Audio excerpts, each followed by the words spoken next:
every city basically was a star city. It had these stars around them, but they were all walled, but also somatic shapes. These are the moats, we're told, right? Because we're all taught that castles and, were these square buildings with a moat. But when we can see them from above, there's these intricate somatic patterns, and clearly you can see why we call them star forts, because they look like stars. So here's one in Portugal, one of the star forts, the huge amount of terraforming around it. Amazingly, this one is still in pretty much pristine condition compared to the destruction of most of the ones you find today. Piano notes. As you can see, these are all cymatic. A sharp, B, C, and they're all these cymatic shapes. These are cathedral windows, this line here. These are, rose windows, all in cathedrals. And these are cymatic patterns, which are created through frequency, so either harmonics or intention. Down here we have, this is our DNA, so these are fractals or cymatic patterns of our DNA. This is what we get when it's good intention. We get these perfect, geometrical shapes, and when it's bad intention, we get this goo. So this is like a polluted river, and this is like a clean river. And so if we tie this back to the cathedrals that have got these windows, and they're connected to the ether with all these spires, and then what else do we have in cathedrals but these things called organs, right? I mean, we have these things called organs in our body, and the DNA, cymatic is the same as some frequencies in these windows. So what this is all looking like is these are healing factories, or not even healing, wellness, I guess, just to keep people well. They're pumping out frequencies. You can literally Google any city of the old world from the 1600s and back, and it will come up in these star fort shapes, and every single one is like Venice, and there's canals everywhere. Those were the highways of the time, but they were also so much more, with all of like this hidden technology, infrastructure, and buried history. And you can see this one again, always these big cathedrals in the cities, but here's one of the stars, right, or batteries attached into the wall. And there's even another one of these more sort of irregular shaped ones out here, but they always have these stars attached, to these star cities. And again, the canals, and you can see this is a big island kind of thing as well. But the thing is with water's free energy. You float a boat, you use the current, right? The current. How about the water wheels? What are water wheels? Water wheels are harnessing electrical power. Electricity just as much as it was the physical power and mechanical power that they used out of it. What's to say that windmills and water wheels weren't actually generating hydroelectric and wind power a few 500 years ago? This is a drawing. This is New York City, right? Battery Park is because this is what was there, a battery.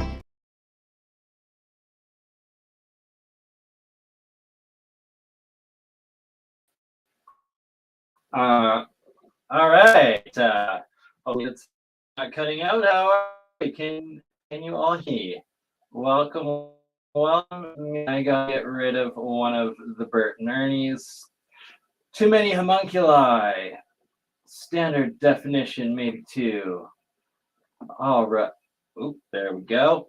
Okay. Bless you all. Thank you for being here today, whatever time it is, wherever you are when you are watching this. How is the sound? Hopefully everybody can hear me. I'm just trying desperately to increase my internet. I am breaking up a little bit. Okay, so let's see if that helps. And today's topics are, of course, Easter Island, the Moai, Megaliths, pyramids, monoliths, as well as desperately, it is that time of fundraising. And thank you so much, Monaliths. Hopefully I didn't butcher that, but bless you. Thank you for the support. And yes, I tried to get Cash App, and apparently it is not available in Canada. Thus, I'm unable to get Cash App at the moment. Hopefully it's less glitchy now that I've gotten rid of the other camera. And all good now, perfect. But yes, I've got 2 weeks left to do some fundraising or to get a job and get some work. I'm going to be reaching out, of course, hopefully, Ted, you got some siding jobs, but I am 2 weeks left in my overdue storage rent. It's been a month and a half since my last fundraising stream, which you generously all were able to cover last month. But now, once again, it is that time of month that I have to come up with $400 in 2 weeks' time. So if you do appreciate this work and you are able financially to help out, the PayPal app link is in the live chats, and it is greatly appreciated. That said, let us continue with the main topics of Easter Island, the Moai, the carving, the fact that these guys are actually full bodies, not just heads, and that there's the Rongo language carved on the back of them. The same language, that is apparently also in Mohenjo-Daro, I believe it is, in the Indus Valley, which very fascinating for many. And sorry, I had to stop sharing in that. I got some decent pictures, and then I've also got a bunch of pixelated stuff, but we will go into my Pinterest at one point to get the better images. I did want to show these for now. So this is the rain cloud people in South America, I believe in Bolivia and Peru in the Andes, and they face west outward towards Easter Island, and they look so much like the Moai. And we are in a mix of different pictures, so let's see what we got. We got dolmens, we got megalithic walls, what looks like geopolymer. We've got Inca Mayan runes on some of the pyramids in South Central America. This one right here, I believe, is either in Baluchistan, Pakistan, or around Sofia, Romania, or no, somewhere around there. Bulgaria, I believe. But there's a couple of other sphinxes out there. This, of course, is the portal door close to Lake Titicaca in the Andes as well. And then you have the burial mounds throughout the UK islands, throughout, all of Europe, Western Europe, and Scotland, Ireland, and the United Kingdom itself, England, Wales, and stories of giants under these megalithic mounds, the same as in what we have in North America. Some more of these burial figures of the rain cloud people of the Andes.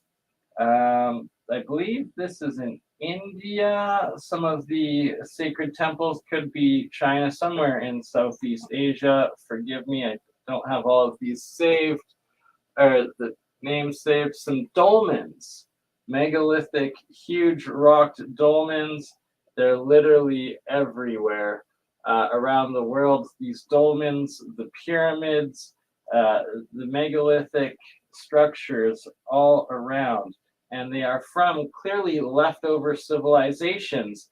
We're told the myths and legends that giants built these structures. This is inside one of those burial chambers, those mounds, and that they're also all astrologically aligned to the equinoxes and the solstices. Another megalithic dolmen here. A lot of them in Siberia, and what now also stories of them throughout Montana, which is right close to me in Alberta, Canada, southwestern Canada in mid-northwest North America. So I'm going to be investigating those more, as I believe I've also found these crazy megaliths in Alberta myself, especially around Medicine Hat Badlands. Guardians, which we will be doing the boots on the ground site meetup in May, 1 month away now, finally, before we go to this amazing place. Do I have a picture of it loaded? Of course I don't.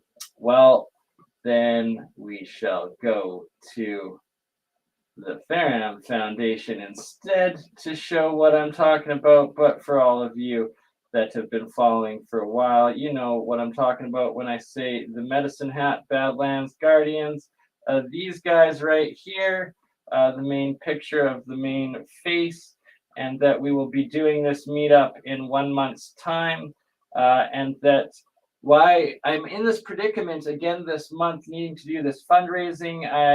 YouTube owes me about $2,000 from all of your generosity, your donations, and some money, I guess, from advertising. I'm not sure, but at least 90% is your viewer support, which greatly appreciated.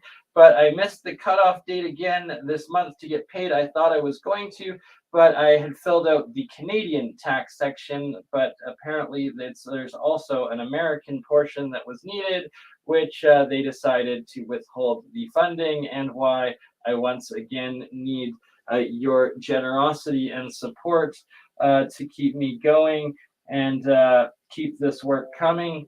It does take a lot out of us. It's a lot of work to do the video editing, to put together these streams, to put the time in, to read the comments, to respond, to reply, to book things, supplies. It's just endless, and it is draining. And it's because of all of you beautiful, amazing, awesome beings and souls out there supporting this that makes it happen and continue to happen. And it will continue regardless if I have to do a few days work coming up this week to get my expenses covered. If not, if I can get some cash. Oh, so I appreciate it. I do need to check my wallets, and I was waiting. Thank you so much, Machine Head, for the donation. I will check after the stream. There are the links for the cryptos in the description.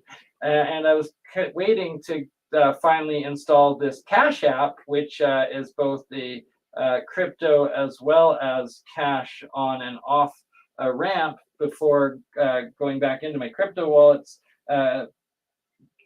Gets the Cash App working, but now finding out that it is not available in Canada. That's why I couldn't find it in any of the app stores. I'm not actually an idiot. It actually just doesn't exist. So that is what's going on. And oh, bless your soul again, another 10 euros. Manel, appreciate it.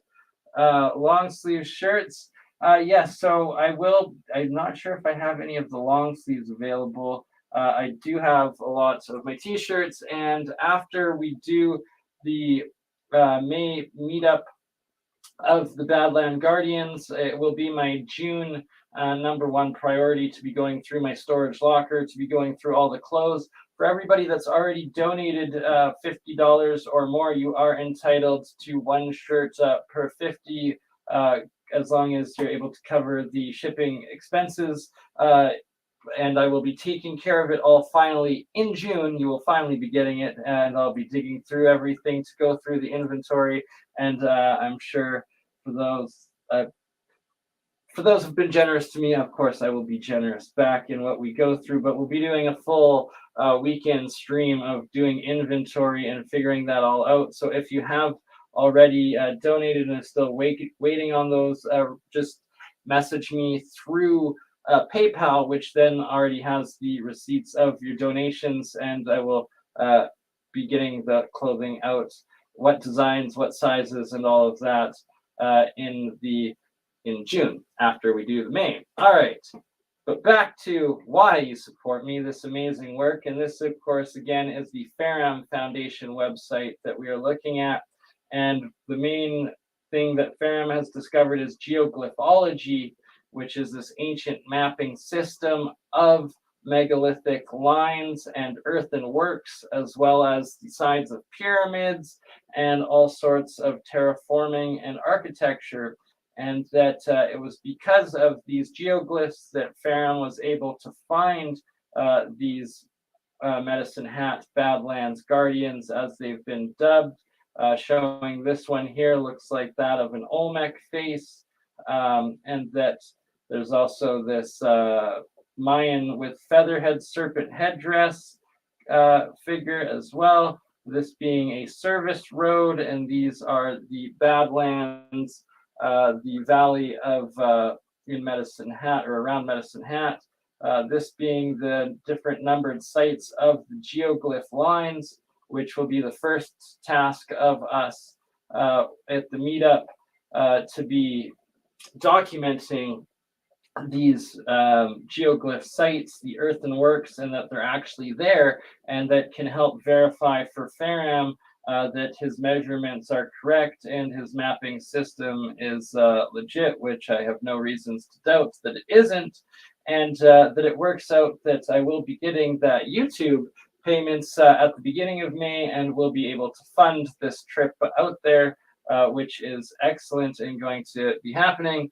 But hopefully everybody will be able to cover my costs of my storage unit for this month, so that the next 2 weeks I will be able to schedule interviews with such lovely individuals as Frank Zero. Frank Zero being a good friend of Zertis, and being one of the people that Corey Nogood label or listed in his lawsuits and was suing Frank Zero for, and it's all come out now in the testimonies of the court proceedings that Corey made everything up and was embezzling money and cleared Frank's name. But Frank is an amazing individual. He spent a lot of time with different people claiming to be in the secret space program, and we will get his full experience on that in detail in an upcoming episode, and it'll probably be with Zertis, as well as Stephen Cambion over at Truth Seekers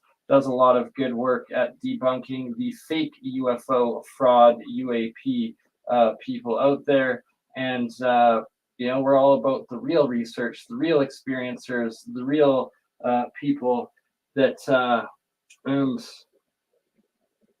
UFO craft, anti-grav technology, free energy, all of it, right? Also, Angel Wings, of course, you are my top priority, sister. We will be doing a tarot reading stream, as well as going through all the pictures of the different entities that she has caught on camera. And let me tell you, I've got the pictures, I've looked through them. They're quite intense indeed.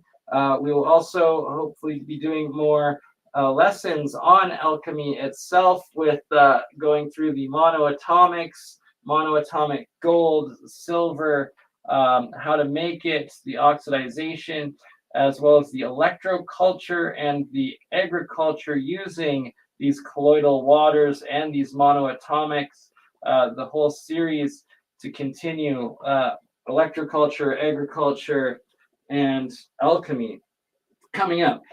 There's also Lorenzo. Shout out Lorenzo at the New Now. I'm sorry, brother. I will get back to you. I just, once again, had to take some time off the past few days. It's draining. It takes a lot out of us. And, when you're broke ass, it gets depressing. You get in that cycle. Anywho, we're up. We're at it. We're doing good. And Lorenzo with the New Now, another stream we'll be doing. Also, upcoming in the next month sometime with Jay over at Jay Dreamers.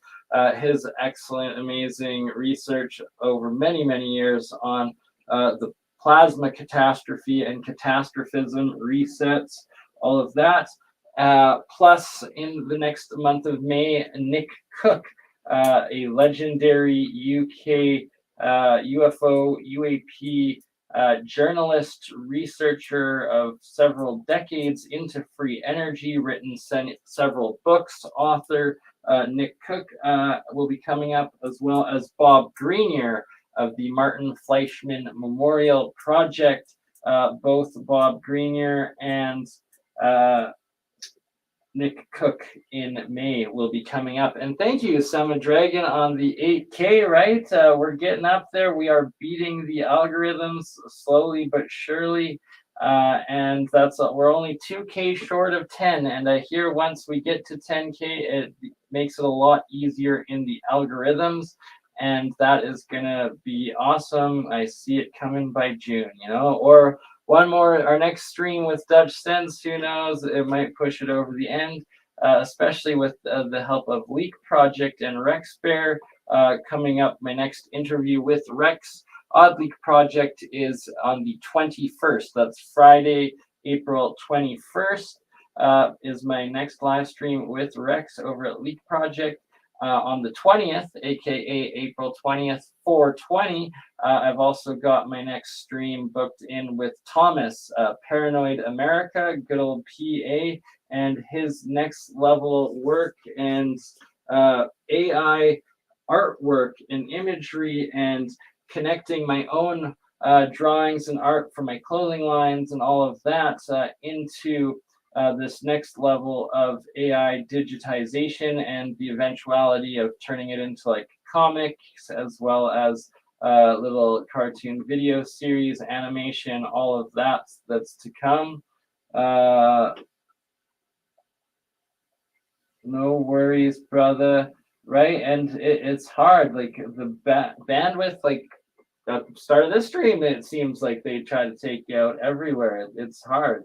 And let's see. So we got PA on April 20th, 420 with Thomas, Paranoid American. Matt, Elevate, Cultivate, his electroculture work. Hopefully we got episode number 2 coming up with Matt in May as well. I'm going to try to reach out to Dave at Generation Z, also doing amazing work, next level stuff. Juan on Juan, the chosen one. Hopefully, I'll be able to get an alchemy episode with Juan in May too.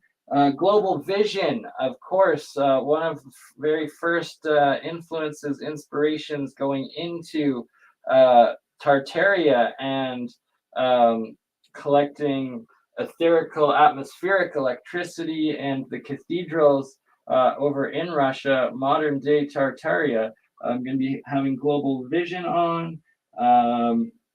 Of course, Michelle Gibson again coming up.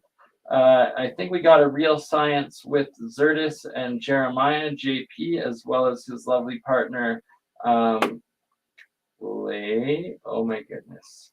Always forget names live. It will come back to me.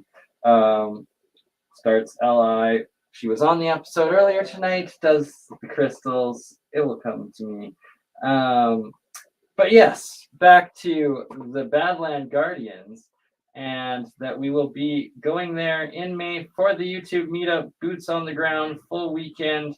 I will be, once I figure out my next couple of weeks here, start planning the May meetup in Medicine Hat, Southern Alberta, where we will be checking out these geoglyphs, the radials, and verifying the work of Farham, Arthur Farham of the Farham Foundation, and these earthen works, which it's going to be absolutely epic. The Badland Guardians, only one of several sites, megalithic sites in Alberta that I believe exists and that we will be verifying and going to check out on site this year and summer.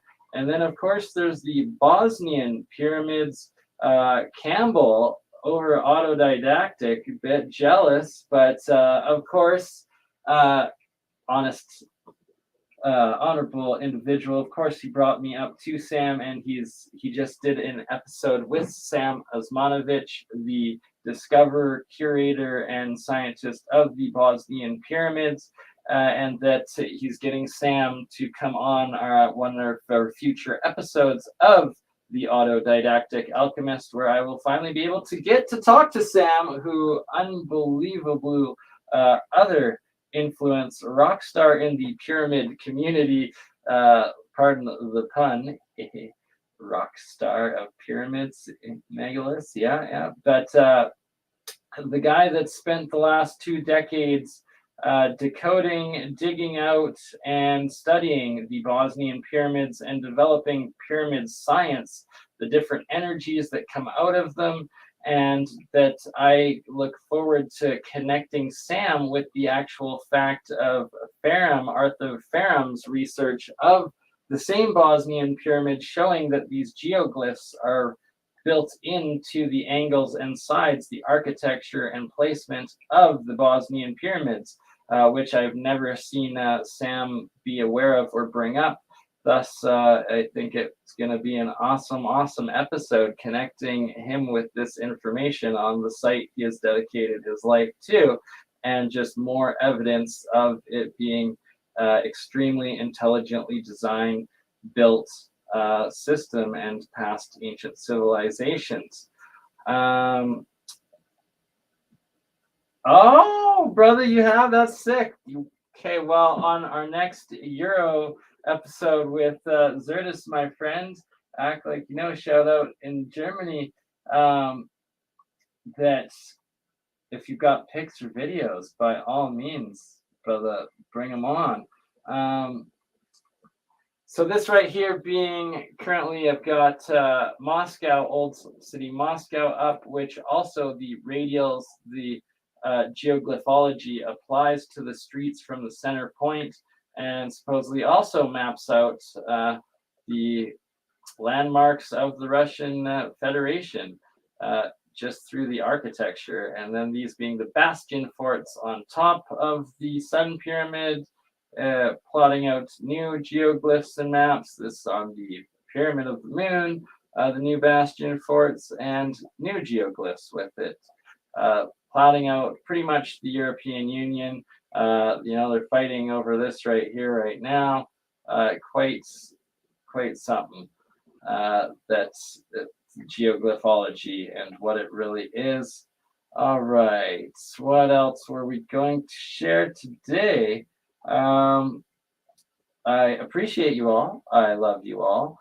I'm also working on my saltwater electrolysis batteries, which are also like monoatomic superconductive plasma style battery, cold fusion battery, maybe, I guess you'd call it. And that, oops, wrong choice. Here we go, extra camera. That I do need another reason for fundraising is for equipment, always, and supplies. That I need to be getting more of the Rochelle salts, as well as the different materials for building the liminal. There we go. Thank you, Chris. Liminal is the one that's discovered and grew these new Rochelle salt crystals, and the crystal batteries of the Hutchinsons, another work project on the go. But more so here, I wanted to show what I've got going on with my electrolysis saltwater batteries, and that they are in fact also hydrogen generator, little hydrogen units, hydrogen reactor essentially is what it is, and that I get them making hydrogen and producing little bits of voltage, and we're going to be testing that and trying to utilize it over the spring and summer as well, as I move the camera to show you what I'm talking about.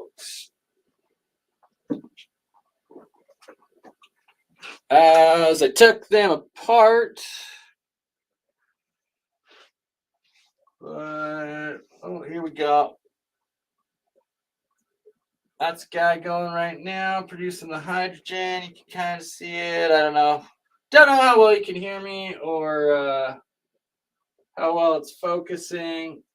So while I get this better arranged, we will play a video of Sam Izmanovich and the Bosnian pyramids that I have pre-set up for everyone in the meantime here.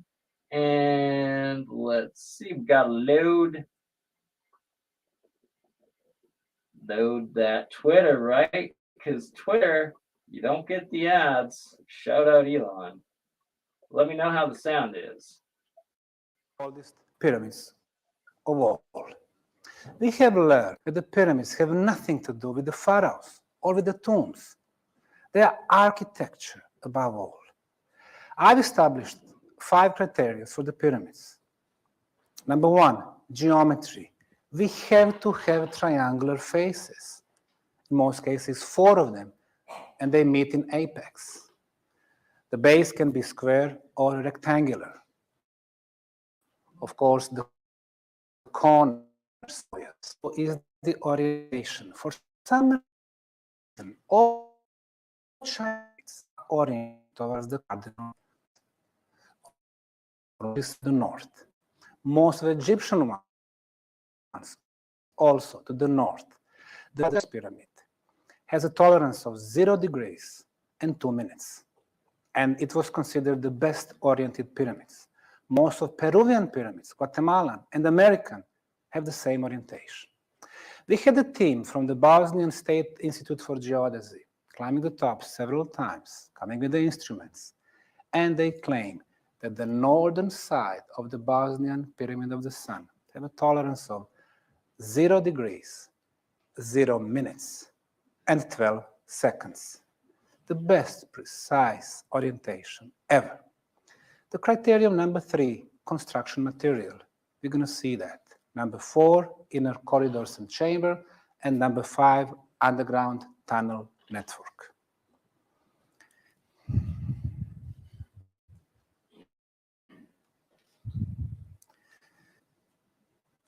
Let's see how the pyramid in Bosnia looks like from the air. The town of Visoko, 50,000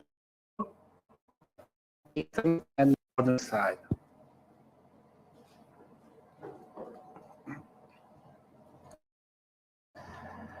From 9 up, 220 meters. The Pyramid of the Sun in Mexico, 74, Cheops 147, 220.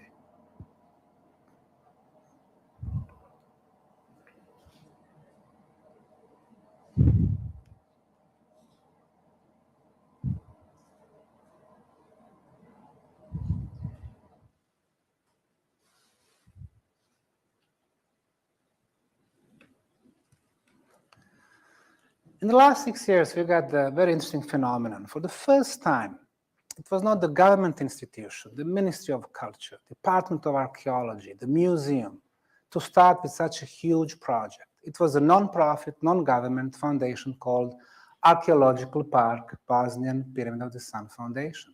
In the last 6 years, we've spent 340,000 hours on archaeological excavation, sample testing, radiocarbon dating, and concluded the town of Visoko, 30 kilometers northwest from the capital city of Sarajevo, we have the biggest pyramidal complex on the planet, which consists of the Bosnian Pyramid of the Sun, Moon, Dragon, Earth, Love, the Tumuli complex, and under the pyramid complex, we have the most extensive tunnel networks with intersections and chambers and underground lakes. Probably due to its size of the Bosnian pyramids, we got the ad in the newspaper that we are exchanging 1 big pyramid in Visoko for 2 smaller ones in Egypt. And we are just negotiating the terms. 3 biggest pyramids, the Sun, Moon, and Dragon, form a perfect equilateral triangle when we connect the tops of the pyramids, 2,180 meters, with the inner angles at 60 degrees. The summer solstice, June 21st, the shadow of the Sun Pyramid, 6:30 p.m., the western slope of the Moon Pyramid, just before the sunset. The shadow formed another pyramid of the same height, like we are looking them in the mirror. 2 months later, we are still watching the shadow of the Sun pyramid going towards the western side of the Moon pyramid. And at the sunset, we can see the shadow completely covers the Moon pyramid, with the top of the shadow touching the top of the Moon pyramid. In a symbolical way, it's saying the rule of the day and the sun is over, and the rule of the night and the moon starts. I named them 6 months before I knew about this phenomenon. We opened the project for everyone. From first day at the site, we got experts from mainstream, conservative, alternative science with 2 conditions. We asked them to do non-destructive methods, and we asked them to share their results with us immediately so we can share them with the world. There is no elite science in Bosnia. This is cultural heritage that belongs to the world. The leading European geophysicist from German company. Okay, just paused it for a second. Just for anybody joining in, we've got Sam Osmanovic presentation here. Campbell just did an interview with Sam that's yet to be released on his channel, and he's got Sam coming on a future episode together with me and Cam of our autodidactic Alchemist, which is going to be epic. This presentation, I believe, is somewhere between 10 to 5 years old. But I'm going to let it play here for a little bit more as I get a better demo set up here. And then we will go through the second half of tonight's stream of the Easter Island Moai, Megaliths, and pyramids. And boy, do I have a lot of good pictures material ready for you. And that the second part of this whole stream tonight, and I'm going to be doing another stream solely for fundraising probably tomorrow during the day while there's more people awake, especially in Canada, where I can receive e-transfers from everybody within Canada. Otherwise, they don't really like doing that. It's 1:11 a.m. Speaking of synchronicity in Alberta right now, and that so far. Thank you so much for the YouTube donations. We've yet to reach $1 out of the 200, 200 in the needed for the rent as that is currently overdue. But anywho, I'm gonna shut up, stop rambling. We're gonna play some more of Sam Osmanovic and his awesome both philosophy, research, work, discoveries, and scientific, groundbreaking, lifetime passion work on pyramids in this presentation here. LJ Biotechnic, led by Dr. Andreas Hassenstab, came with the georadar instruments that can penetrate the surface for 18 meters. We were checking several locations on the northern side with their instrumentation, and in their written report, they're saying after 10,000 square feet, they discovered 44 anomalies, meaning that it cannot be explained by the natural forces. They did confirm existence of the pyramid walls, blocks on top of each other, inner corridors. This is one of them, 5 meters below the ground. This inner corridor is located on private land. The landlord tried to sell this land 7 years ago before we started the project for 10,000 euros. Nobody wanted to buy. Once he saw that he has potential entrance to the pyramid, he approached me with the words, "I'd like to sell this land for 400,000 euros. I told him we are not in real estate business. We're going to be waiting until the area is claimed research area and until we have controlled entrance. We don't want the private individuals to control the entrance to the biggest pyramid on the planet."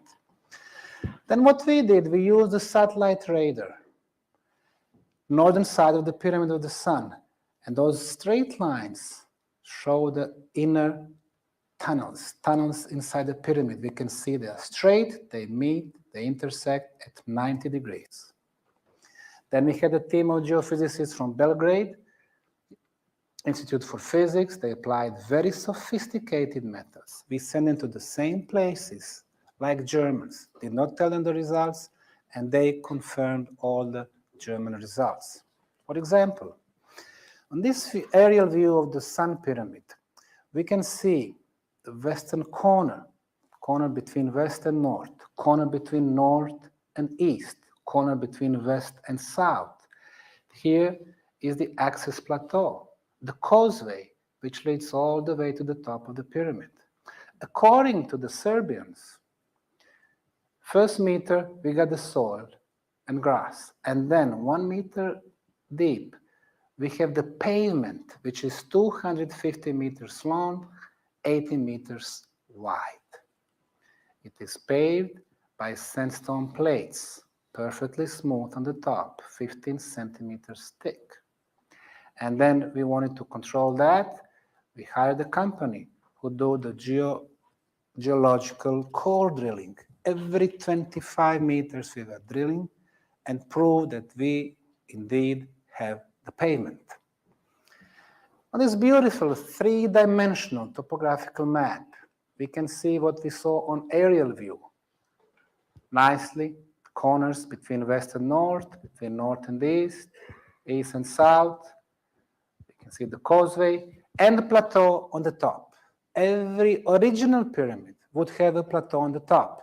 In China, in Egypt, Peru, in Mexico, in Bosnia. But the pyramidions are missing. They were always made from superior material, granite or even gold. Somebody intentionally removed them all. We applied the thermal analysis. We checked the temperature of the valley during the daytime and during the nighttime. We wanted to see how quick the energy is lost from the natural hills and from the pyramids. The pyramids of the sun, moon, dragon, and love lose the energy much quicker than the natural hills due to existence of inner passageways and chambers.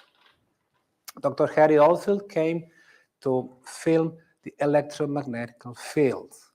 This is a natural hill, and the electromagnetic fields are invisible to naked human eye. You can see they are horizontal.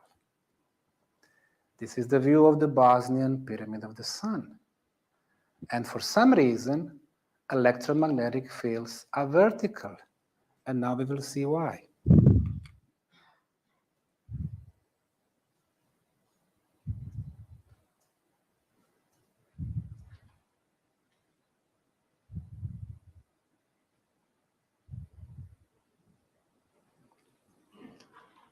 As you will see, the red color is the energy which got accumulating inside the pyramid.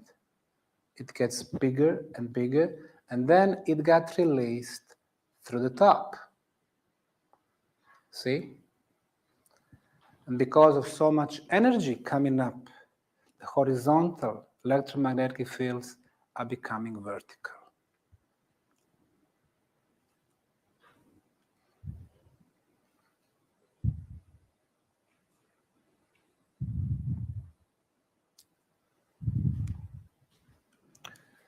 Disregard this. This is not part of today's lecture.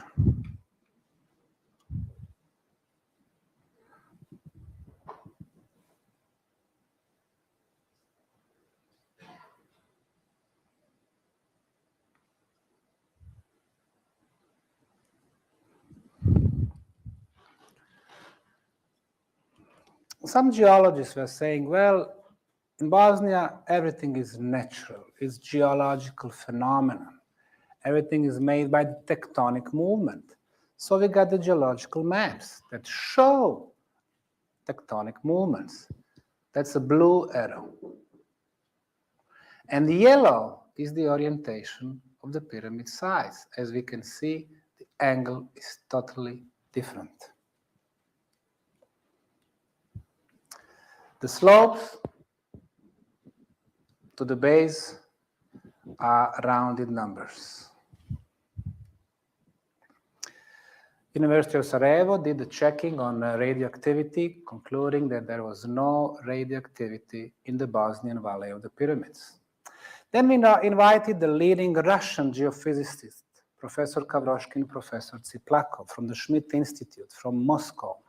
After 2 seasons in Visoko with the sophisticated seismic instruments, they concluded that the Bosnian pyramids have the same properties like Egyptian pyramids, unlike the natural hills.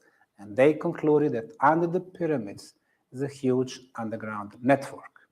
After they submitted their report to the Russian Academy of Natural Sciences, they submitted me as the youngest member, and they were saying this is one of the biggest discoveries, not only in archaeology, but in science. Few words about the archaeology. The view of the Sun Pyramid. These are the places where we did archaeological digging.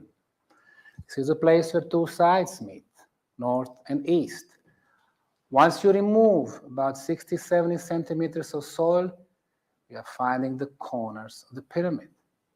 All other places show that we have construction material below the layers of soil. Remember Mexican pyramids, before and after. Northeast corner, 2006. This is north, this is east, remove the soil. Northwest corner, the green color is the corner. The length is about 200 meters. The red is perfectly straight line. We can see that the green almost perfectly matches red most of the way. Our archaeological trench number 4C, 80 centimeters of soil was removed, and we are finding rectangular blocks, 4.5 meters, 4.5, 45 centimeters, 7 tons. Flat top, flat side, flat bottom, 6 flat sides. 6 times breaks at 90 degrees, obviously made by intelligent hand. Next to this one is the other one. They form the same slope, and the third one, and the fourth one. And this is just the first row of blocks. Below that is the second row. The third one is moved a little bit because of the structural stability. And then the fourth one, 1, 2, 3, 4. Mother Nature does not construct. That's what the man does. So, under 0.5 meter or 80 centimeters of soil, we are finding the construction. We took the samples from those blocks, sent them to 6 different institutes for materials, 4 of them in Bosnia, 1 in France, 1 in Italy. Institute for Construction from Bosnia, Tuzla, said that these blocks are artificial construction material. Institute for Materials, University of Sarajevo, claimed that the samples they got was the concrete, man-made concrete. 2 properties of concrete define the quality of concrete. One is hardness. Our modern concretes in 21st century are in the range from 10 to 40 megapascals.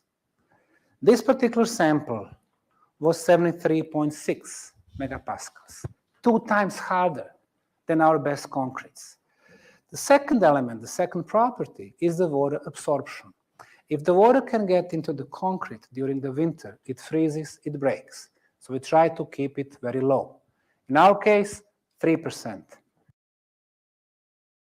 Yeah, so I'm gonna keep this playing for a bit because this really is actually epic analysis, in-depth analysis. Sam goes into here explaining the Bosnian pyramids, what it really is, and like the evidence for it. It's quite the presentation. And then after that is done, I will get into showing the pictures of Easter Island, the evidence of that, as well as some other pyramids. So please enjoy and let me know what you think in the comments. In this case, the ancient kept it at 1%. Professor Pasic from University of Zenica tested 50 samples, and some of them were reaching unbelievable level of 133 megapascals. Never in human history such a good quality concrete was made like here in Bosnia. And probably that explains why the Bosnians are excellent construction workers even today. Professor Pasic concluded in his report, the builders of the Bosnian pyramids used readily available material, rocks, sand, pebbles. And for binding material, they used clay. They ground clay, mixed it with the water, heat it up to 400 or 500 degrees, and at that temperature, clay is getting binding properties. The ancient Romans knew that when they built the Colosseum and other structures. But here, on the Bosnian soil, the builders of the pyramids knew that thousands of years before the ancient Romans. That's why it was very interesting to hear what the Italians would say about our samples. We send them to the Politecnico di Torino in Turin, Italy. 25,000 professors, PhD, masters, civil engineers. They got our samples, and in their written report, they simply repeated what we already knew. The binding material for the concrete was produced by clay heating process at high temperatures. So if you have something which is of geometry of the pyramid coated with the concrete, you have artificial pyramid. Professor Regic, the biologist, was analyzing the cultures, the plants on the southern side of the Sun Pyramid, concluded that some of the plants belong to the much warmer climate, Mediterranean climate. How is that possible? The Visoko is in continental climate. Well, during the spring and the summer, due to existence of inner passageways and chambers, the temperature of the surface is 5 degrees Celsius higher. So our process in 2006, we were removing the soil and showing our best productivity. One guy is working, 100 is watching. And on top of that, one is holding the speech. Well, when I came up with the hypothesis that we have the first pyramids in Europe, Bosnian cultural establishment reacted very negatively. From the Department of Archaeology and History, University of Sarajevo, Professor Imamovic and the others were saying it's nonsense. There are no pyramids in Europe or in Bosnia. The people from the National Museum were saying the same thing. They're saying, oh, this guy came from Texas just to make money from the poor people. And they wrote a petition to the Bosnian government asking them to stop the research in 2006. The Bosnian Prime Minister, Dr. Hadžipašić, came to the site. He saw those concrete blocks, rectangular in shape. He said, this is a man-made. He saw thousands of tourists pouring to the site. He said, this is good for economy. Mr. Osmanagić, you just continue. Don't worry about the jealous scientists. But they got very upset. They wrote to Dr. Anthony Harding, the head of European Archaeological Association, here in London. They said, we need to stop this guy. So Dr. Harding started writing in media, saying it's a nonsense, there are no pyramids in Bosnia. He wrote another petition with 50 scientists from UK, from US, from Western Europe, asking, at that time, Dr. Schwarz-Schilling, who was Bosnian High Representative, to stop the project. Dr. Schilling came to the site. He said, this is all artificial. Don't worry about them. But they got upset. They wrote letters to all national European Archaeological Association, Italy, France, Germany, Poland, Croatia, asking them to boycott the project, threatening archaeologists if they go to Visoko, they will not find their jobs when they come back to their countries. And sure enough, in 2006, I did not have archaeologists from Europe in Bosnia. So what I did, I wrote to the Egyptian government, asking them to send me 3 experts. First, they sent me Dr. Ali Barakat, the guy with a few decades experience in geology and archaeology. He wrote a book about building of Egyptian pyramids. He spent 42 days On June 23rd, 2006, he had a big press conference in Sarajevo, and he was showing his report.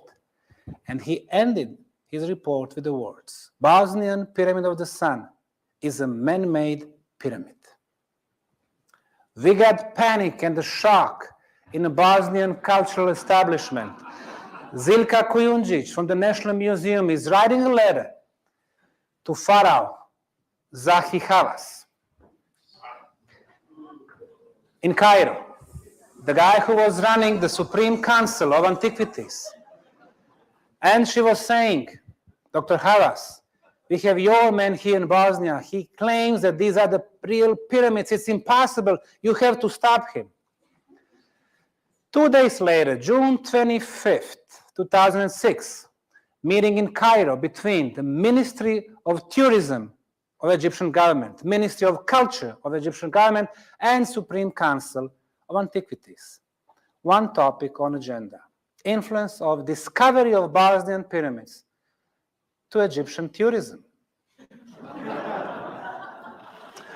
Exactly at noon, Dr. Hawass is coming in front of hundreds of journalists with the words, Bosnian pyramids do not exist. Those blocks are natural geological phenomena. Dr. Barakat is no expert in pyramids. He wrote a letter to his boss, Institute for Minerals of Egyptian government, and they fired him. And Dr. Hawass was saying, and as far as Osmanagic, he is hallucinating. Well, we kept hallucinating. And open our project for the world. We invited volunteers from all over the world to join us in this history-changing process, despite all the boycotts, despite all the pressure.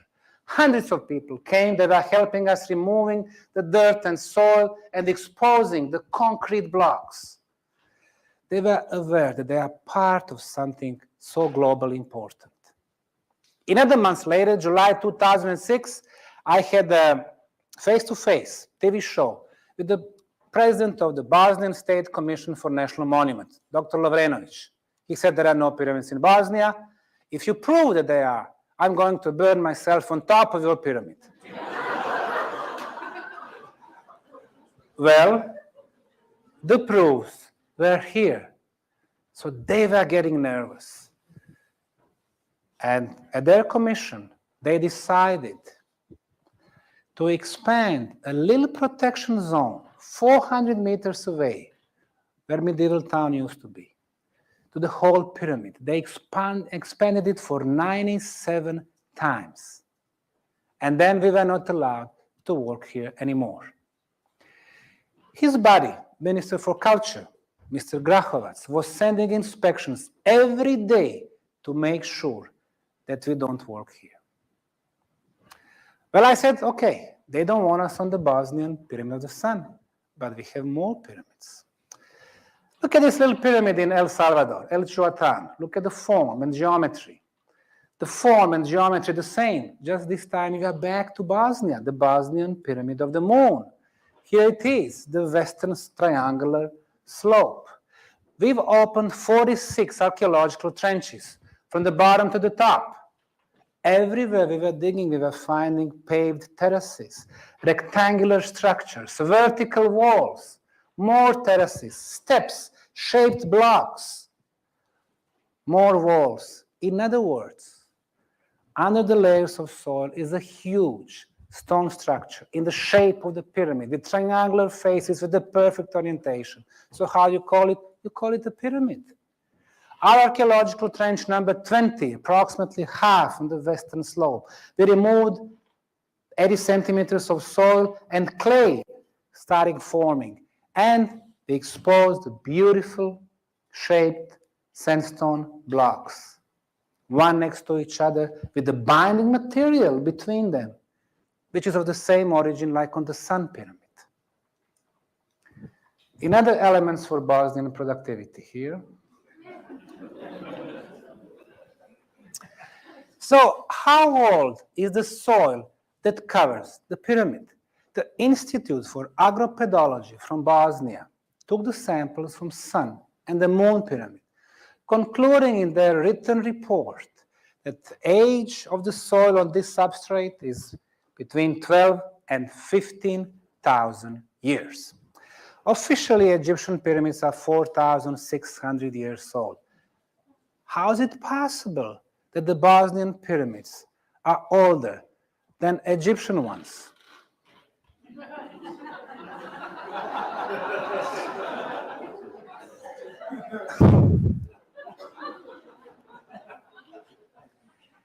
That's probably the reason why so many Egyptians are coming to Visoko to get their birth certificate. Well, even when we started with the Moon pyramid, nicely shaped blocks, it was so obvious that they were man-made. Some geologists from their cozy offices in Sarajevo, in Tuzla, in Paris, in London, in New Orleans, New York, were saying it's all natural. And one of them, Dr. Robert Schock, even came here and he said, oh, it's all natural. Natural. He did not take any test samples, but he was talking about the motives. He said, oh, Mr. Osmanagic, he has political ambitions and he wants to make money. And sure enough, 2006, we did have election, but I was not on the list. 2008, 2010 again, and again, I don't care about the politics. You can help your country and the science by running these projects. And as far as the money, well, I spend all my savings on this project. In 2010, hundreds of volunteers poured to Bosnia again. And for the first time, I was getting archaeologists from Europe, from Italy, from France, from Spain, from UK, from Hungary, from Croatia, from Malaysia and Egypt also. They did not care about the boycott and about the threats because they said this is much more important than those petty threats. What we noticed was that the top layer seemed like it was glue to the base of those sandstone plates. So what we did, we removed the top layer, we found the brownish material in between, possibly organic material.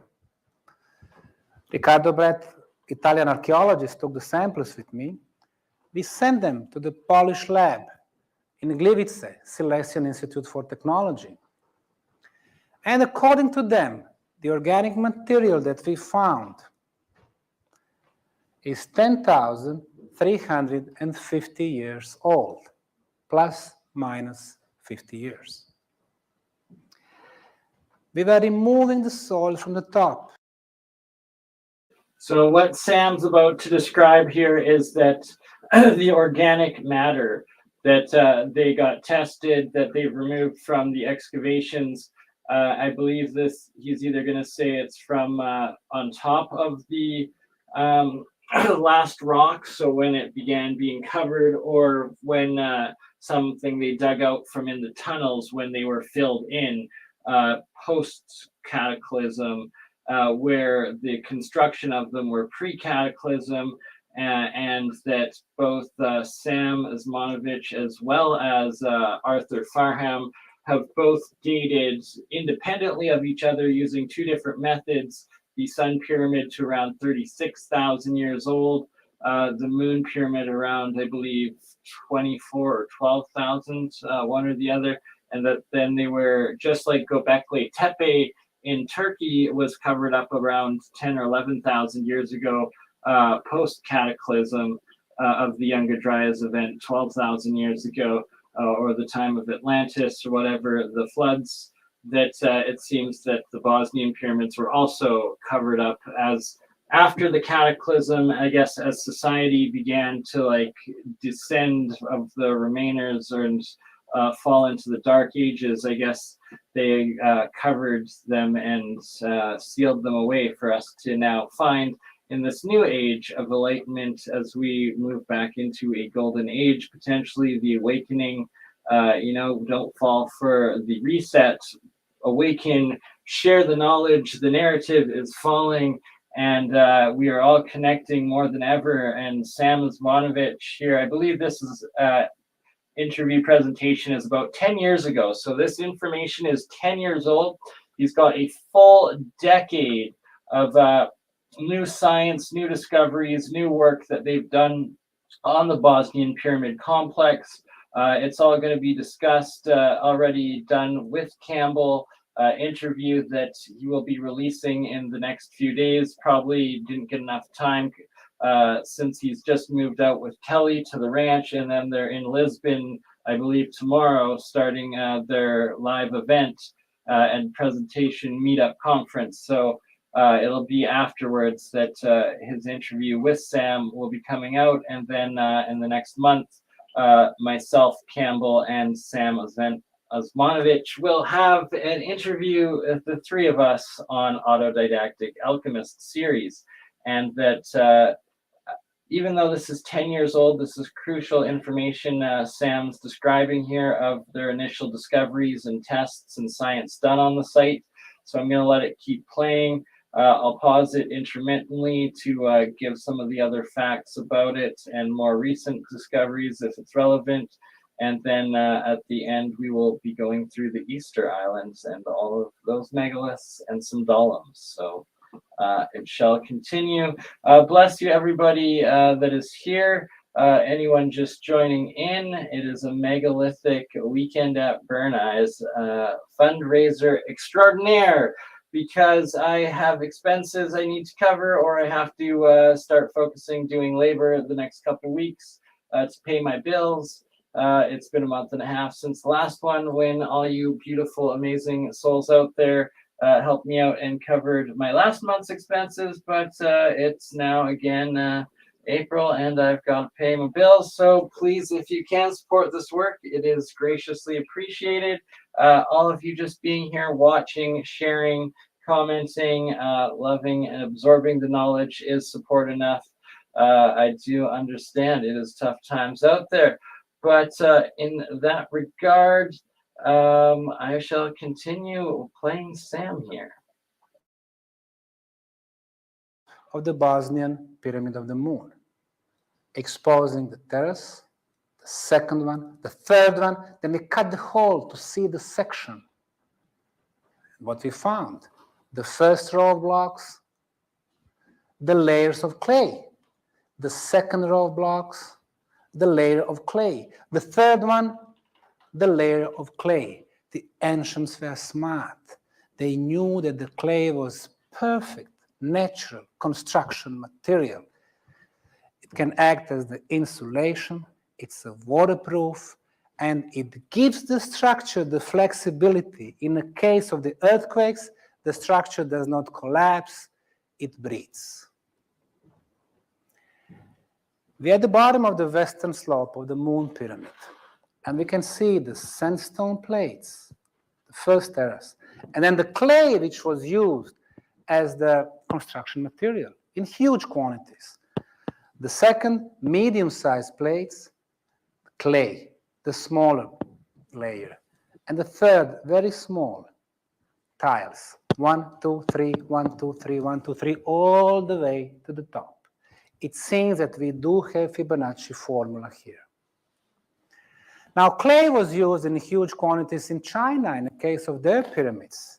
We can see one of them, 90% of the pyramids was built from clay.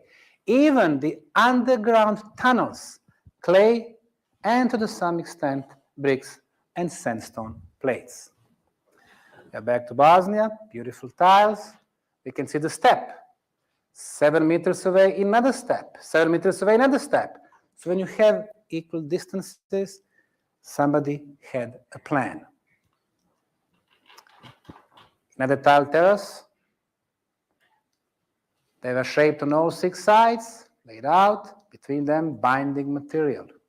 3 kilometers from the Pyramid Valley is a tumulus complex in a place called Vratnica, 32 meters above the road. The biggest tumulus in the world, Silbury Hill, 60 meters. But hey, Bosnia has the biggest pyramids, so let's see what's going to happen here. We checked the tumulus with the georadar. Soil, grass, yellow is clay, blue are the terraces, megalithic terraces. Red, passageways. They go very deep. This is the beginning of excavation on one of the megalithic terraces. The combination of clay and blocks. And we can see the rapid improvement in Bosnian productivity. One is working and just two are posing for the cameras.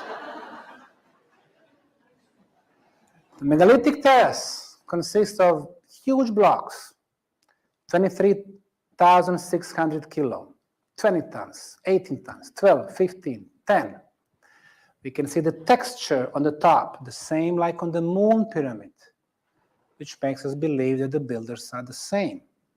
Now, this texture is actually just one layer, 8 centimeters thick, and it is glued to the base, which is 55 centimeters. Two-layered megalithic blocks. Mother Nature does not do that. Intelligent hand does. We did the geological core drilling on 3 places. The most interesting one was from the very top. We said we were going to go 70 meters deep, even though it is only 32 meters above the road. We wanted to make sure that there was nothing under the tumuli. We were extracting this geological material, the core, and when we hit 54 meters, the head of the machine broke, meaning it hit something very hard. We replaced the head. We went very slowly, adding the water to cool the machine. Next 2.5 meters, we were getting pieces of concrete. And then from 56 to 59 for 3.5 meters, it was empty. From 59 to 61, another 2.5 meters of concrete. What happened? The ancient builders were digging 20-something meters deep. They poured the concrete foundation. They built the chamber 3.5 meters high.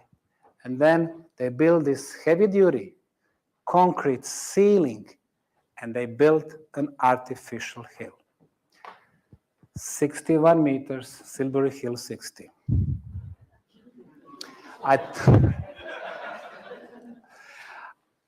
Not the right place to talk about heights. I took the sample to the leading world expert in ancient cements, Dr. Joseph Davidovits. He looked at it, he said, this is a man-made concrete. He put it under the electronic microscope and confirmed that the part of it is what he calls geopolymer cement. Last year, we did very interesting energy and electromagnetic. Imagine that. Geopolymer cement, geopolymer blocks. And that's exactly it. I can't wait to have the opportunity with Campbell to talk to Sam and about Paul Cook's work with Megaliths and geopolymer and everything Sam has done with pyramids, as well as the Ferrum Foundation's discoveries with the geoglyphs, radials, and the ancient mapping system with the pyramids and architecture of the Bosnian pyramids. So there's so much science discoveries coming together, irrefutable proof, and now basis and foundations of new sciences also, which I will be discussing with Sam. And I think he's about to get into here of the different energies, EM fields that come out of the pyramids. And what Campbell described, Sam is now saying that they've been able to track a beam that comes out of the pyramid of the sun that actually correlates and angles at the sun itself.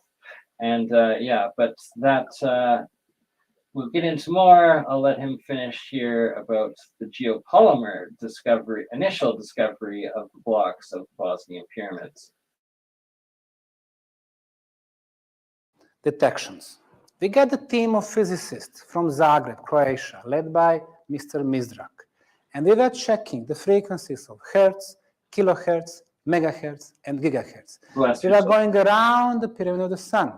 No anomalies. But when we came to the very top, to the center of the plateau, they were able to detect the energy beam 4.5 meter radius of the 28 kilohertz frequency. So for the first time in the pyramid science, what people were guessing, now we proved and we measured by the instruments. There is a phenomenon of the energy beam coming through the top. 28 kilohertz is the frequency of the ultrasound, which cannot be heard or seen, but it is there. In order to get the ultrasound, which we are getting today using for medical purposes, you have to have either mechanical device, electromagnetic machine, or piezoelectrical effect. In the last 6 decades, we learned that when you press the quartz crystal, you got the energy coming out. If you keep pressing it, you got the energy beam. Theoretically, it could mean that inside the Bosnian pyramid of the sun, we have a huge piece of the quartz crystal, and 100 prehistorical Bosnians squeezing it. Now, the only problem is the rate. 28 kilohertz means that they are doing that at the rate of 28,000 times per second. Well, even if it is from Bosnians, it's too much. So we called this team again 3 months later. We said, okay, instead of 15 minutes on the top, let's spend 3 days. Let's make sure that this is a continuous energy beam. So sure enough, they spent Friday, Saturday, Sunday. We got energy beam continuous. Then they placed their instruments on the top of the surface, and we could read the intensity, the strength of the signal. We placed it 3 meters higher. The strength was higher. We placed it another 3 meters higher. It was even stronger. Now the physicists got afraid. They said, well, it contradicts the physical laws. It contradicts our technology known as the Hertzian technology, which says closer to the source, the stronger the signal. If you move away, the signal is getting weaker. Here we have something opposite.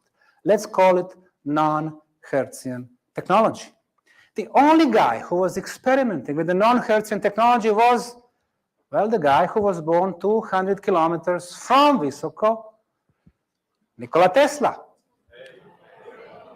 In his lab in Colorado Springs, 120 years ago, he was doing experiments with the Tesla coil.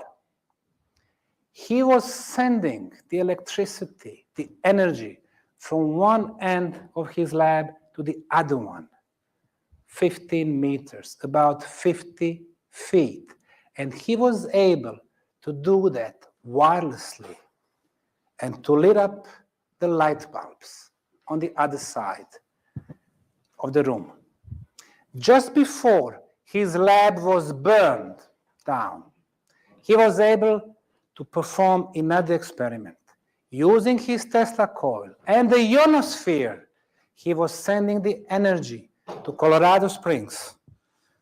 I need to do something with this mic. And he was able to lit up 20,000 homes. The ionosphere is unlimited source of the energy, free energy. He was sending it wirelessly, no waste of the energy. Well, we know what happened with his inventions. They put them in the drawers because the corporations preferred to build thermo and hydro and nuclear power stations and to build all these transportation means and to sell us the energy very expensive. Because if we used his inventions, we would have free energy. And free energy is a base for the free society. And the profit economy didn't like that. Now, we had the Italian professors from University of Trieste, Paolo De Bertolis, coming with his team from Milan and Trieste and measuring that ultrasound. And let's hear for the first time how the pyramid speaks. Oops.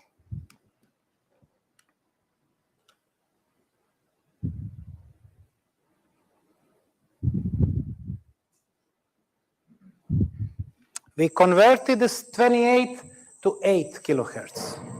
This is the sound, this is the wind.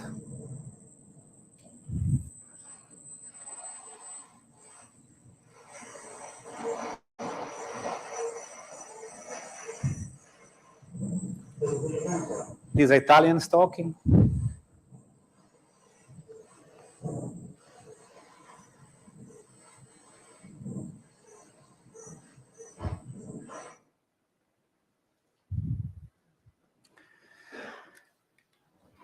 So I've been telling you about a lot of things tonight. Pyramids built on all 6 continents, history-changing process, energy beam. How to deal with all that? 3 magic words. Buy this book.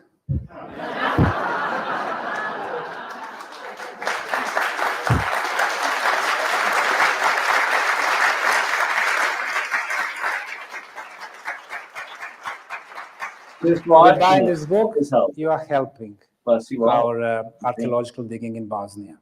A few words about the underground tunnel complex. 6 years ago, when I discovered the Bosnian pyramids, in my first book, I said, we are going to discover the underground labyrinth. The professors from Sarajevo were saying, what is this guy talking about? First pyramids, now underground labyrinth? Well, guess what? 6 years later, I was right. The entrance to one section of the labyrinth is 2.5 kilometers from the Pyramid of the Sun. As we can see, the height above the sea level, the light blue, so we are getting close to the pyramids, so we're going to get exactly under the pyramids. So far, we have cleaned about 500 meters going towards the pyramid. The tunnels are built in the material called conglomerate. Conglomerate is when you have the flood, the water recedes, what you get is pebbles and rocks and sand, and it accumulates over thousands of years, and you got the conglomerate, it's getting more and more compact, and somebody built those tunnels.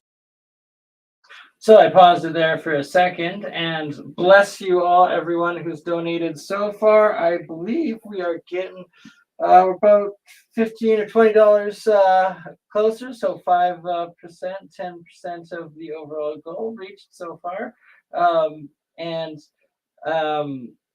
For those, for instance, struggling musicians like that can't afford, I understand, and it's tough times for all, and your support, just being here, just watching, just partaking in this knowledge, this discussion, sharing these videos out is support enough for those that can, and for those in position to financially give $5 or $10, like Ryan, who first PayPal donation of the stream. Shout out, that $5 helps, so it's $5 closer. Thank you, and bless your souls, and everyone who has donated in the past, everyone who continues to donate and can donate in the future. Everything helps, and we're making this together, and it's all of you that inspire this work to continue happening, for us to be here, for me to do this and continue doing all of it and doing more and more of it. And before this stream is done, we'll go through some of the past lives and all the different interviews we've done lately, like with the series with Michelle Gibson, the series with Paul Cook, with Campbell, Autodidactic, with Benjamin Balderson, with JP Jeremiah, with Mike over at Faraday Research, with literally 100 other partner channels, too many to name in total, and that we shall continue right now with Sam going over the tunnels, and that they dug out the pebbles, that consistent pebble stones that have been used to fill these tunnels at around the 10,000 years, I believe he said, so right after the fall of Atlantis and the Younger Dryas catastrophism event. And shout out Machine Head 69 down in Montana, very similar area to here in Alberta, southern Alberta, and the different pyramids and megaliths and giant domes and giant megaliths like the Siberian ones. It's insane how huge they really are around here, and that you're getting some very similar discoveries and features in the topography as I am around here, such as the Badland Guardians, the pyramids in Drumheller, Alberta, and so much more that I am going to disclose and do on the boots on the ground hikes, drone footage, videos of this spring and summer. First being the Medicine Hat Badlands Guardians meetup exploration that we're going to be doing. And yeah, Sam, just amazing work at the Bosnian pyramids. Campbell is yet to release his brand new interview with Sam, and Campbell is arranging for me, himself and Sam to do an interview together in the next month or so. So on that note, I'm going to let Sam take it back away for another 15 or so minutes here, describing the excavations of the tunnels and the water and the pure water tunnels and systems that they discovered in this in the tunnel chambers and systems of the pyramids of Bosnia. In the conglomerate. Well, we found a piece of wood in the conglomerate. Why was that important? Because it can tell us when the first floods hit the region. We sent this piece of wood to the labs in Germany, Christian Albert University in Kiel, and in Poland, Gliwice Radiocarbon Lab. They were telling us the age of the wood is 32,000 years. Why is that important? Well, if the conglomerate is 32,000 years old, everything under the conglomerate is even older. Well, we are finding stuff under the conglomerate. 2006, we got the first traces of huge megalithic block. 2011, completely cleaned, 8 tons, 18,000 pounds.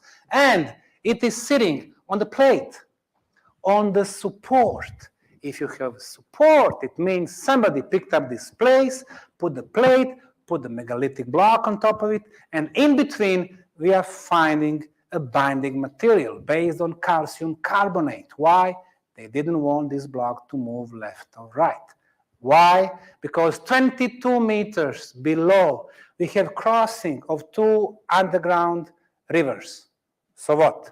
Well, when you have one underground river, you have energy coming up. If you have 2 of them, you have spiral energy coming up. So this is very potent energy place.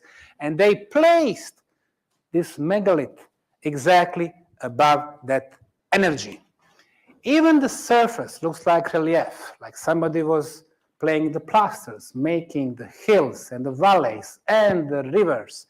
We took the sample from the megalithic block, sent it to the leading scientific institution in Croatia, and after 2 sophisticated analyses, Röntgen and phase analysis, they concluded the sample from megalith K2 is an artificial ceramic material. Well, in archaeology, we know about ceramic vases, ceramic dishes, small stuff. But in Bosnia, everything is big and bigger. So we have 18,000 pounds ceramic sculpture covered by conglomerate, potentially over 30,000 years. What was happening then? Anthropological genetics is telling us that the oldest people in Europe are the Basques, 55,000 years. Northern Spain, southern France, and the second oldest, the center of the Balkan region. Bosnia, Herzegovina, Dalmatia, Adriatic Islands, 35 to 40,000 years. Well, we got these people with the georadar instruments checking this megalithic block. 2 conclusions. The first one, the block is made from 2 layers, 30 centimeters base and 10 centimeters, we got a cover. But in between, exactly in the middle, they located the oval structure inside the block. So what they did, they poured the base, they put this oval structure, and then they sealed it. So what we have now, 22 meters below, we got the energy that's hitting this oval object it starts working. It is surrounded by ceramic. The ceramic vibrates, producing magnetic fields. We have several megalithic blocks, so we have a lot of the magnetic fields. Our megalith K1, 2006, completely covered by conglomerate. 2011, completely clean. 4 tons. On its surface, symbols carved, more symbols, total of 25 symbols. So somebody was literate long time ago. There are tens of kilometers of the tunnels. In order to make them, they had to get out hundreds of thousands of tons of material. What material? Pebbles and rocks and sand. What did they do with the hundreds of tons, if not millions of tons of material? Well, they used it to coat the Bosnian Pyramid of the Sun, the biggest pyramid. All they needed was the binding material, this yellowish clay. So they used every cubic meter of material, becoming the first eco-friendly civilization. A huge network of the tunnels, but all of them are filled up with the material and then sealed off with the drywalls, with the stones from the riverbeds, the first one, the second one, the third one. You can see the tunnel here, side tunnel, fill up with the material, and then close with the drywall. Well, in that fill-up material, we found some organic material. We sent it to the 2 labs, the Engström lab, University of Uppsala, Sweden. The organic sample, 3,091 years. Silesian University of Technology, Gliwice, Poland, 4,610 years. So we can see that the mystery of the tunnels, the first one are the builders, and the second one, those who came afterwards, and they were filling up those tunnels, not warning us to find out what's behind. Now, if you have hundreds of thousands of tons of materials, they had some big reason to do that. It's not a local secret, it's a global secret. The details from the drywall, another one. Summer of 2010, we discovered the first underground chamber, 250 meters from the entrance. It was filled up with the material, which we removed out thanks to the volunteers. And then we discovered that the length of this chamber is 12.5 meters, 4 meters wide, 50 square meters the surface, 4 meters is high, and 8 side tunnels coming to this chamber. If you have 8 tunnels, people coming from 8 different directions had to be a very important meeting place. So we were thinking about the purpose. What we did, we were checking the concentration of negative ions. As we know, the negative ions clean the atmosphere from the microbes and viruses and bacteria. The average concentration in this room, at the entrance of the tunnel, in Sarajevo or Budapest, is pretty much the same, 1,000 kiloions per cubic centimeter. But as we were getting deeper to the tunnel, the concentration was getting bigger and bigger, and in the chamber was 43 times bigger. 43 times. Today we make ionizator, and we sell them to the hospitals, so they have very clean hospital rooms. But somebody had some type of the underground hospital thousands of years back. Last summer, we discovered the first underground lake of the beautiful blue color. If it is a blue color, it means that during the long time, the water was melting the minerals. And then last November, we discovered the second chamber, 3.5 meter high with the 7 side tunnels, but they were all filled up with the material. And finally, in December of 2010, we discovered the third chamber. The chamber was 30 square meters with the 6 tunnels, all of them filled up with the material. Where to go? Well, we've been doing it for 5 years. We took the compass, we are going south, southeast, towards the Pyramid of the Sun. We removed the drywall from one of the side tunnels. We were starting removing the material, and then we saw the hole. If there is a hole, it means, well, there is no fill-up material in the back. For the first time in almost 6 years, we found 3 sections of underground tunnels. We were very exciting because for thousands of years, the human foot was not in there. So if you think about the biggest reward for the researcher, that's not the money, that's not the position, that's not the title, but the moment like this. We went north, we went south, we could see how those tunnels were made. Also, we could see the water. From that point on, the slope changed. Namely, from the 3rd chamber to the outside, the slope was 1.5 degrees, ideal for the fine water drainage. But from that point on, it changes direction. So, since there is water, the water was getting deeper and deeper, from 5 to 10 to 50 centimeters and even more. Oops. We brought one of the engineers from Bosnia. He had an instrument designed by Russians to figure out if there is any negative radiations. As we know, right now we are exposed to the cosmic radiations. We have Hartmann grids, 2 meters east-west, 2.5 meters north-south. If you stay in an intersection, it's very damaging for our health. We have Curies, we have Schneider's grids, we have underground radioactivity, it's natural radioactivity. You have underground waters and negative energy. Our body cells fight those enemies all our lives. And they don't let us live as much as we could. Well, we came with the instruments, not pendulum, not dowsing equipment, but with the electronic instruments. And Hartmann's grid was not in existence here. No Schneiders, no Curies, no any type of radioactivity. The results equal 0. If that's the case, what does it mean? It means that our body cells can do their job, what they are designed to do. They can start communicate. They can see where the deficiencies. They can balance the energy. So they tested me, of course. Before and after I've been in the tunnels. Before, what they found out was generally health was okay, but in the case of the pair organs, for example, the chest, one organ works better, in my case, left side. The other one is not used, to the full capacity because obviously we don't breathe right. So I went inside, I came back. What happened? No enemies, no radiations. The cells were communicating.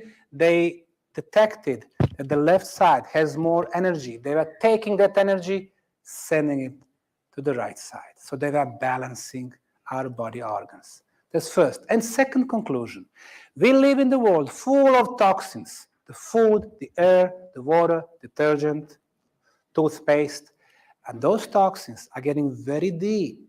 They're coming on a cellular level. We cannot even scan them or detect them. Well, while in the tunnels, the cells find those toxins and they are pushing them on the surface. So when they measured me after I came back, he found a lot of toxins. Of course, the results are not sensational after only one visit, but if you keep going there, it will improve your health. A few photos from the new sections. The drivers do not block the side tunnels anymore, but it seems that they were built as the support for the ceiling. If they are built as a support of the ceiling, it means that the drivers and conglomerates, they are all artificially made here. Now, we entered, we found the water. The water has been there for thousands of years. If you leave the cup with the water here for 10 days, with the microbes and bacteria, it will be no good. If you leave the water for thousands of years, what would you expect? Well, we took the samples, sent it to the Regional Institute for the Water. They did microbiological and chemical analysis and concluded that the water is drinkable after thousands of years. Why? Because of the negative ions. The designers made sure that because of the higher concentration of negative ions, the atmosphere will be clean. They built those channels for the water, and the water was getting deeper and deeper, as I said. So at one place, it is 165 centimeters for 30 meters. And what we try to do, we try to pump the water out so we can continue our walking. Well, the pump was working from 9 a.m. to 4 p.m. And the water level, was getting smaller and smaller. We came back in the morning, the water level came back where it was. We were doing it for 3 days, the same thing. Conclusion, we have underground water spring. If you have water, you have life. So underground, under the pyramids, they had tunnels, intersection chambers, water, especially clean water, probably healing water. They had all the elements to live and survive. In other tunnel complex, we don't have time for it. Actually, the part of the same one. In the last 6 years, hundreds of thousands of tourists and visitors came to Bosnia, the country known for the war and the violence and the war criminals, all the negative vibrations. We said, we're going to change that. It'll become a country of archaeology and volunteers and new discoveries and the positive energy. We even named one of the pyramids the Pyramid of Love. No pyramids like that in the world. Archaeologists and mainstream science, they don't deal with the, such term, but they forgot that the words are very powerful. And the most powerful word is the word love. If you sign that word, the huge structure, it is going to color the valley with the love. And these are type of messages we want to send to the world. And I'm going to finish with the artifacts. On the Sun Pyramid, interesting plate. When we color the carvings, we might be getting either directions where to go in underground labyrinth or even some star systems. Pyramid of Dragon, probably amulet with the 2 types of stone. KTK tunnel, fragments of a stone circle. In the underground, the labyrinth Ravne, we probably found a mold, and we have the very unusual combination of 3 metals here. Tumulus in Vratnica, stone tool, or maybe first boomerang. Again, Tumulus in Vratnica. On one of the terraces, we found this beautiful stone foot with 5 toes. Anatomy of the foot, the shoe size, 36. And maybe the proof that the pyramids are built by women. The German archaeologist who worked independently from us, 3 kilometers from the Sun Pyramid, found this fine ceramic pyramid. As we can see, 4 triangular faces, plateau on the top, even the ornaments are the pyramids. Well, they found it in the cultural layer between 6,000 and 7,000 years. It seems that the Neolithic man was looking around him, and of course, he saw the pyramids with no plant, with no wood, with no layers of soil. And he was building his artistic objects.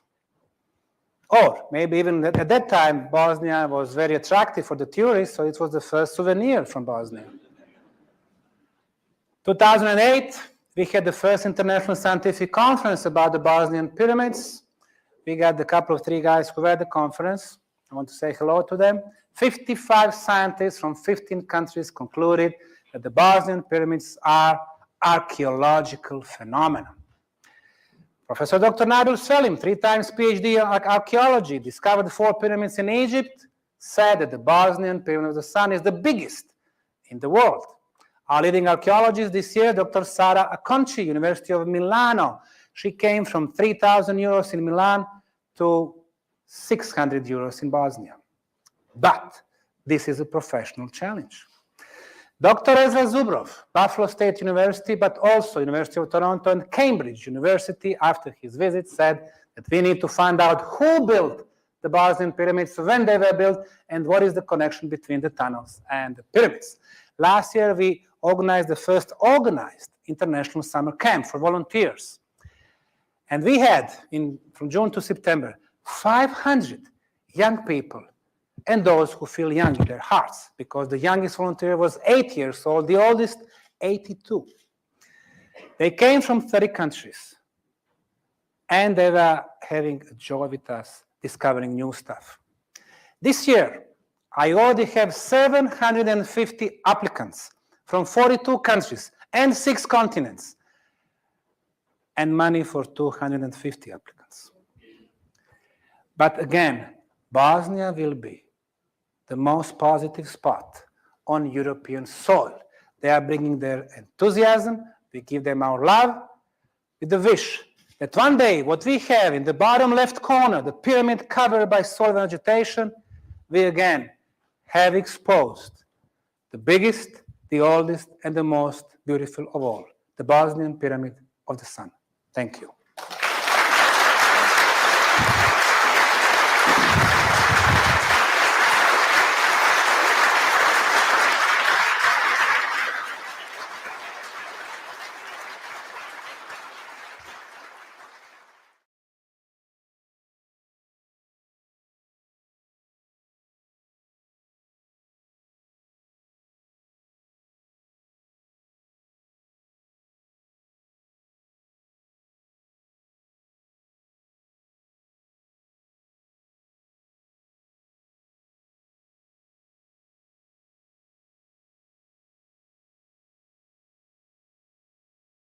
All right, sorry about that. I thought I had a little bit more time, but apparently not. That was an excellent, excellent presentation by Sam Osmanovic, Bosnian Pyramids, and Campbell has a brand new interview with Sam coming out next week, and has arranged for me, Sam, and Campbell to have a conversation episode interview in Autodidactic Alchemist.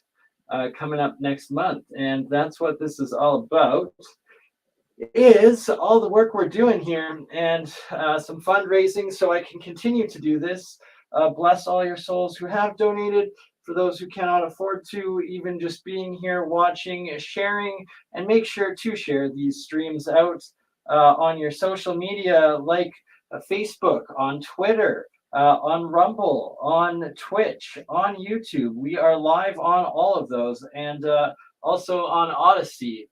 So it actually helps the algorithms by sharing intra-platform. With you take the YouTube and you share it on your Twitter or on your Facebook. It helps a lot. So it is appreciated, and we will continue covering the megaliths, the dolems, the pyramids, and everything that is around the ooparts, the leftover remnants from the previous mega civilizations that terraformed the world, that also paid huge attention astronomically to the sky charts, to the planets, and to the stars above, and the cycles, and the long count ages, the 5th age of the sun or the 4th age of the sun that we just transitioned from, apparently from the yellow sun to now a white dwarf sun, and that 2023 is the year that the 11-year cycle. We'll see if the sun actually flips its magnetic poles again, or if it does another white pulse like Nassim Haramein has pointed out several times before.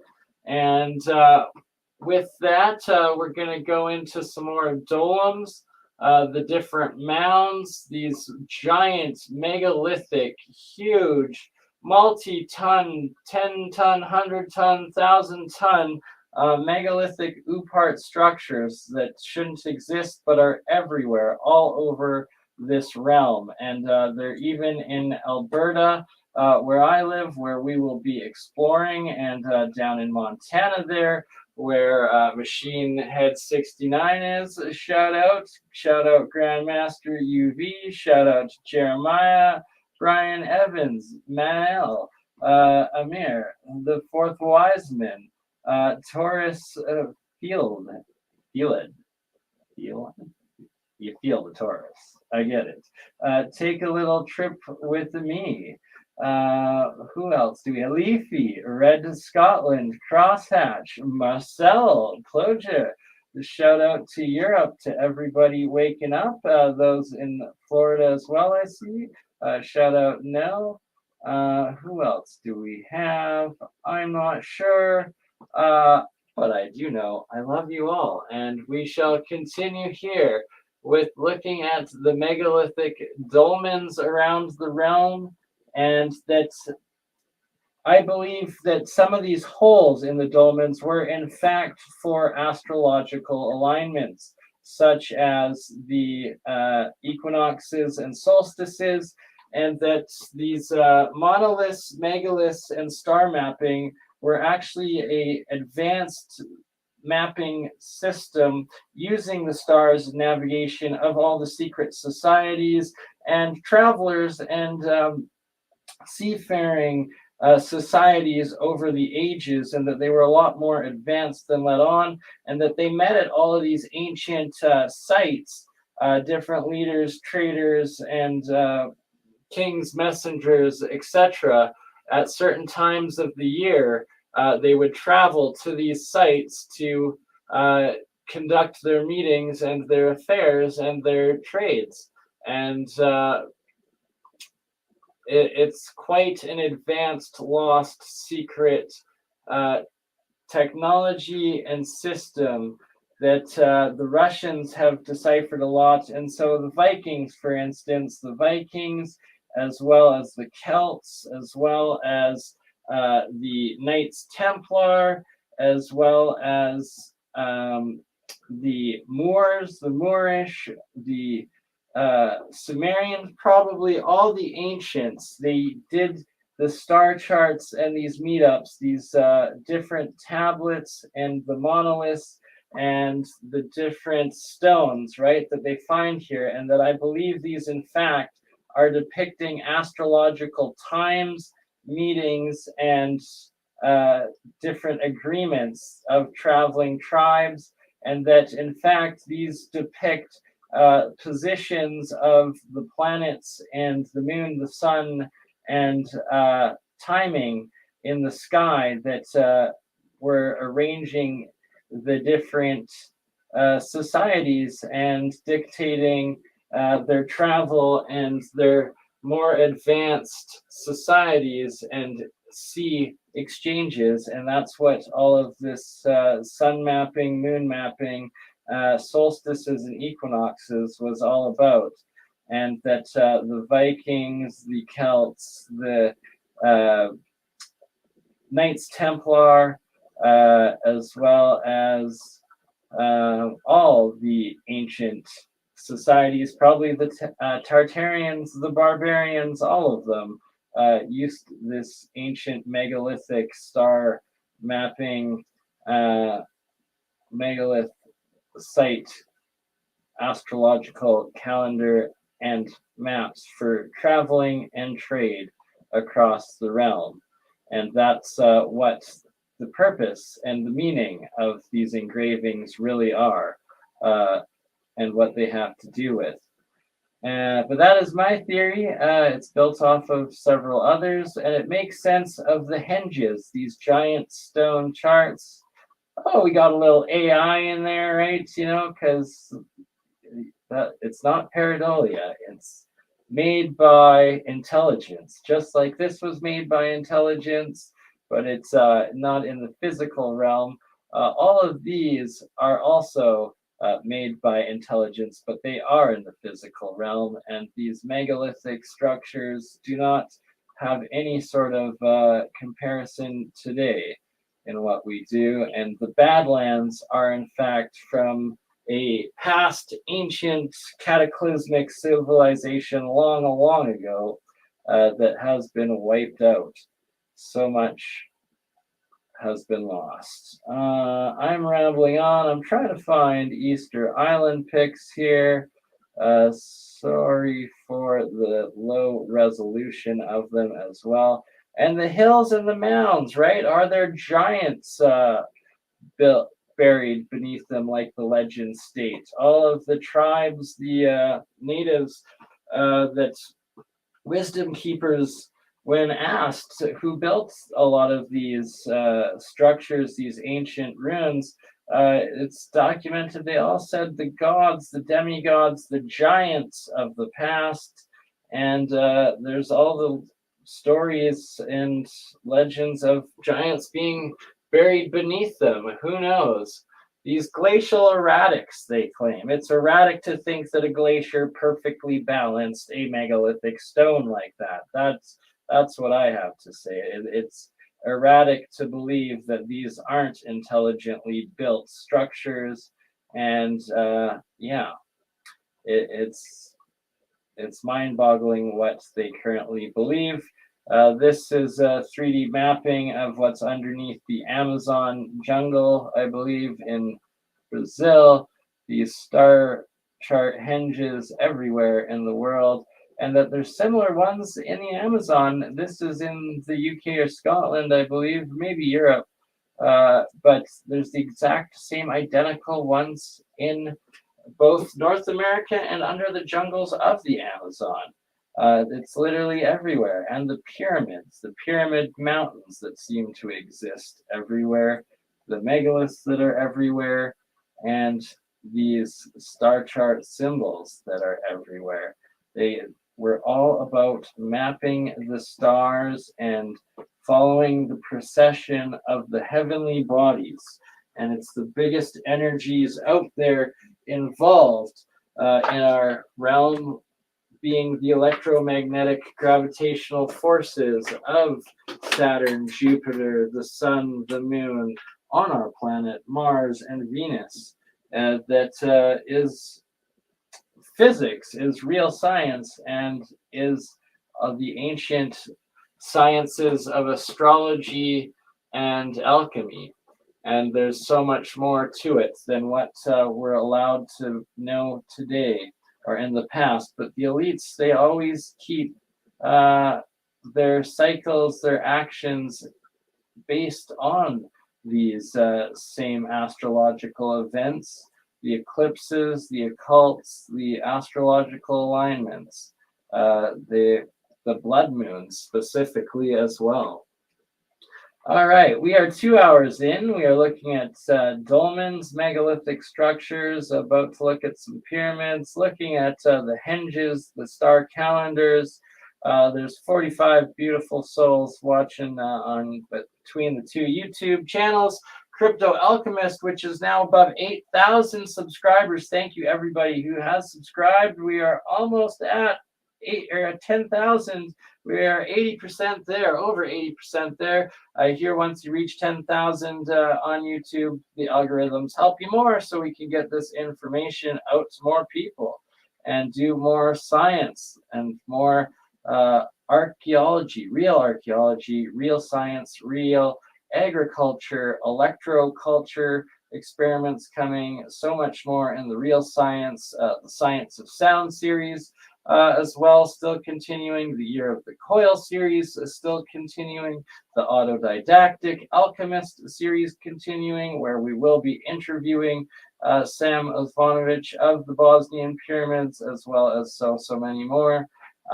My series with Michelle Gibson, my series with Paul Cook, my series with Jeremiah JP, my series with Andreas Zertis. There's so much that I am doing every single day. It is full-time work. It is a lot of work. It is not just these streams, it is the preparation for these streams. It is the afterwards of downloading, of editing, of re-uploading, of emailing, of booking, of getting the source materials, of getting the materials together for the experiments. It is so much time and effort, energy. It is insane, but I do it all for you, because all of you awesome beings and beautiful souls are what's making this happen and building a better future, a better realm, a better world for all. We're coming out with the free energy. We're coming out with the anti-gravity as we continue to explore and understand our past. We will be able to actually connect and build a real future of abundance for all, just like Ubuntu with Michael Tellinger.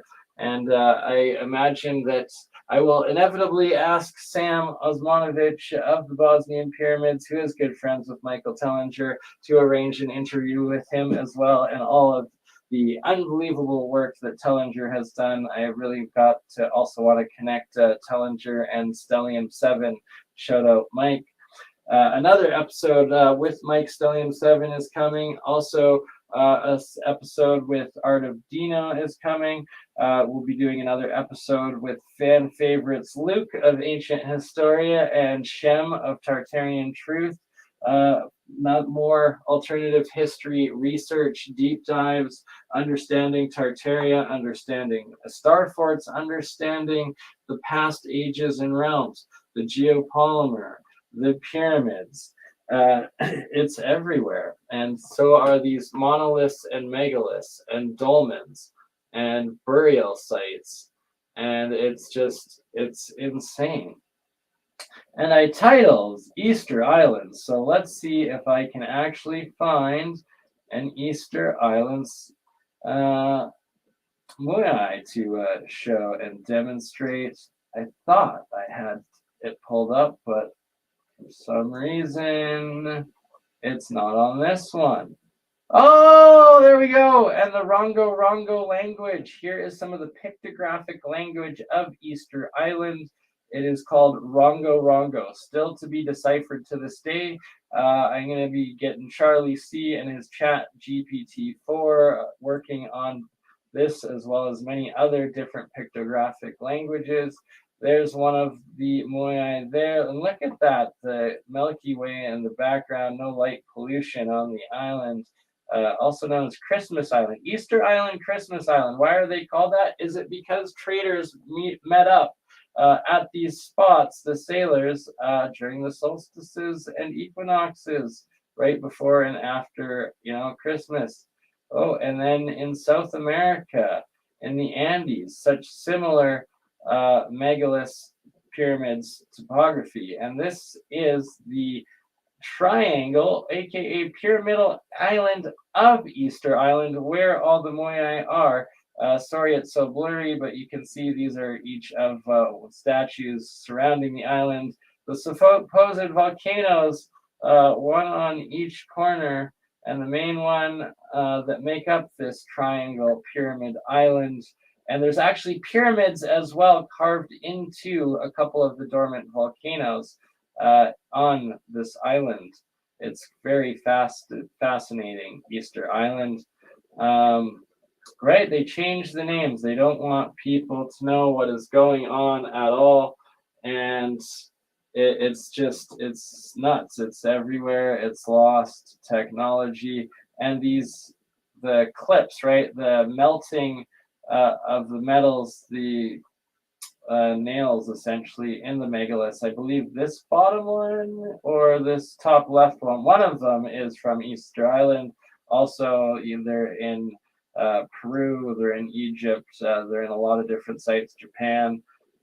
Here we got another one of these Moai, and that they're not just the faces, they're the full bodies and legs, and on the back of them is the Rongo language, and that these are just some of the broken ones. A lot of these ones have the hats. These guys are missing them there.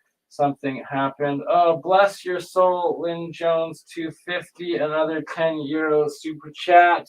Thank you so much for your continued support, you guys and girls and awesome beings, all of you being here and that donate and make this happen, because without you, it would not be possible. Hopefully one day, but I never want to sell out. I just want to bring what interests me, what interests you, and the free energy and the real history out to all of you. And like, there's this red, is that basalt sandstone? What is this red maroon stuff that the hats are made out of? Completely different megalithic stones. They're on the vast majority of the different Moai. I'll be showing more pictures of them. Look at this megalithic structure. This is part of the star fort of the Imperial Palace that is in Japan. Massive megalithic walls. Bless you so much again, Lynn Jones, for the 10 euro super chat. It is appreciated, and so are you. And it is also greatly appreciated to feel appreciated with you guys and gals and everyone in between supporting this work. Thank you. Struggling at multitasking, writing thank you in the chat because thank you and bless all of you. And let us continue with this tour of the world. This right here is in Cusco, Peru, one of the, in the Andes, the different polymer bricks, definitely geopolymer as well, but earthquake-proof megalithic structures. This is the carving out of the top of one of the mountains in Peru. Like, it's just insane everywhere in the Andes that this is. Also in Cusco, Peru, the polygonal wall that has the same knobs, just like in Japan, just like in Egypt. On the Great Pyramids themselves, the outer walls have the same geopolymer nobular blocks, and that these ones, it's earthquake proof. It's from the original civilization. The Inca said the gods built it before them, and that they built like the different animals, the puma, into the wall, the different colors. Like, just amazing earthquake proof work. You can't even fit paper through it.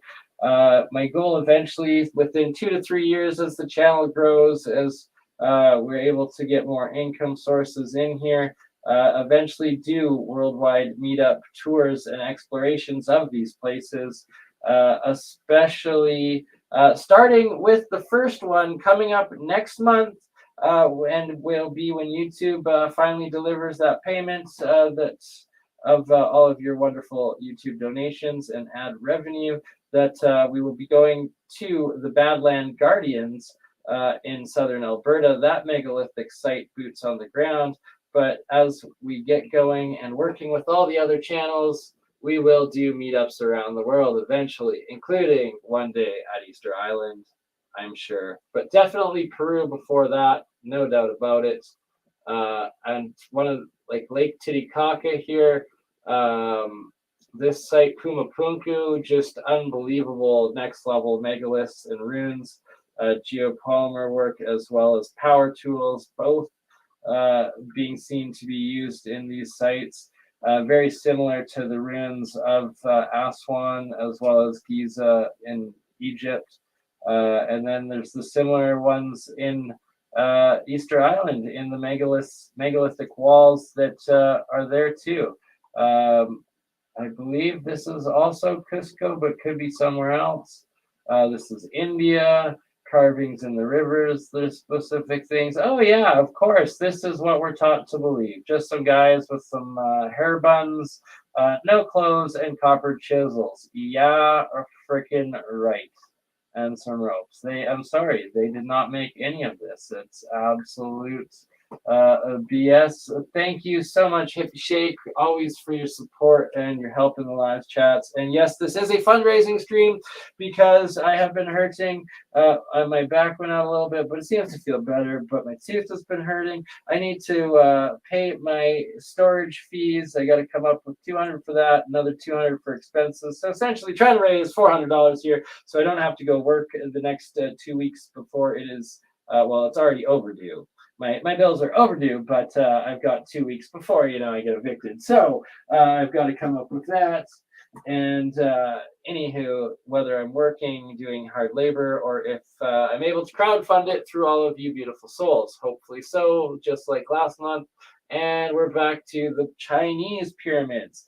The pyramids everywhere, whether it's Asia, and there's thousands of them in Asia. That's the craziest part, that China covers them up, Korea covers them up, they're throughout Indonesia, there's some in Japan, they're everywhere, they're even in Siberia. And bless your soul, Manel. Thank you for all of your prayers, Marcel, Hippie, everyone. Thank you. And just sub geopolymer, nice. Hey, Bernick, showing Yeah, maybe on OnlyCams one day, right? I said I'll actually experiment for $1 million. Pay me $1 million. I will go on OnlyFans, jack off into a jar, and actually create a homunculus experiment. But other than that, not happening. And yeah, I'm not gonna harm myself. I don't think, except for $1 million and science. Right? If I get paid $1 million, let's try and make a homunculus. But I don't intend on doing the nasty in a jar. All right. Back to geopolymer pyramids, megaliths around the world, and not talking about the creation of a homunculus or whoring myself on the internet. Frick, yeah. Well, the thing is, the storage, it's actually my silk screening equipment, all of my merchandise, clothing, that inventory I have to go through, set up again. It was that the lockdowns completely put me out of business for a few years, where I had to put my silk screening business and equipment and inventory into storage, where it now costs me money each month until I'm able to save up and get it out of storage and start printing again, which will happen sometime in the next 6 months, hopefully. But I need to stop spending so much time doing streams and get a part-time job to be able to save up to do that. It's all just a vicious cycle. Unless you guys spread these videos far and wide, and somehow the YouTube algorithms and advertising pays me enough to do it full time like I have been and not be broke ass, that would be awesome too. Anyways, we're going to be dealing with it this summer, tackling it one day at a time. Before that, we have many other adventures to do. We just have to cover the costs in between then and now. Look at that. Look at how buried it is, and that on these giant monolith, megalith carvings of the Moai, on the back is the Rongo language. Still to be deciphered, pictographic. And then this one, I believe, is also in Peru. And yeah, sharing is caring. Look at this handsome devil. No idea who that feller is. Quite the mustache, but he's happy as heck. He's exploring the megaliths in Peru or Bolivia. And so are we right now. Digitally, one day we'll all meet up there in person. Here is Malta, one of the megalithic ruins in Malta, astrologically aligned. And sure enough, this will be our first international meetup with Paul Cook, with Campbell, with Ken Ominous, beatboxing. We'll do a Science of Sound. We'll do a tour. We'll do it all when we go to Malta next year. Dutch Sense also said he'd be a part of that, him and the Duchess. So it's going to happen. We're going to get Michelle there too. We're going to make it a reality. And maybe by year 3, we'll be able to get to Easter Island to do it. But it's that I'm in Canada in the winter, and I do want to get one of them domes, but they're softer. It's the heating them to do the printing in the winter when it's minus 40 outside. I do, but who knows? You cover it with the right sod or hemp insulation. Who knows? Geopolymer is going to be the key, and we're going to be figuring that out as we go forward too. More experiments with geopolymer, with Dutch Sense, with Paul Cook, with Gerald WPG Enlightened for Truth, and all the awesome work Gerald's doing as well. We're gonna advance building construction like the ancients in no time as we figure this stuff out. It's coming back one step at a time. So here you can see there's a Moai head, buried body, and the megalithic polymer, but also polymer shaped wall, and that is on Easter Island. It's the exact same builders as the Egyptian pyramids, as Cusco, Peru, as Teotihuacan, but Pumapunka more so, I think I was meaning to say, all over, all the megalithic sites. Here is a megalithic ship in Sweden, maybe? It's the Vikings, I believe. This is South America, could be definitely in the Andes somewhere. Their water systems still working to this day, earthquake proof. And here we are again, Easter Island, more of these guys. They're literally everywhere on the island. They're nuts, they're buried. Megalithic structures all over the realm. What are the symbols meaning? They're alchemical symbols too, right? I believe this is also on Easter Island, another megalithic wall there. Oh, look at the size of those blocks. It's just nuts. Oh, like, okay, the head is twice the size of a person. The body is 5 times or 6 times the size of the head. It's absolutely mind-blowing, these megalithic sites all around the realm. Like, oh, this guy in the reef, how did he get down there? Like, how do you get down there? The ancient stone sites, like, look at the size of the people compared to the full bodies. Just it's crazy. The hat is bigger. The hat is the same size as the person.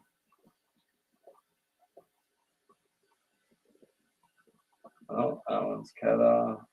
Yeah, so here's one of the step pyramids into the side of the volcano of oh, I guess this is the quarry. Sorry, no, this is the quarry of Easter Island. But oh yeah, it's straight up quarry. My bad. The pyramids are on the corner tips. Sorry for getting that mistaken. My bad. But yeah, dug out there, and on the backside, that Rongo language. I know I've got a couple pictures of it somewhere here.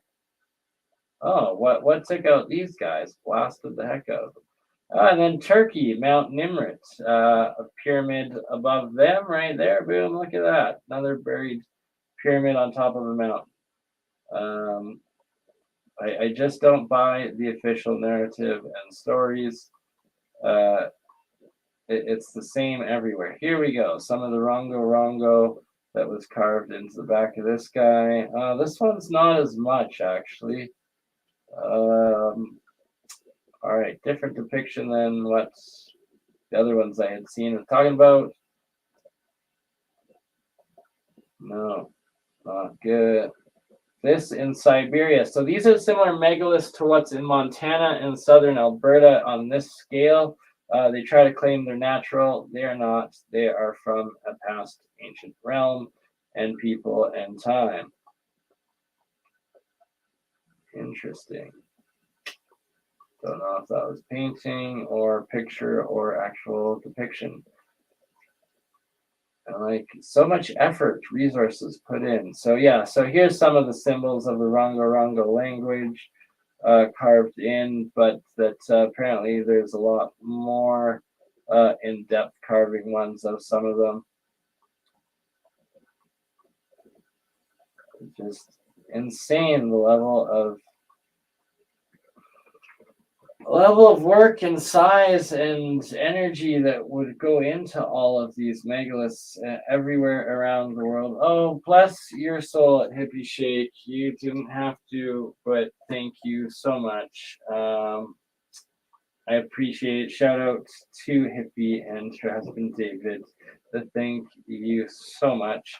To all of you making this work possible and being a part of this and breaking the narrative together in this community, and the discovery, the work, the continued work and developments that we're all doing, and bringing together every single person here, just being here, just sharing these videos, liking them, learning, and talking about them. You know, we're all doing our parts and spreading this awakening, the shattering of the narrative, and the true history of humanity, whatever it might be, and that the truth is often stranger than fiction because they don't want us knowing the truth. They make us believe that life is mundane and there's nothing magical to this realm, when in fact it's so much deeper and bigger and mysterious and magnificent and amazing than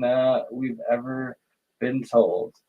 And that there's literally nonstop evidence of global civilizations or worldwide, realm-wide technologies and mass civilizations everywhere we go, from the most isolated places like Easter Island, aka Christmas Island. They changed the name on it. To every continent, literally. Who knows what's behind the ice wall of Antarctica? Maybe we'll all go there one day, maybe 1 decade in. We'll be big enough to go with Mr. Beast. I don't know, but first one coming up is going to be the Medicine Hat Badland Guardians, which I will finish this stream off with. We're 2 hours and 20 minutes in right now. Thank you everyone for being here. There is 45 beautiful souls right now, but I know there will be so many more watching this afterwards. Also, let us share the Rumble stream one more time, because we are live on Rumble, and I love you all in my Rumble community, which I'm typing right now. And for everybody, please subscribe to Rumble.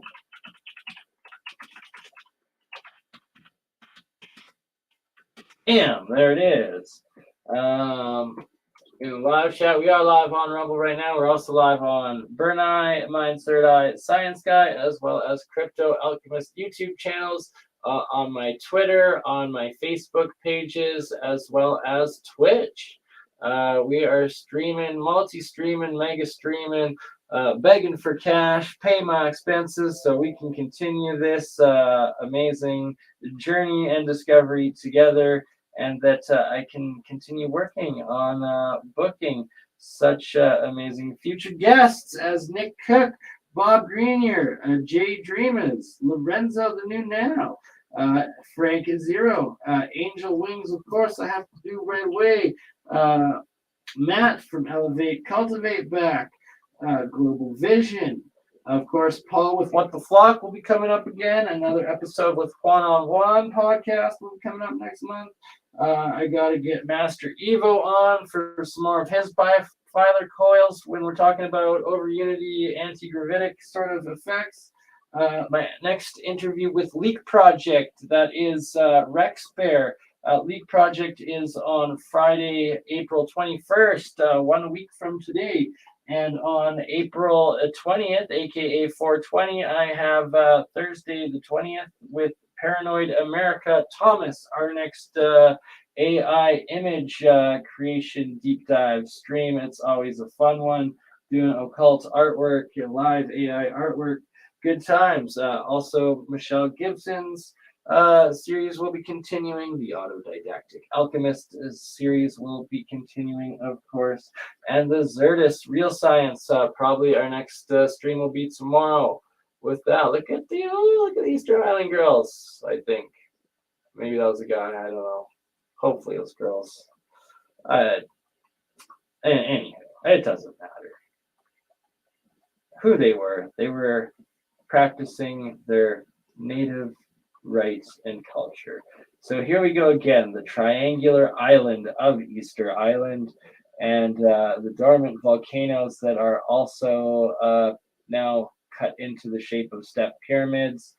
And it's quite fascinating with the Moya all around the outside, the perimeter of Easter Island, and all the different carvings on the back of them. They're literally everywhere. Oh, and there's star carvings they're showing here. Here's the alignments that it's actually an Orion alignment somehow.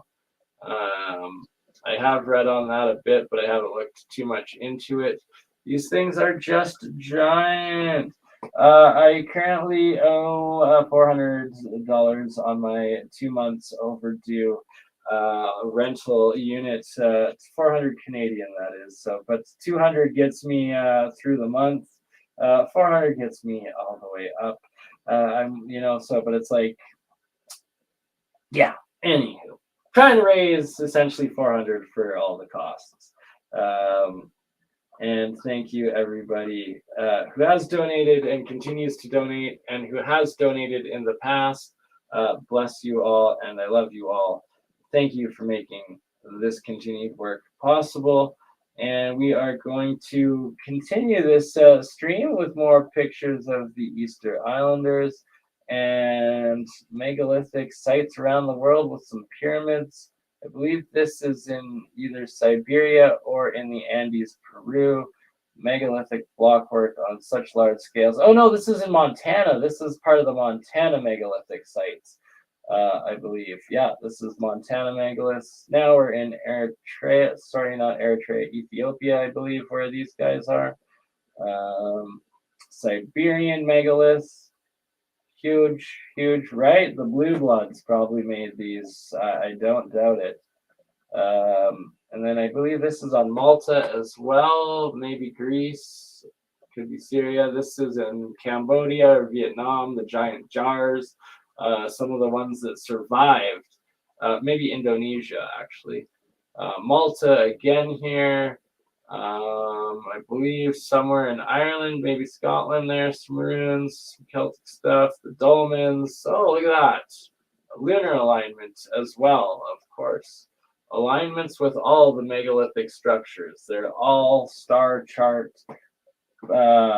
Rex is awesome. We love Rex. Rex was my very first podcast, and bless his soul, Rex got me started. I owe it all to Rex for getting me into the podcasting, the YouTubing, and doing the interviews. And Campbell was my third one ever, and yeah, it's been history ever since. 400 videos now that's up on Crypto Alchemist with 8,000 subscribers. Bless each and every one of you for making this possible. Sorry if I haven't made you moderator. I'm just going through the chat right now. Everybody deserves to be a blue wrench on both my channels so you can share and so you don't have to worry about getting deleted. Comment in the live chats and I will give you that blue wrench, each and every one of you, because that's just the way it goes. I love you all. Let's continue on our journey of megaliths, shall we? Egypt or Inca? Something ancient, crazy. Egypt. Montana, I believe Montana, Egypt. Sorry, they're so blurry. Montana,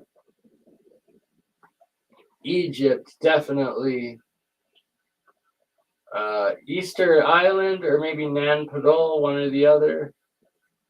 Montana, Egypt, I believe. Look at this carving guy somewhere.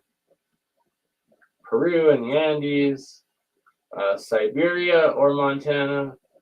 Ooh, some Sumerian tablet with the scarab beetle, or is it Greek? Crazy, right? It's a runic language. Egypt, some of the Montana megaliths, Greece, South America, Egypt, Montana, Turkey, I believe Peru or Bolivia, Egypt again, Blue Wrench, it's the attack of the Blue Wrenches, right? Everybody's a Blue Wrench, everybody's a Blue Wrench. It is 3 in the morning, it is 3 in the morning, and I continue the stream. Because I love all my European friends, and I love all my East Coast friends, and I love all my Australians. I love all the Africans, I love all the Middle Easterns, I love all the Asians too, wherever you are from the world. Okay, so there's Turkey, that's Cappadocia we're looking at right now. Literally apartment building, mountains, like look at that. It's 8 stories, 1, 2, 3, 4, 5, maybe 10-story tall mountain hills. Geopolymer or melted, I don't know. You guys decide. I don't want to get in the debate. I think there's room for both possibilities depending on some of the structures, when they were, what's happened, erosion to them since. Look at that massive megalith right there. Just huge. More Egypt. I believe this is Turkey, but could also be Asia, or it could be in Italy, it could be Tunisia. This is South Africa. These are the stone circles and the different terraces, just absolutely nuts. The overgrown megalithic rockwork. Aussie, Aussie, Aussie! Oi, oi, oi! It goes, I'm not sure. This could be New Zealand, could be Japan, this wall. Not entirely sure. Pyramid Castle somewhere. Oh, Egypt temples. Look at that. Like, just an absolute ruin. Like, just decimated from, like, that is a desert mud flood. That is a mud flood that then was a desert for 1,000 or 500 or 10,000 years. Like, look at that. Just the first pictures. I think this is one of the first color pictures of in Egypt there. Another one of the Montana megaliths. Star charts and carvings in some of the geopolymer walls. This is definitely in Peru, in the Andes. Again, Peru. Japan Star Fort, the Imperial Palace. Just look at the megalithic scale of it. It's mind-blowing every time. Mind-blowing every time. Like, I guess this old Japanese man looking up at just breath taken away. He's struck away at how did they build it, the complexity of the scale. I don't know. Can I speak for him? I'm guessing. Oops. All right. I had another good pyramid video lined up for everybody. It's some updated now. See, we're going back to Sam Esmanovich, actually. But first, let's go quickly the Bosnian pyramids. Little recap that the Ferrum Foundation has done huge on the Bosnian pyramids with the geoglyphology, and that Arthur Ferrum has done everything in decoding geoglyphology and the Bosnian pyramids and all of it. So that's one thing I'm going to bring up to Sam, is how the archaeology or the architecture of the Bosnian pyramids is built in to geoglyphology, another aspect of the Bosnian pyramids. But what I really was going to share, though, is a new updated video of Sam Esmanovich interview, as the last one was 10 years old. This one, I believe, is just from last year, and he got a new interview coming out with Campbell next week, and I get to do an interview with him next month with Campbell, which is going to be epic. So here's some of his 12 top facts with Dr. Sam Esmanovich. Forget the best time stories coming from Encyclopedia Britannica that pyramids are tombs for the pharaohs or places to sacrifice the enemies. We need scientific explanation. And that's exactly what we've been doing in the last 15 years in Bosnia with the Bosnian pyramids. We have developed a set of scientific criteria to define the pyramids. The first element is geometry. If you want to call something a pyramid, it has to have the geometrical shape of the pyramid. In spring of 2005, I first went to the little Bosnian town of Visoko, which is here, at the base of the photograph. I went to see the local museum, but then I saw this. For 25 years before that, I've been researching pyramids. Like Bob said, my PhD is about the Mayan pyramids. And I've learned that majority of the pyramids in the world, China, Mexico, Guatemala, Belize, are actually covered by vegetation. So I was looking in front of me, one side, to the left, second side, to the right, third side, in the back, fourth side. It's four sides. In front of me, triangular face. Triangular face, four triangular faces. We can see obvious corners. And those sides, they meet at apex. Geometrically speaking, this was a pyramid. I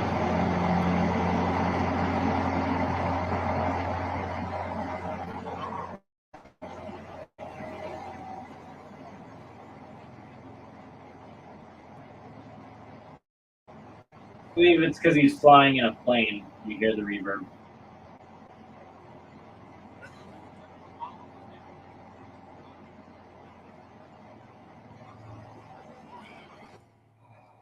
To the top, 220 meters, 722 feet. The Great Pyramid of Egypt, 147.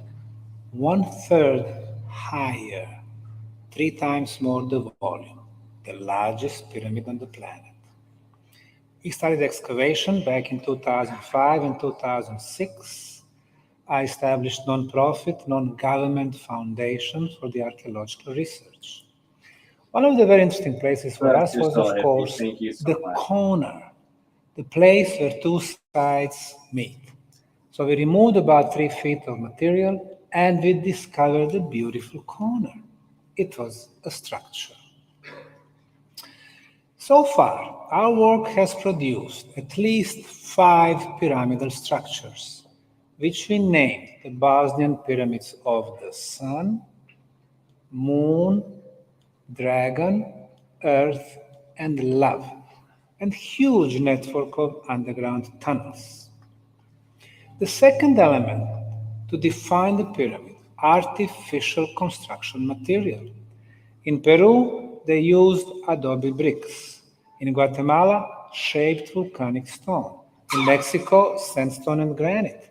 In Egypt, limestone and granite. In China, sandstone and granite. And here in Bosnia, as you can see on the photos around, we also have artificial construction material just 3 feet below the soil. This is our archaeological trench number 4C. You see how 3 meters below the soil we are discovering blocks. Geopolymer. This one is 13 feet long, 5 feet wide, and 1.5 feet thick. It is 7 tons. It has rectangular shape. It does have 6 sides, and it has breaks at 90 degrees. 6 breaks at 90 degrees. Mother Nature does not make rectangular blocks with the 6 flat sides and 6 breaks at 90 degrees, but intelligent hands.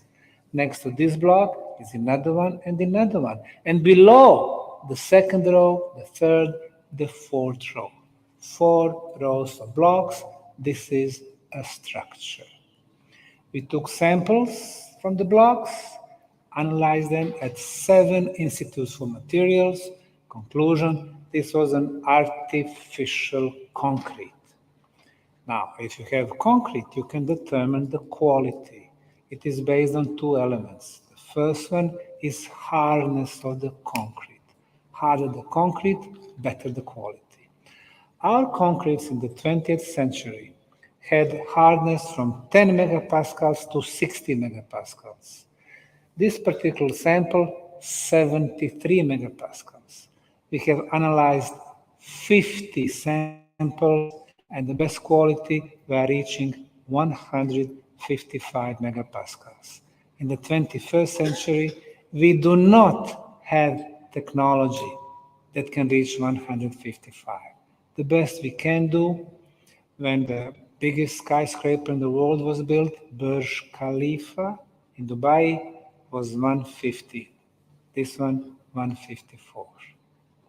The second element, the water absorption. If water can get inside the concrete during the winter times, it freezes. The ice has a tendency to expand and concrete breaks.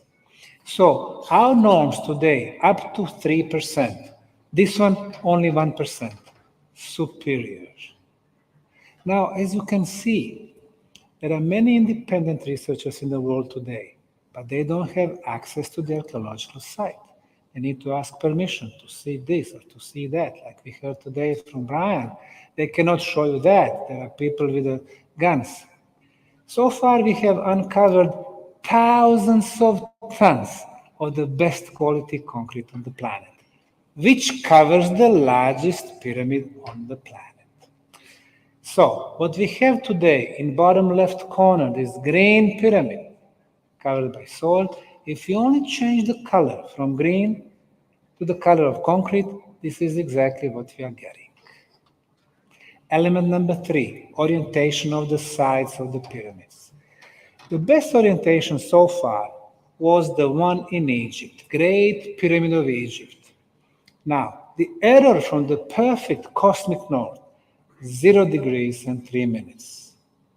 Khafre, 0 degrees, 3 minutes. Mykerinos or Menkaure, 0 degrees, 18 minutes.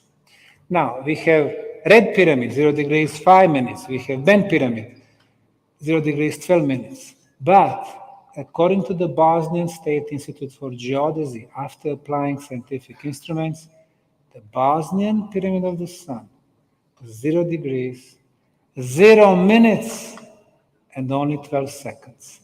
The most precise on the planet. Element number 4, inner chambers and passageways. According to geophysical scanning, inside the Bosnian Pyramid of the Sun, we have 7 levels of passageways, shown in different colors. For example, white color, it's about 33 feet deep. Then we have blue colors, about 130 feet deep, and so on. And those 7 levels, they form a spiral, going all the way to the top. Element number 5, underground tunnels. Back in 1971, Harvard University Press issued a statement that preposterous claims by independent researchers that there are tunnels under Egyptian pyramids have no base. 3 decades later, we know that out of 17 most important Egyptian pyramids, all of them have underground tunnels. Giza Plateau, at least 3 levels. Saqqara, not 1.2 miles, but tens of kilometers. In China, every pyramid has tunnels leading to under it, to the chambers. Palenque, Mexico, Teotihuacan, Peru. But in Bosnia, this prehistoric underground tunnel network is the most extensive on the planet. In Chinese tunnels, Mexican tunnels, Peruvian tunnels, you don't have access. To the Bosnian pyramid tunnels, anyone can come. And not only that, anyone can come and join us in clearing them. Element number 6, water. Egypt, River Nile, major rivers in Mexico, Peru, China. In Bosnia, we have actually 2 major rivers, River Fonica. If we go back, ancient gold mines. Gold. I would just like to point out that when he says it's like the largest tunnels and like the largest pyramid, it's that he's comparing to all the official numbers, where a lot of the other sites, official sites, like they hide the actual depth, length, and size of their own tunnels or pyramids and everything that's hidden and buried. But that said, this is new info that of Sam, just a couple years old at the latest, and he's giving a lot of crucial new discoveries and updates, info on the digs and all the archaeological work that they've been doing at the site over the last 2 decades. Because of gold plates, but because of monoatomic gold. And River Bosna, the largest Bosnian rivers. Oh, what? Did he just say monoatomic gold? Like, you got my attention, Sam. And many around the water flows. I'll explain you why is that important. Element number 7, sacred geometry elements. You know how in Egypt there are 3 large pyramids, and they're saying they match those 3 stars of Orion belt. Some people became very popular because of that. Well, I'm not a big fan of that theory. We know that 3 stars in Cygnus star constellation have much better fit. But somebody would not build pyramids just to make a replica of the layout what is on the sky. There are many, unlimited number of triangles, but only one triangle where you have three same size and where you have 3 times inner angles at 60 degrees. And that is equilateral triangle. When we connect the top of the Bosnian pyramid of the sun with the top of the Bosnian pyramid of the moon, the distance 2,170 meters. From the moon to the third major pyramid, Dragon Pyramid, 2,170. From Dragon back to the sun, 2,170 Thank you meters. so much for the support. Very obvious. Field. The most important triangle is applied Or here. sister. It is element of sacred love you all. geometry. Why is sacred geometry important? They don't tell you that. Everybody mentioned that. You have elements of sacred geometry. You have movement of the energy.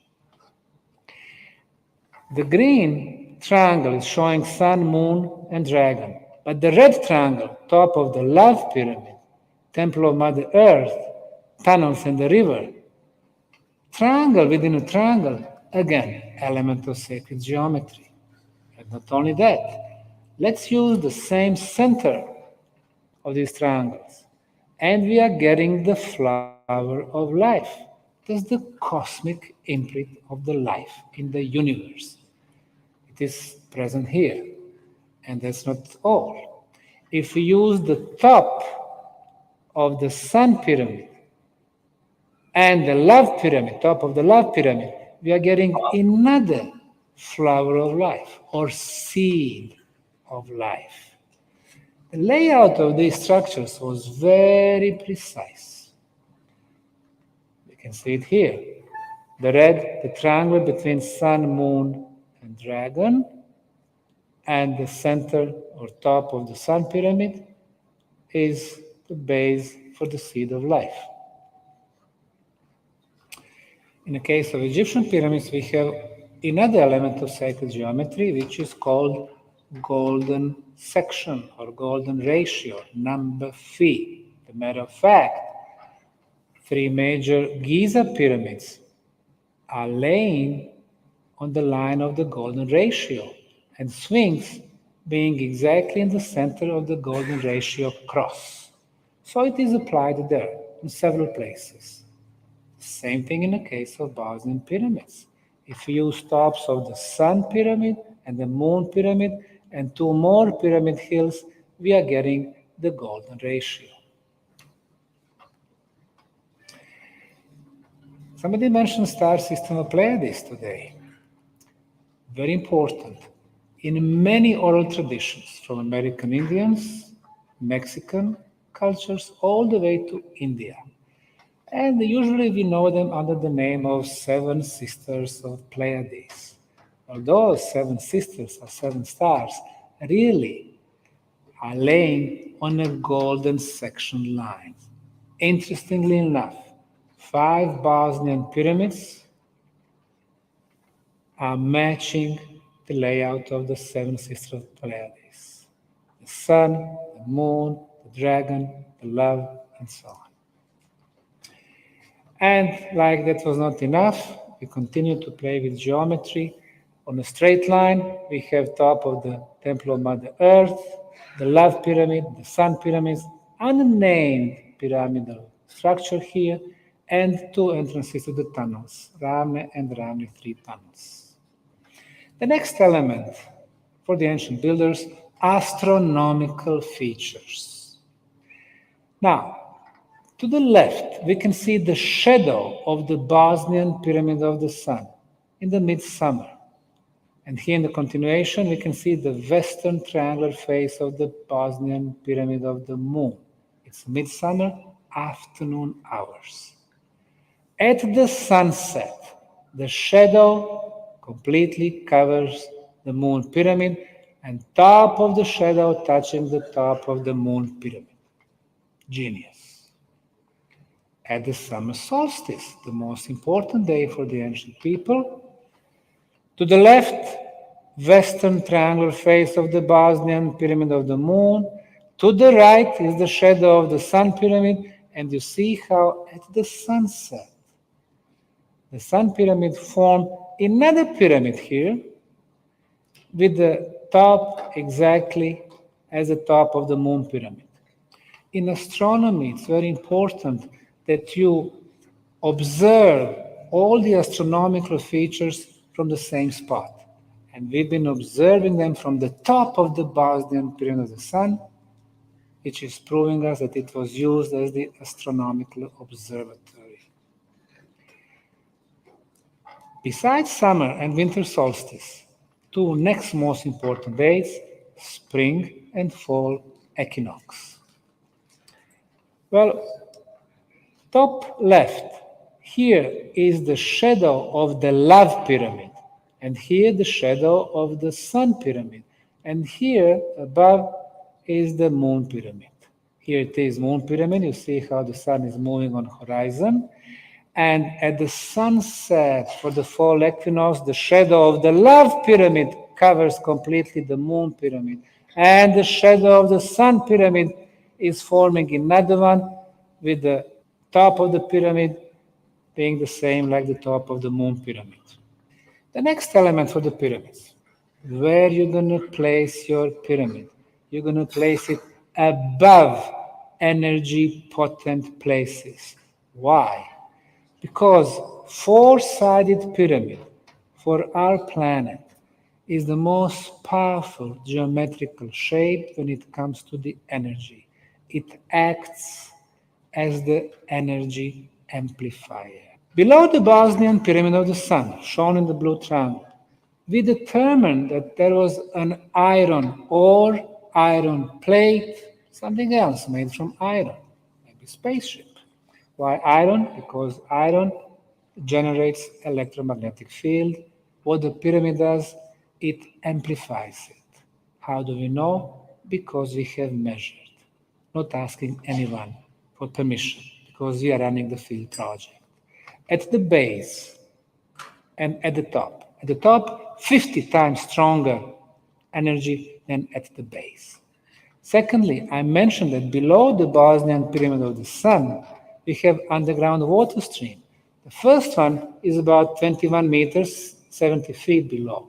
Water moves, releases negative ions. The pyramid amplifies the concentration of negative ions. The third form of the energy, 55 meters or 180 feet below the pyramid, another water flow. Between the two, electricity is generated. The next one, we are finding during our archaeological excavation a lot of quartz crystal on the pyramid and inside the tunnels. When electromagnetic field hits quartz crystal during the process called piezoelectrical effect, the energy transforms from electromagnetism to the ultrasound. And we measure ultrasound on the pyramid and in the tunnels. And the last one, using a device called experimental life meter, we measure the level of life energy. These are relative numbers from 0 to 100. For example, in our contaminated cities, the level of life energy 25%, in the villages 50%, in the pyramids 100%. Pyramid amplifies different forms of energy. But our advantage is that we measure it. Element number 10, volcanic lines. We are the first one and the only one who's been researching this element. Namely, we have concluded, after analyzing 85 megalithic and pyramid sites around the world, that the pyramids and megalithic sites like Stonehenge, Avebury Hill, and the others are always sitting above intersections of several volcanic lines. What is volcanic line? You have two volcanoes, you connect them with the line, it is volcanic line. But if you extend the line and at the end you have pyramid, pyramid is sitting on the volcanic line. Why is that important? Volcano, lava, iron, minerals, energy. For example, Angkor Wat, famous site in Cambodia, is sitting on the top of intersection of 15 volcanic lines. Cholula, the largest pyramid in Mexico in the state of Puebla, sitting on 18 volcanic lines. Machu Picchu, everybody's saying the most energetical point on the planet, sitting on the top of 16 volcanic lines, and we go down to the list, Bosnian pyramids, 26 volcanic lines. Element number 11, ley lines, very famous in the United Kingdom, where they realized that today churches and cathedrals are sitting above those energy lines, ley lines, that are of the cosmic origin. Churches today, before temples, and even before pagan temples. Well, to the left is a picture of part of former Yugoslavia. Top, Croatia, to the right, Serbia, bottom, Montenegro, in the middle, heart-shaped Bosnia. Those red lines are lane lines. Lane lines, lane lines. Here in the middle, most of them are intersecting. Exactly here, this is the town of Visoko, to the right, Sarajevo, capital city, but they're intersecting here, and this is exactly the place where the Bosnian pyramids are located. And finally, our unfortunately late friend, Dr. Harry Oldfield from United Kingdom, had developed a special camera. In 1990s, it was called PIP camera. Nowadays, it's the updated version, New Energy Vision, NEV camera, with which he was able to film bioenergy fields which are not visible to the naked human eye. For example, this here is one pointy natural hill in Bosnia. Above it, you see those lines, green and blue and red and green. These are those bioenergy fields. They're all horizontal. They don't move. This here is a village in Western Serbia. Green, red, green, blue, red. Bioenergy fields, they don't move, horizontal. It's beautiful. Bell Rocks in Sedona, this is a red rock. They're saying energy center of the United States for a reason. But look at those lines. Rose, brown, green, rose, brown, green, blue. They are all horizontal. This is the road from Aswan to Abu Simbel, horizontal lines. And this is the Bosnian Pyramid of the Sun. And above, you can see only vertical lines. Everything is upside down in Bosnia. What's happening here? The year is 2015. Back in 2007, when Dr. Harry Oldfield personally came to Visoko, it was the first time when he scanned the Bosnian Pyramid of the Sun. It had something to do with the energy. Well, let's see it 3D. At the base, those buildings, this is the town of Visoko, the pyramid. And look at the red color in the pyramid, the energy.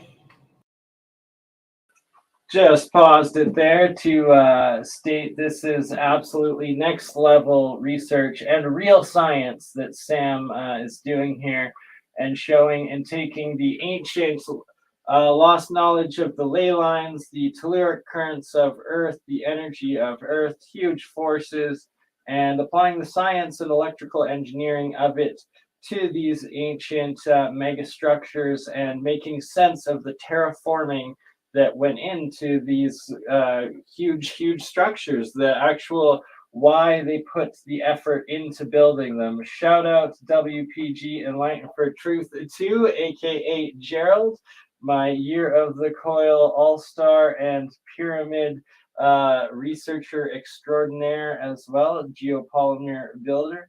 And yes, thank you so much, Hippie Shake.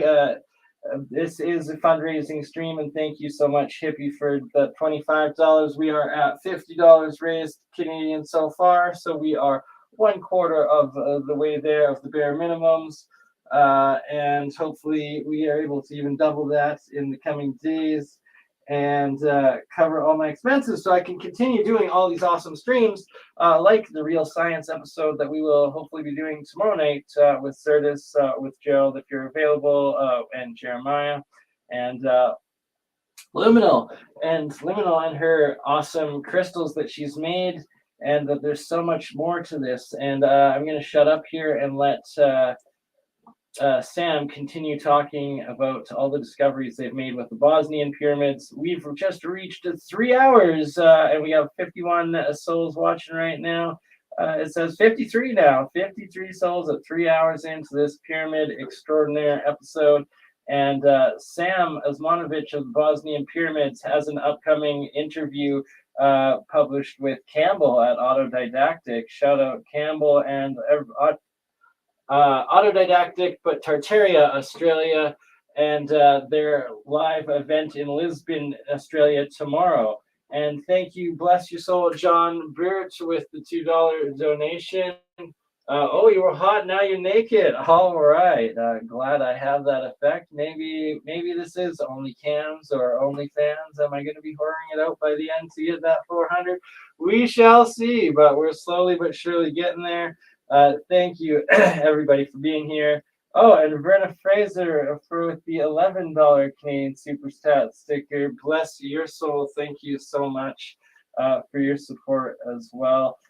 Everybody here, this is only possible thanks to you, and that because of all of you and your continued support, I'm going to have the opportunity of talking to Sam coming up next month with Campbell, which is going to be epic. And let's get back to Sam's science of the pyramids here before we dive into some more megaliths.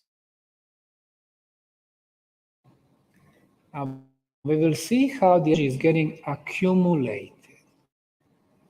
Red. Now everything is red. Energy is getting released to the top of the pyramid, hitting those horizontal lines. They become vertical, so energy can flow without the obstacles.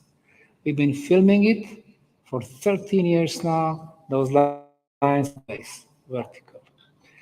Since this is a UFO megacon, let me show you something else. Now you see this energy signature here, which is completely different than anything else. It's oval in shape, it's getting close to the pyramid, now it's getting inside the pyramid, exactly the moment when pyramid is getting so much of the red, so much of the energy. It's staying there for some time, and now, see it here? Here it is. It started leaving the gas station because it got enough fuel.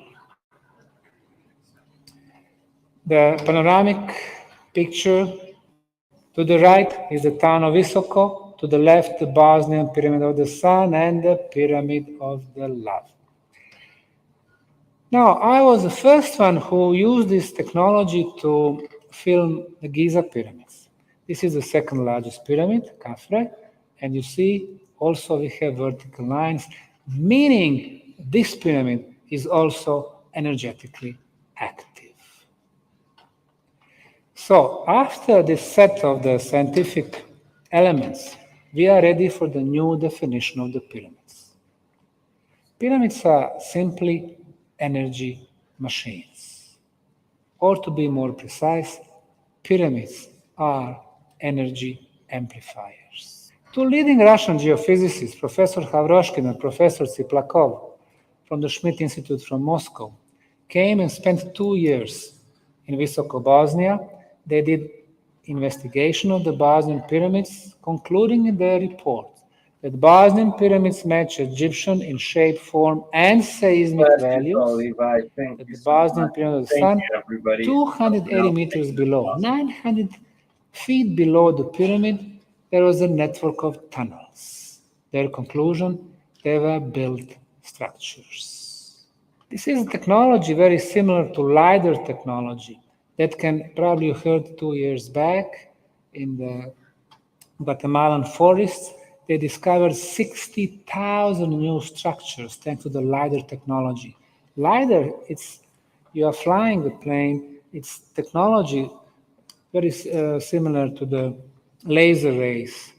Basically, it can go through the vegetation and 1 meter below the soil. So basically, you remove on your pictures all the vegetation, construction, houses, and so on. Well, in our case, once we remove the vegetation, this is the triangle, the northern side of the Sun Pyramid in Bosnia, which we considered its original height, 220 meters, 722 feet. However, once you remove the vegetation, you see how this corner goes all the way to the bottom of the valley, eastern triangular face. In other words, this pyramid is at least 360 meters or 1,200 feet in height, by far the largest pyramidal structure in the world. Dr. Zahi Hawass, for 2 decades, the leading figure in Egyptology, the head of their Supreme Council on Antiquities. Later on, he became member of government. Once he was removed, they accused him for $2 billion crime. But then, again, we have the military over there, so now he's free man. But anyway, I invited him 3 times to come to Bosnia. He refused. He never came to Bosnia. But he said no pyramids in Bosnia because they are finding some 40-ton concrete blocks. It's impossible for humans to move them. 2 leading European archaeologists, Dr. Mike Hayward, director of the Council for British Archaeology, and Professor Parsinger of German Archaeological Institute, never came to Bosnia, but they issued a statement that this pyramid scheme is a cruel hoax on an unsuspecting public. Poor public did not expect me to come up with such claim. Independent researchers, Dr. Robert Schock, no pyramids in Visoko, Bosnia. And he said, in 2006, Osmanagic started the project because of his future engagement in politics. Well, it's been 14 years now, and I'm still not engaged in politics. He said, and his desire to make money. Nothing wrong with that desire. The thing is, for the last 15 years, I've been the biggest donor to the project through my business in Houston. And finally, that the project was a fiasco. Well, that fiasco has become the most active archaeological site in the world. The Bosnian Pyramid of the Moon, the second largest pyramid in Bosnia. We started excavation below 1 meter, 3 feet of soil. We are finding those beautiful sandstone plates shaped on all 6 sides, 1, 2, 3, 4, 5. And they are making those beautiful terraces. The first row, the second row below, the third row. We started excavation. They attacked us, geologists from Bosnia, Croatia, France, UK, Boston, New Orleans. It's all natural, they were claiming. Natural. Mother Nature can shape those blocks on all 6 sides, 6 times, breaks at 90 degrees, transported them from the quarry and perfectly laid them over here, and even built steps from the base of the Moon Pyramid. We are finding the first terrace with the large plates, the second one medium-sized, the third one small. Large, medium, small, all the way to the top. In between, clay, which was used as the construction material.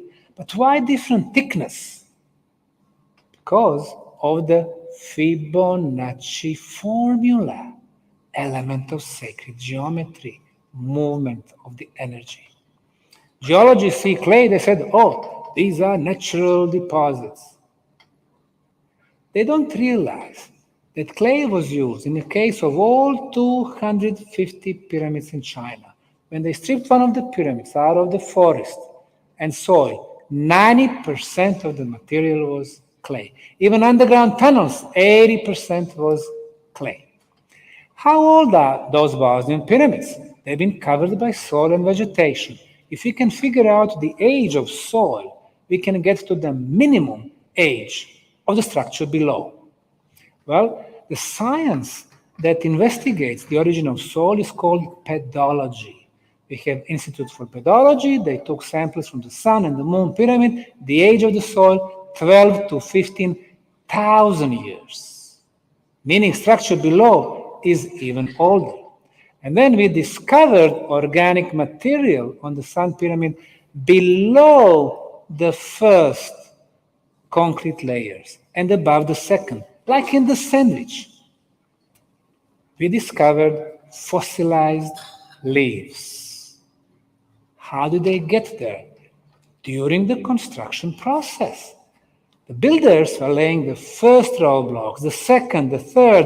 The wind was blowing, bringing those leaves, and they placed the final layer of blocks.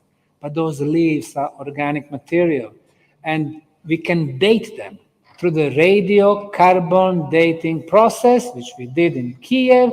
It produced date of 29,200 years plus minus 400 years before present. And this is only the radiocarbon date. Thanks to Dr. Paula Violette here, we know that you need to add approximately 14 to 15% to get calibrated date or calendar age. So, the official age of the Bosnian Pyramid of the Sun, 33,600 years. The official age of the first advanced civilization, Sumerians, 6,000 to 7,000. So we go back for 3,000 years, and everything they taught us is wrong. What is the purpose of pyramids? Archaeologists cannot help us. Nobody teaches them in schools about the true purpose of pyramids. They teach them about the pottery and primitive tools, but not about the purpose of pyramids. Historians, anthropologists, geologists, no help. We needed the real scientists, people with the instruments to measure, physicists, electrical engineers, sound engineers, telecommunication engineers. Team from Zagreb, Croatia came with the instruments, Gauss meter, EMF meter, oscilloscope, spectrometer, and they measured on the top of the Sun pyramid. They measured 28 kilohertz frequency of electromagnetic field. Diameter 13 feet. They got out, no measurements. They went back in, it was there. It meant that this EM field does not go left or right, but it goes up as the energy beam. The team from Belgrade, Serbia, they came with their instruments. Here's the list. And they confirmed the same frequency of 28 kilohertz. And then we had teams from Finland, Heikki Savolainen, sound engineers, with his equipment. Professor De Bertolus from Italy with his equipment. They all confirmed the same frequency and this existence of the energy beam. When in science you have 4 independent teams who come at 4 different times with their own equipment and they all get the same results, it is called an independent scientific verification of the phenomenon. Which phenomenon? This one right here. Energy beam going through the top of the Bosnian Pyramid of the Sun. Mother Nature does not make hills with 4 sides, 4 triangular faces, perfect orientation to the cardinal points, with artificial concrete, with passageways, with tunnels, and with the energy beam like this. You have to have an energy machine. So, the Bosnian Pyramid of the Sun is not only the largest pyramid on the planet, but the oldest energy machine that has been working for more than 30,000 years, like the first perpetual motion machine on the planet. And then we measure this energy beam during very intriguing cosmic phenomena. It happened a year and a half ago, and it's known as the total moon eclipse, July 27, 2018. We wanted to see what's going to happen to energy beam when we have on the same line Sun and the moon and the Earth and even Mars. So we did measurements in the afternoon. Energy beam, as usual values. and in the evening during the total moon eclipse, which lasted 1 hour 43 minutes. Well, it appeared that the electrical field was 2 times stronger during the moon eclipse. And then we measured the strength of the signal on the top of the pyramid, on the ground, 10 feet higher, another 10 feet higher. The results on the ground, 1.9 volts, 10 feet higher, 3.9, another 10 feet higher, 2 times stronger. So, what we would expect from the strength of the signal is if it moves away from the source, it should be becoming weaker and weaker. But since everything is upside down in Bosnia, in our case, the signal was getting stronger and stronger and stronger. Let's call our technology Hertzian technology. Let's call this phenomenon non-Hertzian technology. In 21st century, we do not have technology which is based on non-Hertzian waves. But the gentleman who was born less than 200 miles from Bosnian pyramids was experimenting with this type of technology in 1899 in his lab in Colorado Springs. And his name was Nikola Tesla. He invented transmitter, which is today known as the Tesla's coil. And he was able to send energy signal wirelessly from one end of his lab to another one, 55 feet away. He was able to give light to light bulbs, even if they were burned. And just before they are going to burn down his lab, because he was becoming a threat to the conventional science, he did the last experiment. He sent the signal to the ionosphere around our planet, which reflected, coming back much stronger, non-Hertzian phenomena, to Colorado Springs, and he brought lights to 10,000 homes. For the first time, one scientist from our civilizational cycle has proven that unlimited quantities of possible, that clean energy was possible, that non-Hertzian phenomenon was possible, that wireless transportation of the energy was possible, and finally, that free energy was possible. Have American corporations accepted this invention? Of course not. How will JP Morgan, who was financing Tesla's work, sell the free energy and make money? Instead, he cut the funds for Tesla, and with his colleagues, billionaires, he started investing in much more expensive and inferior Edison's technology. Thermal, hydro, nowadays nuclear power plants, spending a lot of money to build them. A lot of money for the transformers, a lot of money for the cables, but they lose 20 to 30% of the energy, so that's to us, end users, for a lot of money. Tesla built famous Wardenclyffe Tower in the state of New York. He did just very few experiments. Again, lack of money. But he was writing after those experiments, I found a way to send unlimited quantities of energy, thousands of horsepower, between two planets, regardless of their distance. And the frequency he was using was 28 kilohertz, the same frequency that we measure on the top of the Bosnian Pyramid of the Sun. Tesla, through unsuccessful and successful attempts, find the proper frequency, the best frequency to move the energy, to move the information throughout the space. And the Bosnian pyramid builders knew that 3,000 years back. The Kukulkan pyramid in Chichen Itza in Mexico, 2009. The tourist from El Salvador was filming his family. In the back, he filmed energy beam.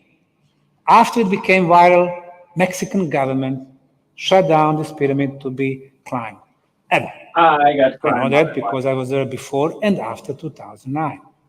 The Pyramid of the Moon, Teotihuacan, energy beam. So there are more pyramids that have been active. Italian anthropologist Professor De Bertolis brought his equipment to measure the ultrasound on the top of the Bosnian Pyramid of the Sun inside that energy beam. Now, what we can hear is called sound, usually from 10 hertz to 20 kilohertz. However, as we are getting older, like Paul and myself, we are hearing 19 kilohertz, 18, 16, and when our wives are talking to us, we don't hear them at all. Well, everything above 20 kilohertz is called ultrasound.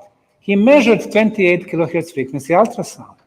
We cannot hear that. So what he did, he converted 28 to something that we can hear, 8 kilohertz. So for the first time, now you will be able to hear how the pyramid speaks.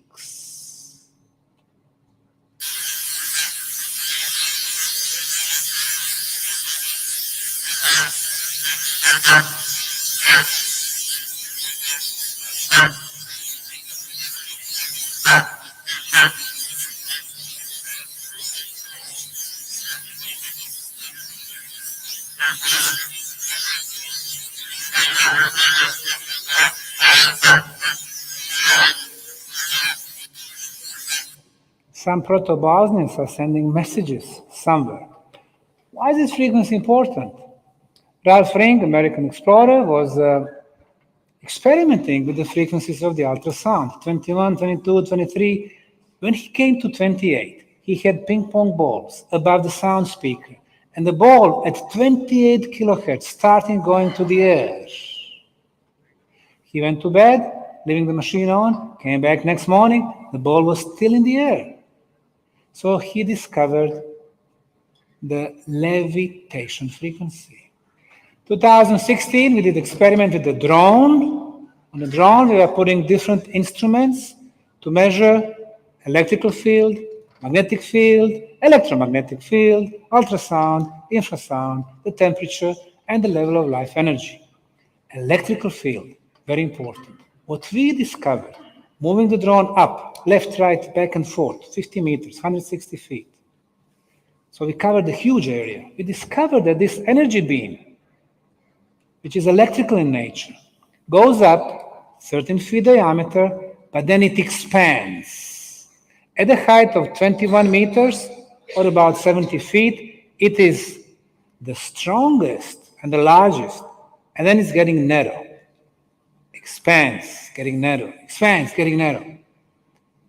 For physicists and engineers, no doubt, these were so-called scalar waves. Some people call them torsion fields. We call them Tesla's scalar waves. Tesla was the first one who was investigating them. In the last 50 years, Russian theoretical physicists have been investigating, trying to apply them in the military technology. Why? According to them, scalar waves are much quicker than the speed of light. How is it possible? They teach us that according to Einstein's hypothesis from 100 years back, the biggest speed in the universe is the speed of light, almost 300,000 kilometers per second. If you move quicker, you are going to dematerialize. Well, for our planet, this speed is sufficient. From here to Bosnia, about 10,000 kilometers. If I turn on this reflector, it's going to be seen there the same second. 10,000 kilometers, 300,000 kilometers. But if we send the speed of light to our sun, it will take 7.5 minutes. If we send it to the northern star, 700 years. If we send it to the center of our galaxy, Milky Way, 40,000 years. So now imagine that poor proto-Bosnian sitting inside that pyramid, sending the message using the speed of light. It would take 5 billion years for the I would like to create some geopolymer that we can build buildings out of, that we can build battery buildings out of, that we can use for electroculture purposes in building and landscaping and structures, as well as make sure to check out Gerald's work, WPG Enlightened for Truth 2. Gerald's going to be applying these piezoelectric properties and dielectrics to the geopolymer as well. Yes, we got to get graphene. There's so much to do, so many experiments. Also, part of the reason why we are doing these fundraising, as the supplies also needing to get up to $65 so far on PayPal today. Thank you so much, everybody that has been able to chip in, and we shall keep this going for a bit longer as we continue to raise awareness and raise funds. And I love you all, and here's some more Sam. The message to reach the creator. And by the time he answers back, another 5 billion, in 10 billion years, this Bosnian is going to have very long white bird. So the speed of light is actually not very practical. If we are creator and we have created so many galaxies, forms of lives, you want to know what's going on with your children instantly. According to Russians, the speed of scalar waves, 100 times. It seems that the information moves instantly from one end of the galaxy to another one. Bosnian underground, not political, which is very developed, but archaeological. Here we discovered entrance to what we call Tunnel Ravne. It's 1.2 miles from the Bosnian Pyramid of the Sun. We discovered it, or I discovered it back in August of 2005, because I knew if we have pyramids, we have to have underground tunnels. This is how they look like, Ravne tunnels. It's a huge network of passageways, intersections, chambers, water tunnels, lakes. So far, we have cleared 2,550 meters, and you can go anywhere. No secrets in our case. In 2006, we discovered another tunnel, this time very close to the towns, to the downtown. 2015, we started purchasing the lands, the properties. We discovered what we named Ravne 2 tunnels. In 2018, again, this time on our land, we discovered what we call the healing tunnels. In August of 2018, about 1,000 feet from the Ravne tunnels, we discovered another entrance, which we named Ravne 3 tunnels. This is from the Middle Age, some tools from ancient Roman times. It was important for us. We discovered artifacts. It means it's been used for a very long time. So this is a scene from our volunteer season. They're digging, discovering those artifacts. Like it was not enough, 2 months ago, we discovered another entrance, which we named Ravne 4 tunnels. Very, very narrow passages. We got inside in about 200 feet of existing tunnels, and the rest of them were shut down with the filler material. What is the common denominator for those tunnels? We are always finding those, as we call them, stone drywalls. Stone drywalls. It seems that those tunnels were built with the pyramids 30,000 years back. But about 5,000 years back, somebody filled those tunnels with the filler material, and then they made hundreds of those drywalls. They did not want people in the future to use them. This is how the tunnels look like today. What we do, when we clean the side tunnels, we place the wooden support for the safety reasons and LED lights. Here we can see several drywalls and several side tunnels. In those tunnels, we've been discovering big blocks like this one here. This is our most famous one. It's called K2. It's sitting on support. If it is sitting on support, that's the archaeological proof that somebody picked up the place, put the plate on the plate. this big block. They even connected them with the binding material, which is based on the calcium carbonate. We took samples, sent them for the analysis to the Institute for Atomic Physics. They applied two very sophisticated methods, Röntgen diffraction analysis and phase analysis, concluding that this was an artificial ceramic material. Why is that important? Because somebody was able to produce 8 ton, 18,000 pounds, 8-ton block more than 30,000 years back. We used GeoRadar to see what's inside this block. They told us exactly in the middle, oval object. It was not hollow, it was not water, it was not ceramic, it was not metal, but mineral quartz crystal. So what we have now, 21 meters or 70 feet below, underground water flow, water moves, releases the energy hitting the quartz crystal, it starts working, it is surrounded by ceramic, ceramic vibrates, producing electromagnetic field that can be measured using our scientific instruments. We measure two frequencies. The first one, 7.83 hertz, it's right here. The second one, 28 kilohertz. 28 kilohertz is the one that we measure on the top of the Bosnian Pyramid of the Sun.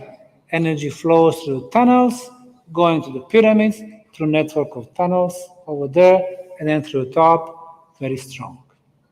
Then we check this block with this technology. We realize that a lot of dark blue areas, this is high frequency radiation, high frequency affects our spiritual aspect. So this place is ideal to relax, meditate, doing astral projections. People come to this place, they open their hands, close their eyes, and they can feel tingling in their fingers. They can feel energy flowing through their hands. They can feel. Well, we cannot use our physical senses. We can see, we can touch, we can hear. 5 physical. But this is something else. This is one of our 30 spiritual senses.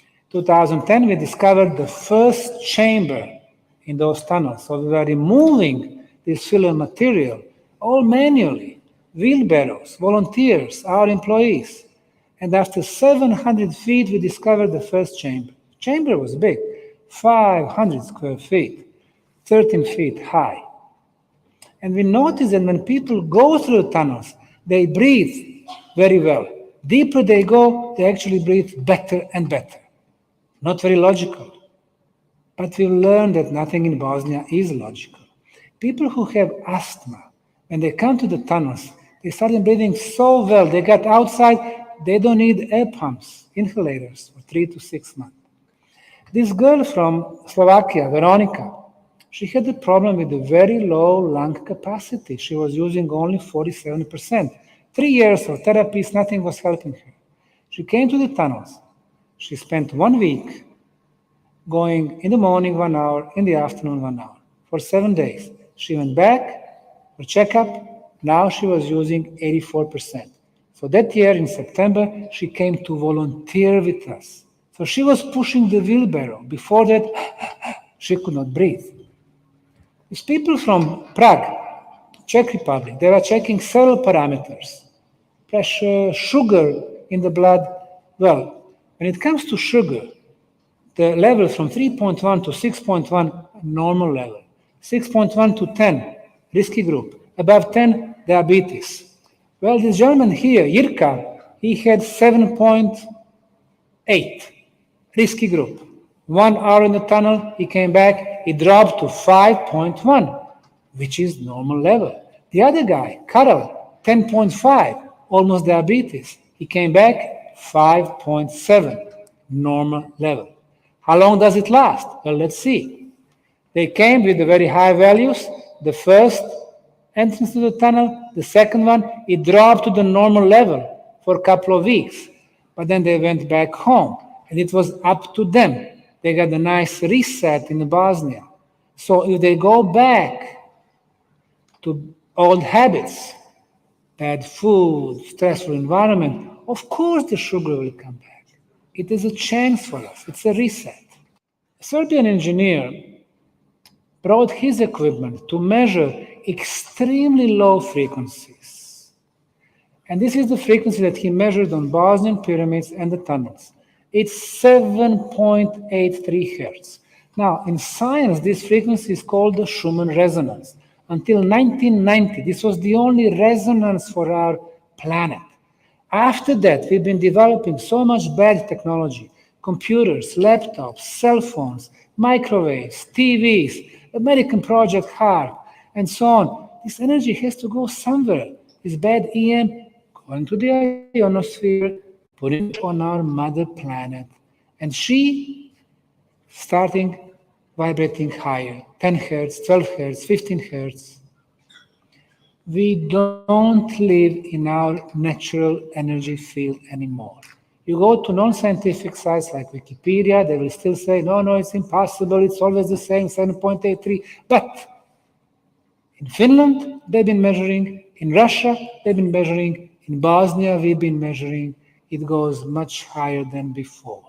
It creates very stressful environment around us because our body cells, they are born at 7.83 and they can recognize the difference.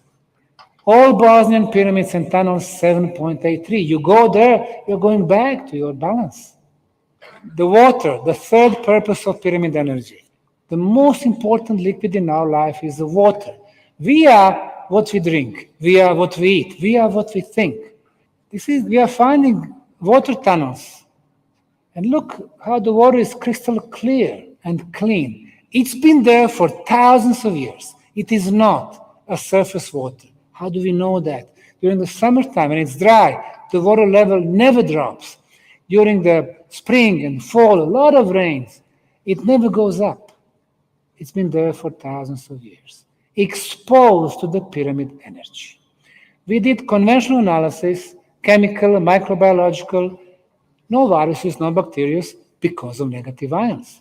Then we sent samples to the unfortunately late Dr. Masaru Emoto from Japan, who became very popular from 1999 when he started freezing samples of water, taking a photo through electronic microscope. Now, this is molecular structure of the tap water from the New York City. No structure at all. Why? Well, the water that we drink at our homes or bottled water. No viruses, bacteria. Why? Because they put chlorine. They treat it with chlorine, which is a poison. We can find fluorides, poison. Traces of heavy metals, poison. What we drink is energetically dead water, which vibrates very low. This is the water that goes through the dam in Japan. You can see nice green color. On molecular level, looks ugly. This is the water from bottom left, largest freshwater lake in Japan, Lake Biwa, from satellite, looking beautiful, blue, but it's contaminated. On molecular level, looks real bad. This is the water, the city water, from the town of Visoko, where the pyramids are. But this is the city treated water. Look at it. Looks bad. We sent samples from our pyramid water through the post office. It was 6 years back when we could mail it through the post. Today you cannot do that no more. Liquid you cannot send. Well, it went through the X-rays and Röntgen machines at the airport. They sent us results. Still, it remained a beautiful hexagonal in shape. Why hexagonal? The most powerful geometrical shape of all sacred geometry shapes. And beautiful crystal-like structure, like a Christmas tree. This is energetically alive water. It vibrates high. So, when it comes to the pyramids and the pyramid energy, we really need to forget those fairy tales about pyramids being tombs. Pyramids are structures built to last forever. This is a technology. It's not of human origin. The oldest pyramids in the world are not rudimentary, inferior. but opposite. They are the biggest, superior, and the most advanced in China, Egypt, Bosnia, and Mexico. It's technology that's been brought to humanity. Humans were maybe there, just watching, sometimes maybe used to help during the process, or they simply witness everything. All right, we are back, and we are 3 hours and 40 minutes in. It is inspiring. Sam is a founder and pioneer in so many aspects, a modern Indiana Jones, all the research he's done at the Bosnian pyramids, and I can't wait for the opportunity to talk to him with Campbell and even to see Campbell's first interview with Sam and to show Sam all of the work that the Ferram Foundation, Arthur Ferram, has also done on the Bosnian pyramid site, and to connect Sam with this verifying research and real science of geoglyphology in pyramids and pyramidology, the pyramid culture and builders of pre-cataclysm Younger Dryas, megafauna, mega human, possible giant builder civilization of the Atlanteans, possibly the Egyptians, ancient Egyptians, all those depictions of giants and the younger workers, who knows? But that whatever it was constructed with purpose, with this mapping, this megalithic mapping, everywhere around the globe and into the old world, the old cities, but the more recent times, just the most recent reset of old city Moscow on the geoglyphs too. It's fascinating every which way you look at it. And so this is once again a reminder, all of this work is possible only thanks to crowdfunded, your generosity and support. And it's once again that time of month that I must beg and plead for your donations so I can cover my costs and not have to go work hard labor the next 2 weeks to pay for my storage rent and be able to do all the more episodes for you. Like with Tartarian Truth and Ancient Historia, Luke and Shem, or WPG Enlightened for Truth to Gerald and JP Jeremiah, Exotic Propulsion, Join the Technicians, or Campbell, or of course our absolute favorite legend, Dutch Sense, that has brought over half of the new subscribers and intelligent beings that are in this community, and getting us an interview number 3 with Dutch. Michael is an absolute legend, and Michael also working on the geopolymer, and that we will have to have Dutch and Paul Cook on for a full interview together, as well as Jeremy Reese, the alien scientist, and Jeremiah with Dutch Sense, and probably even Charlie C. Shout out Charlie C. And Mike over at Faraday Research, still doing amazing free energy developments. New video out today on his Adams motor. And we will be having Ominous back on for episode 7 of the Science of Sound coming up this month. And I have to continue my testing, of course, with the Rife coils that were donated to me by Matthew Rife. That's as part of the funding and whatnot is to have the time to do the experiments in our Real Science and Year of the Coil series, and I gotta run some more frequencies through those. When I turned them on the first time, it caused me pain, so I haven't really had the energy to play with those energies since, but I will be getting to it at some point.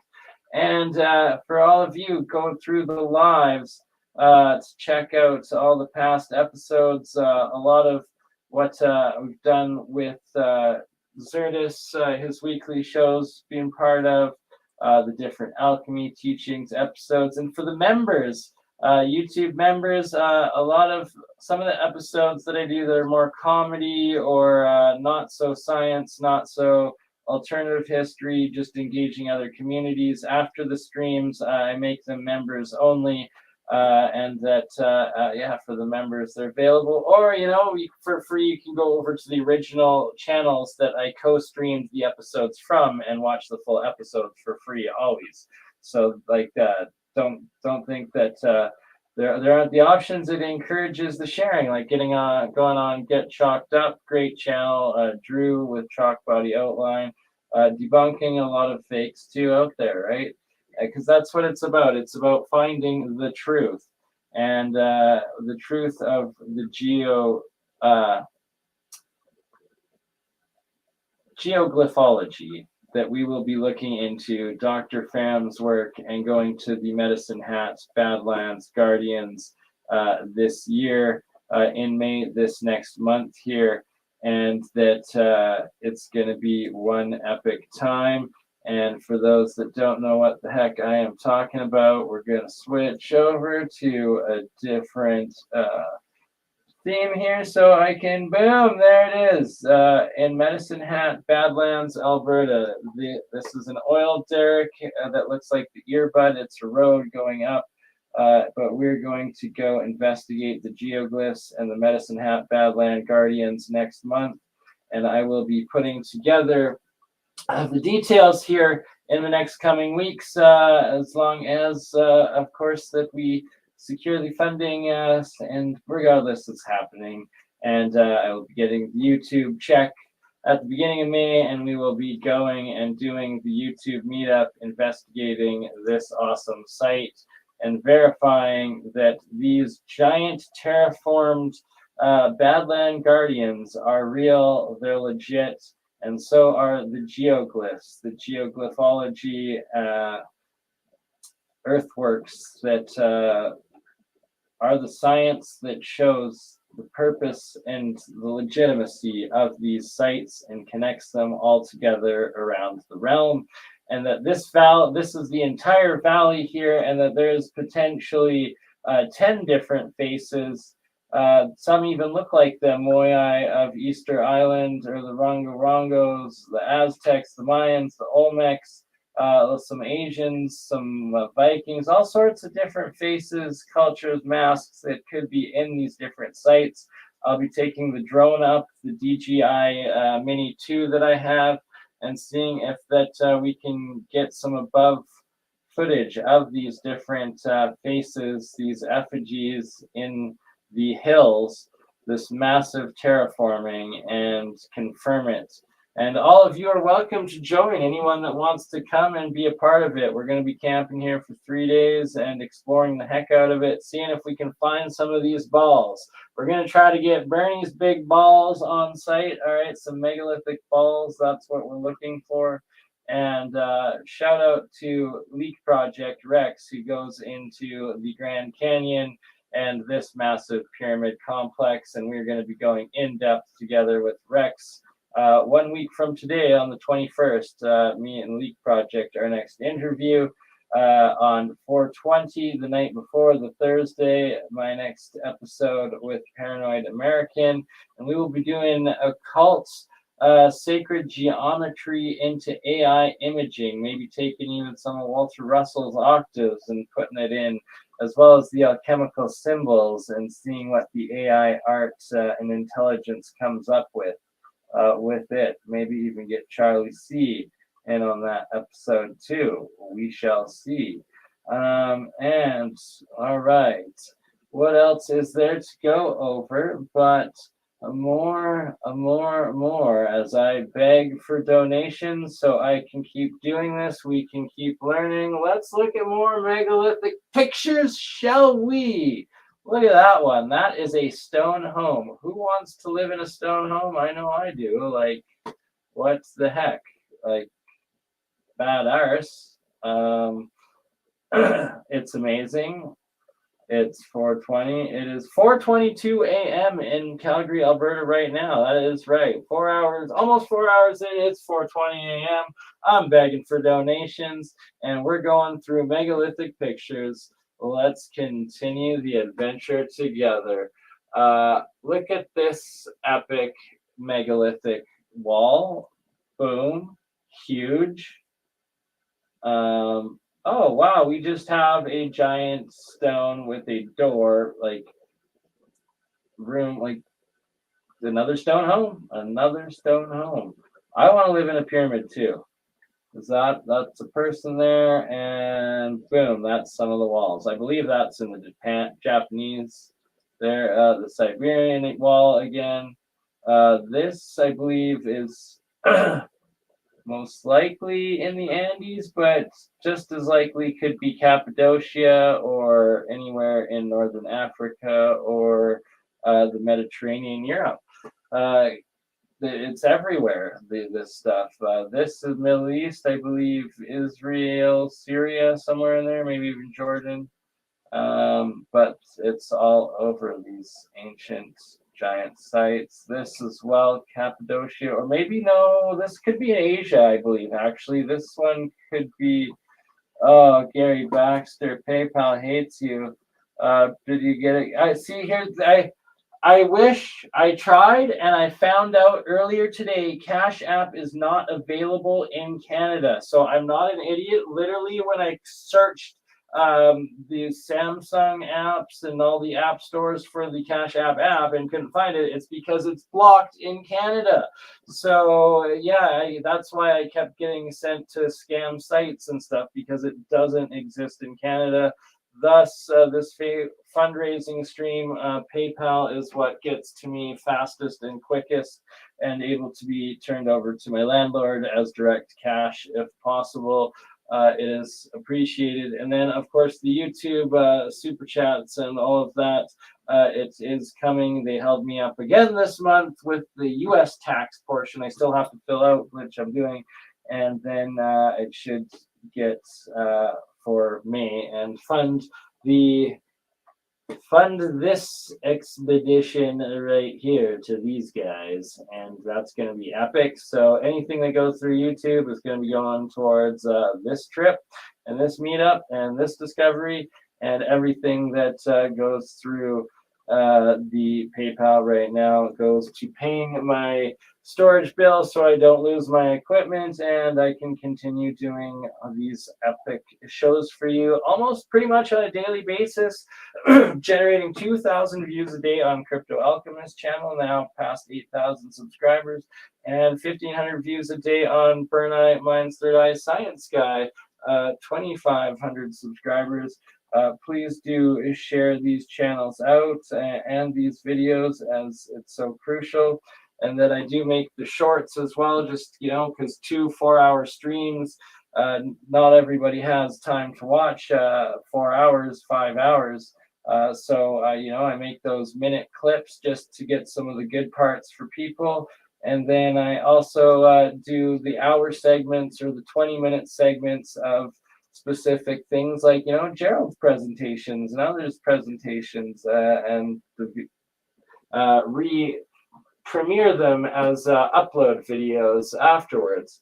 And yeah, so there is some repetition, but a lot of you say you get a lot out of it, and the views keep going up, and I appreciate each and every one of you. Thank you for all that you do and helping supporting this work, this community, and all of this research. Like, look at these dolmens, these megaliths everywhere around the world, every freaking continent that I've seen, and these geopolymer, but what's the word? The different shaped bricks, blocks in these walls, just huge. This one in China or Korea, again with the knobs, and there's the same stuff in India too. And it's ridiculous. And then, of course, the astrological megalithic calendars, the monoliths, and the star calendar charts. The ancient carvings, these symbols, these leftover languages, the pictographic languages of the lost civilizations. Look at them everywhere, the dolmens, just, and they try claiming in North America that they're called glacial erratics. Like, yes, how did a glacier just magically balance these things? It's so erratic to believe that. It blows my mind. It's stupid. But yeah, so nature doesn't assemble these perfect structures. People do, whether they're giant or our size, whether they had to have technology and they had to have the means to actually make these, and they're connected to the stars, to the heavens. Look at this thing, like, and there's writings in that too on that tablet. Like right here, like there's language that they're just next level stuff. It's everywhere. And then the castles, right? The stories we get on this. No, I'm sorry. They didn't make those. They were building with wood, living in tents. How'd they do the engineering? You know, like they claim they can barely read or count, yet they somehow engineered these magical feats of. It's a shout out to Wales. What up, family? Hip shake. Brian Evans and all of the Wales family. Land of the castles and megaliths. They're everywhere. Absolutely everywhere.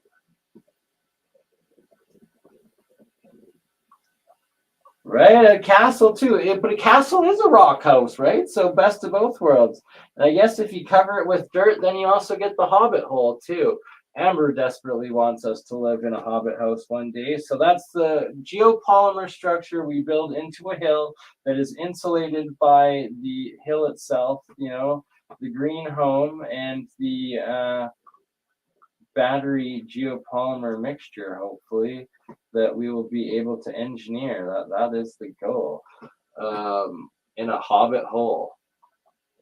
But with a dope river like that, the fountain springs coming through, and you got to have your moat, right? Star Fort, Star Castle, Dragon Castle. You got to have a moat or a river, the water, that underwater, probably glass dome and escape route and the tunnels. And look at them lights too. The Aurora Borealis.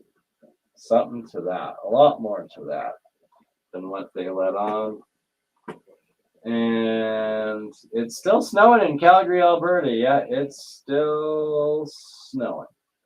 Outside, it's not that wonderful of a thing, but hey, that is life. Ooh, what else are we playing with? Some AI backgrounds. Do.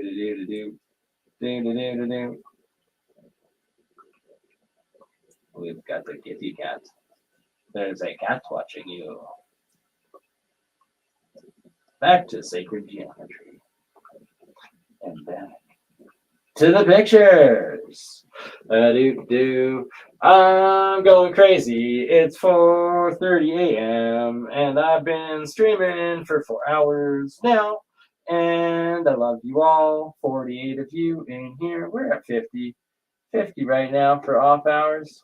Good morning, good day, wherever you are, whenever you're tuning in or checking out these ancient parts and phenomenal architecture. Look at that hill.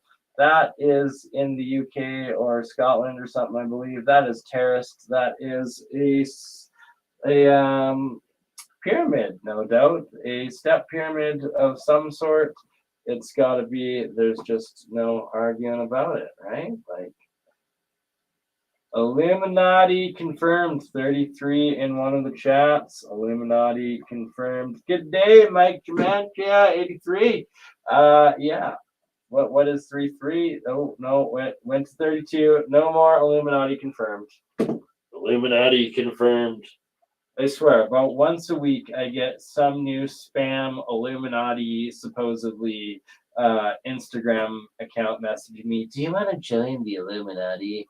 I'm like, no, I'm good.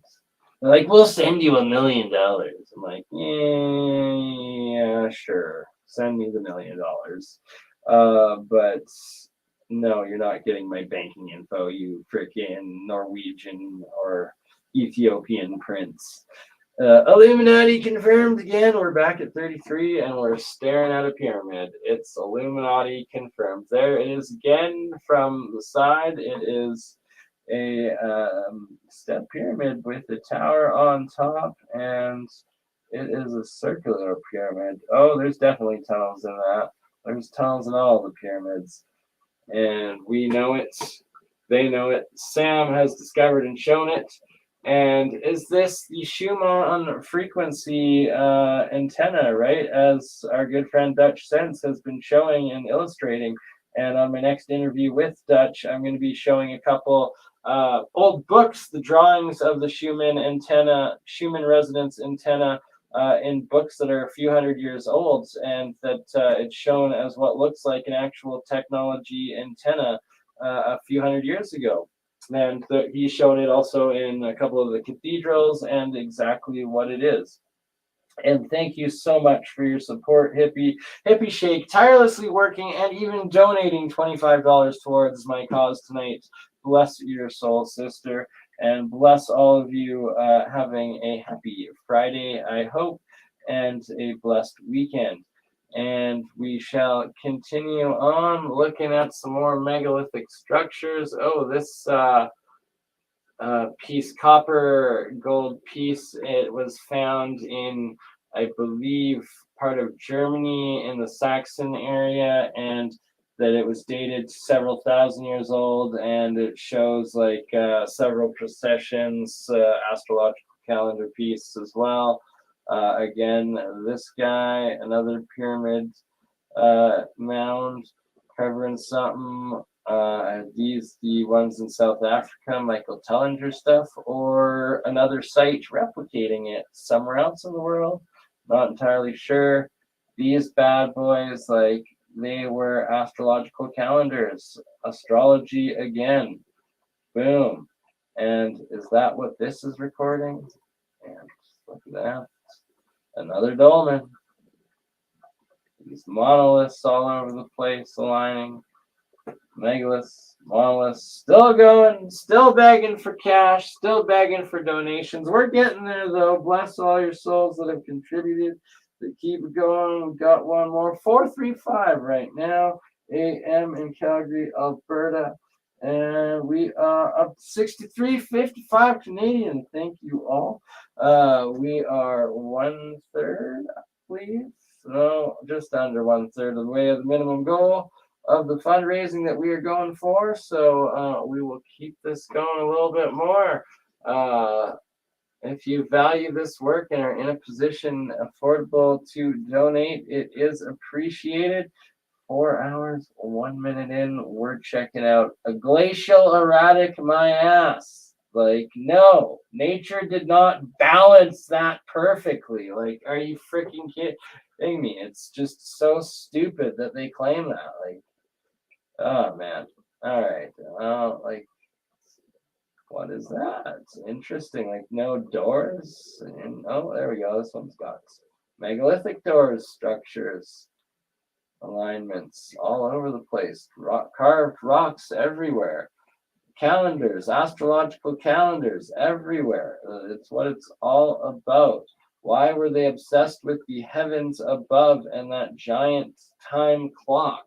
Is it because there's a catastrophe cycle? Hopefully not. Hopefully we ascend and don't descend and destroy ourselves. Like supposedly happened to the Atlanteans. I'm not sure. The Lemurians, who knows? We'll talk about it more with Michelle Gibson, Paul Cook, Campbell, and Sam Ismonidich this month. Look up old Sarum. We shall in a future episode. I am getting a little wee bit tired. Shall we continue the stream? Shall I keep begging for cash? Are you guys finding value in this video right now? Shall we continue a bit longer? I do have a Nassim Haramein next level 3-hour video, clogged up in the play. We could play a little bit of that. Should we? Shall we? Shall we delve into Nassim, the sacred geometry, and his work in coming up with the ancient history connecting modern technology and all of his epic stuff. Thank you, Nico. Yes, you all are legends, each one of you, and become more of a legend by sharing this out on your social media and getting people's minds off of the cogs of the shitty reality, the reset, and reset their minds into the great awakening, what we've achieved in the past and what we're achieving together now going into the future, and how bright it is together. And it is a bright future. Jeremiah, JP's, Gerald's works, Mike's works, so many, like, yeah, there's just countless. And my own batteries, the Hutchinsons, more episodes will be coming at some point in time too. Their crystal batteries, Charlie C, his amazing green energy work, all the free energy batteries he's doing and done, and replicating the coil technology we're going into, Gerald's alternators, Mike's Adams motors, the Don Smith generator, the hydrogen fuel electrolysis technology we're going into, right? Isn't it true, Gerald? The future is so, so bright. The white light of the new white pulsar star, the fifth age of the sun and humanity, that we are ascending back to the golden age. Do not let them fool you. Do not let them hijack it. We are going forward, not backwards. Again, the Stone Age can be so much more when it's electrified with plasma. Let's get into a golden plasmatic age again. And it has to do with pyramids, the pyramid power. And, well, we're doing a full series on that too. Electrolysis, electroculture, the agriculture. We're going to be doing a whole series on agriculture, electroculture. We're going to have Matt back. Gerald's doing more updates. Gerald, are we doing a real science update tonight on the electroculture, the pyramids, and your free energy alternator developments? I think we're going to have Mike on as well, and Jeremiah. Let me know in the chat if you're in, Cheryl, and I will pop it up, and we shall confirm it. We are with you. All right, so let's ask one with the seed of life, right? We got the seed of life, weed of life right there. This design, there still are some in stock, and for everybody that's donated over 50, that messaged me through PayPal, and going into June, we will start finally shipping out for the shipping, going through inventory and figuring out the shirts for all of those continued awesome, amazing supporters. Why did I accidentally mute myself? I don't know. Maybe I'm sick of hearing my own voice. So let's go back, wrong button, to what I was rambling about before, and Nassim Haramein, and playing through, of course, Twitter. Thank you, Elon Musk, you legend. Cheating the system. No ads. All right.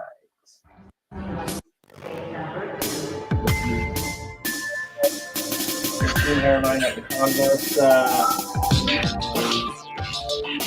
I still got a build them. Built some not great luck. Haven't built some better luck. And Jeremiah's building version of them. I'm going to be building a version of them. I just need some funds for my life so I can put time into it. Yeah, so as that intro plays, instead I will mute it. And yeah, so I will be building some Hutchinson crystal batteries. I just haven't had the time. And I got to get some of the supplies still, but several in the community have. This is the Pandora's Box series, I believe. Cognos. Excellent next level conversation and discussion by Nassim, one of his most legendary ones. And I've met this man personally, shook hands with him, been to several in-person of his lectures, absolutely love him. Also, several year member of his Residence Academy online, done his delegate courses, and participated in many of his live stream conferences too, as well as in person. Gracias. Gracias. It's great to be in Spain. I wish I knew a little more Spanish. Thank you so much for coming. Thank you for being here. I'm really excited to present this work to you. There'll be a lot of things that were there that you might have seen before, but we'll get in more details about it. And then there'll be new stuff. I'm going to present some new stuff. Can you all hear me in the translation? Good.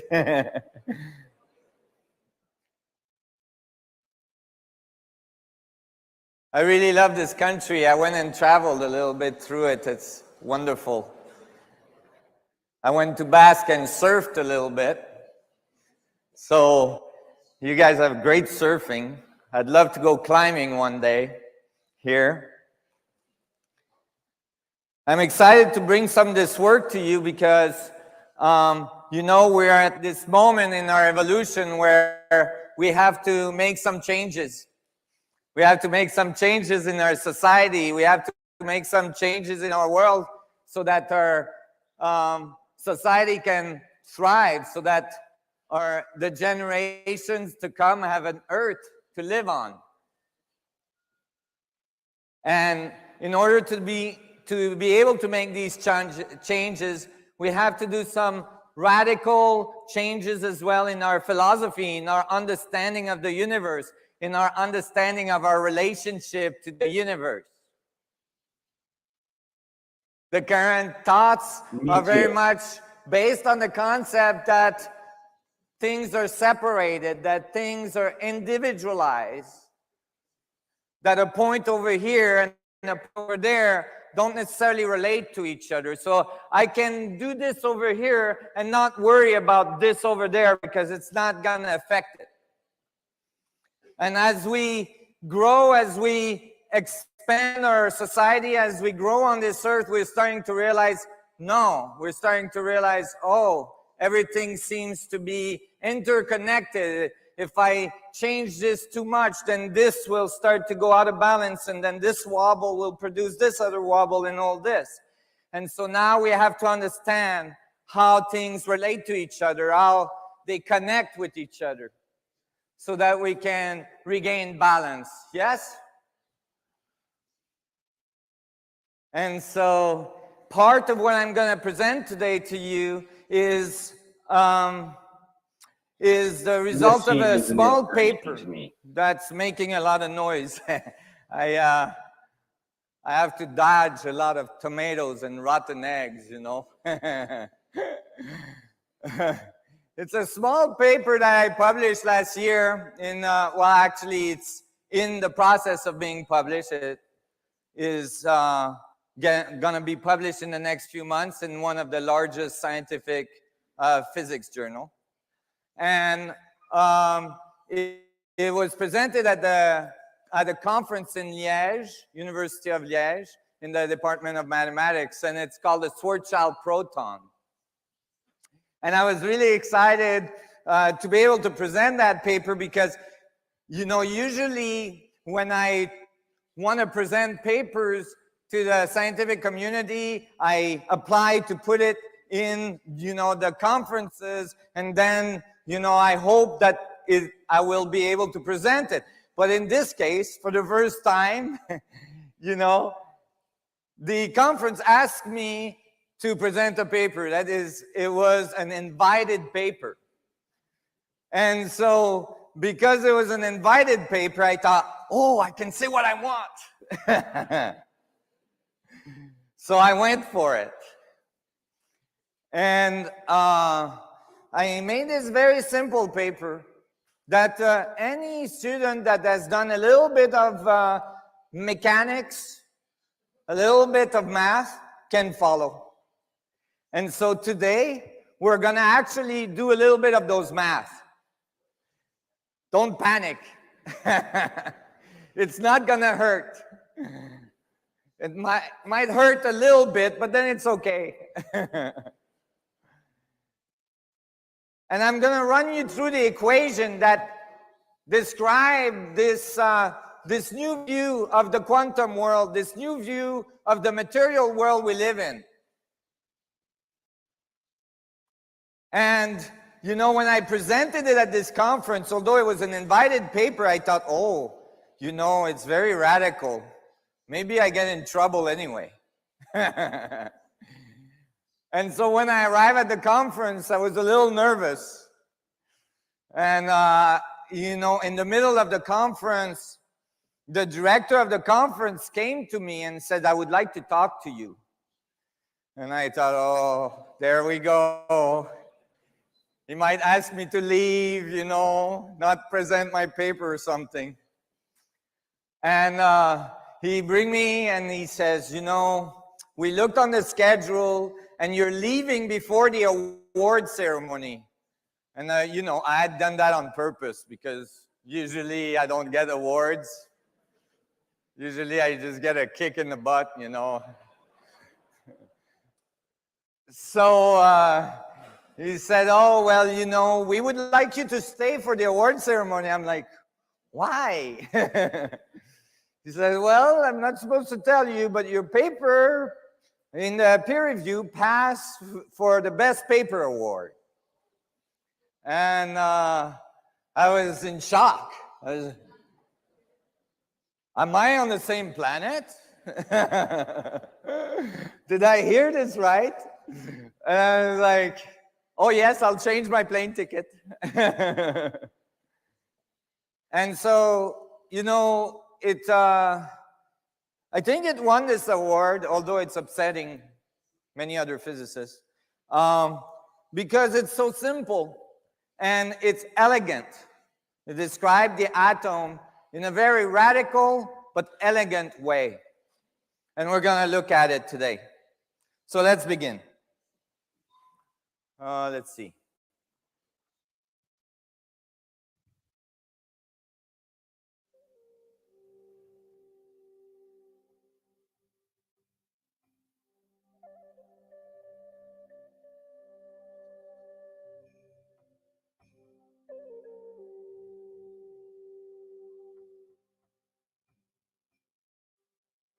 Okay.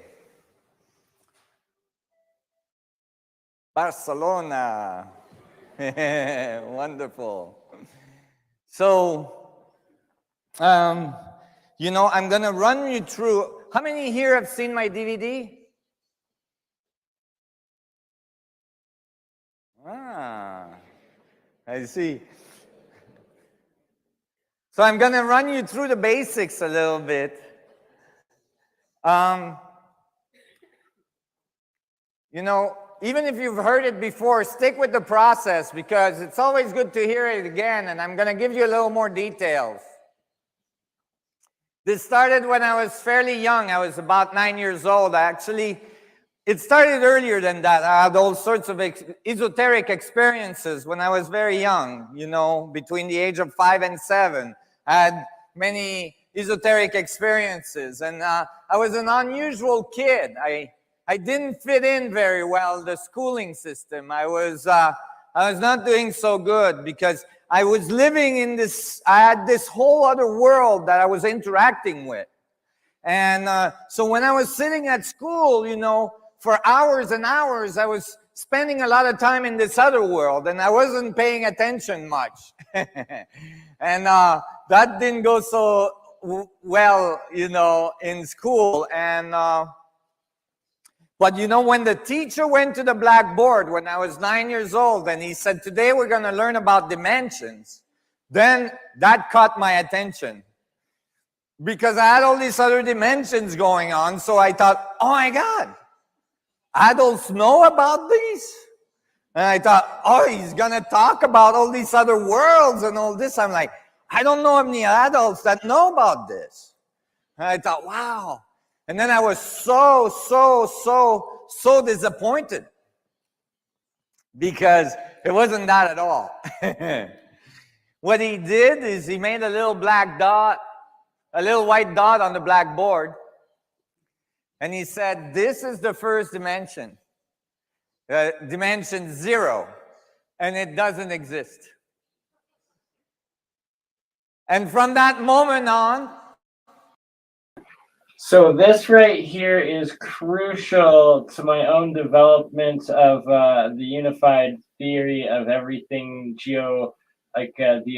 geometric unified field theory, essentially, and that I've come up with dimensional and everything, and that he gets most of it right, but I disagree that dimension 1D is not a dot but a disk, but that's a story for another day.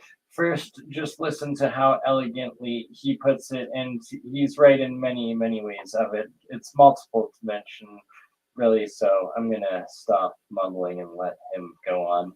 It's beautiful. I knew I was going to fail that class.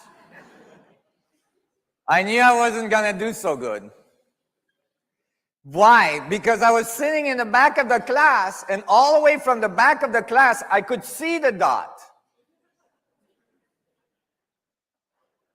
So if it didn't exist, how could I see it? How could I experience it? I'm there, I see it, it must exist. And then he did something remarkable. He took a bunch of dots and put them in a line and said, that's dimension 1. And it still doesn't enclose volume, so it still doesn't exist. And then he took 4 of those lines, put them together into a plane and said, the plane is 2-dimensional. It is the dimension that your comic strip books live in, and it still doesn't exist because it doesn't enclose volume. And I could see all the other kids in the class were very crushed that their superhero didn't exist. And then he took 6 of these non-existing planes, put them together into a cube, and said the cube encloses volume. The cube is the 3rd dimension, and that one exists. And then I was really confused. Because if you have a dot that doesn't exist, that makes a line that doesn't exist, that makes a non-existing plane. I don't care if you slap 300 million non-existing planes together, you still don't get existence. In this case, all you have is non-existence to the 4th. Non-existence 4 times over. So, I was coming back from a physics conference once with a very, very, a famous mathematician. And he was having a really hard time because he was sitting beside me in the plane coming from Georgia all the way back to California. And so that's a long flight, and he had me on one side and 37,000 feet on the other, and so he was stuck.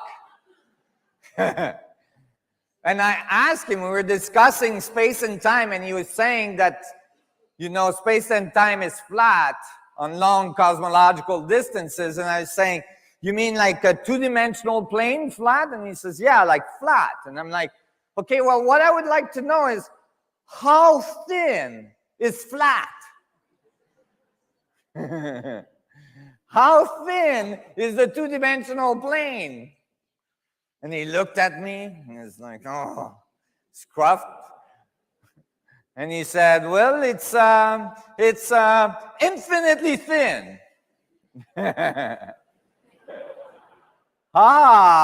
Okay. Now we're getting somewhere.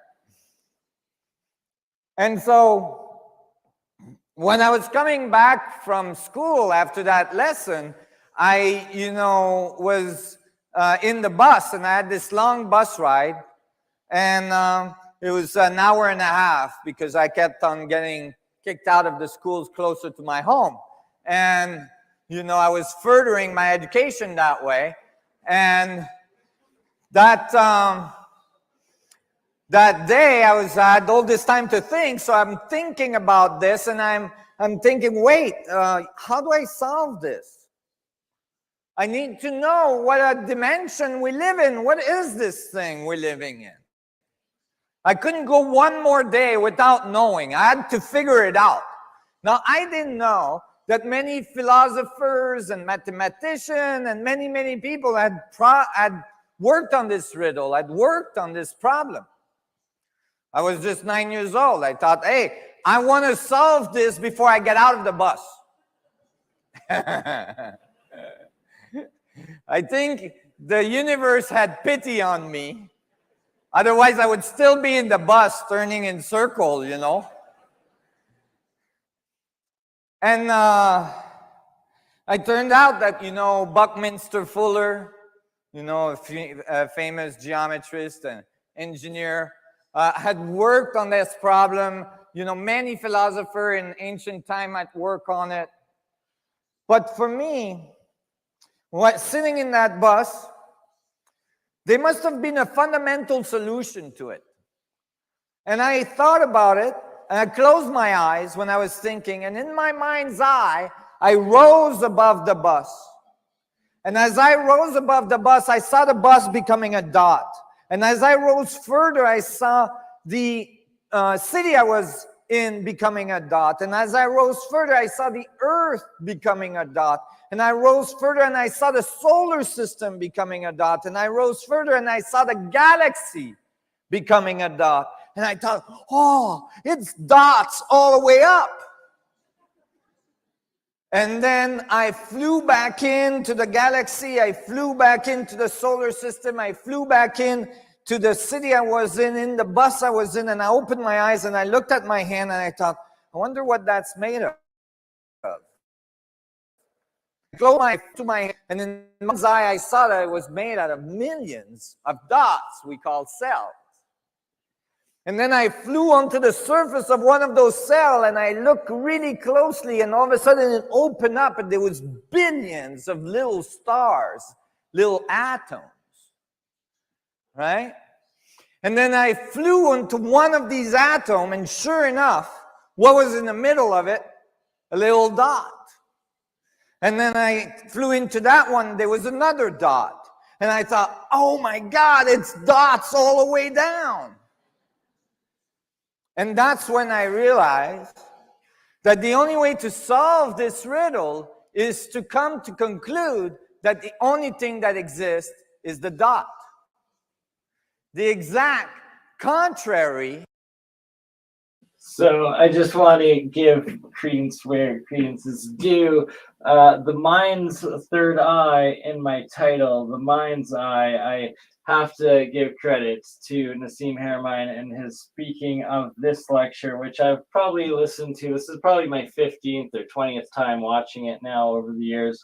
It's just so epic, and that he's describing how to astral project, how to go in through your mind's eye and see and astral project through the universe and travel and meditate and do it all, remote view, and it's you have it as a child, and lots of people often forget it, but the spiritually in tune and the consciously in tune that go within are able to access and know exactly what he is describing and experience it themselves. And it's the way of how you meditate, how you astral project, how you travel in the etherical realm, going through your mind's third eye, your mind's eye, that conscious source connection. Of the current axioms for our dimensions. Why is this important? Because, all of the math, all the physics we're writing, most of the physics we're writing to describe our world are based on these axioms of dimensions. And if they were not quite complete, if they were a little bit wrong or a little bit skewed, then the answer we would get would be a little bit skewed. And then if we took those physics and we extrapolated philosophy from it, then those philosophy would be a little bit skewed. So it was really important to me. And I got really excited. I opened my eyes. I was in the bus and I looked at people and I could see they were made out of dots that were made out of smaller dots and smaller, billions of them. And I was like, wow. And everybody seemed to glow a little bit. I was having this moment, you know. I'm sure you've had moments like that. And you know how it is when you get those moments. The first thing you want to do is tell someone. And you know usually how that goes, right? You get that look like, huh? Did you take your medication this morning? And so when the bus got to my place, I ran out and I went home and I waited for my mom to come back from work. And when my mom arrived, I'm like, Mom, I figured out something at school today. And she was like, oh. And it's like, that was the first time she ever saw me excited about school. She's like, oh my God. I'm like, Mom, I learned about dimensions today and I think they're wrong. Oh, the look of despair in my Italian mother, you know. There's a force there that has not been calculated in physics yet. She looked at me and she goes, oh no. And I'm like, Mom, you're made out of dots that are made out of smaller dots that are made out of smaller dots to infinity. You got infinity in every dot that you're made of, Mom. And she was like, really? Yeah, Mom. She goes like, I just worked for 8 hours right now and I really don't feel infinite. And if you answer that at school, you're probably going to fail. So, she had made a very important point. If you have finite system and you have infinite division, how the two relate? If you have infinity and finite system, how do the two relate? If everything is infinite, how come everything is not falling into itself? How can you have distinction? How can you have boundaries, condition, right? So I had to think about that. So I thought, oh, I better stop talking about this because, you know, I gotta find a solution. And so 4, 3, 2, 1, 1. I thought about it for a very long time. By the age of 11, I learned to meditate. There was a young master of meditation from India that taught me how to meditate. It was important for me because I was quite discouraged by that time with the human species. I was ready to exit. And I learned that there was a whole internal relationship, that maybe there was a whole internal world to discover, that my senses might not just be outside myself, but that I might have senses that are going inside myself. And I thought maybe there's a solution there. I didn't know at the time, but this difficulty between infinite and finite system is a fundamental chasm in our society. It has separated our physics, for instance. We have physics for the big stuff. Einstein field equation. It deals with galaxies, universes, you know, stars, planets. And it predicts that the space-time curve in a continuum fashion towards singularity, towards infinity. And then when we look at the atom, we have another set of physics. And those physics are quantum theory that predicts quantum numbers, finite linear structures. And the two don't agree.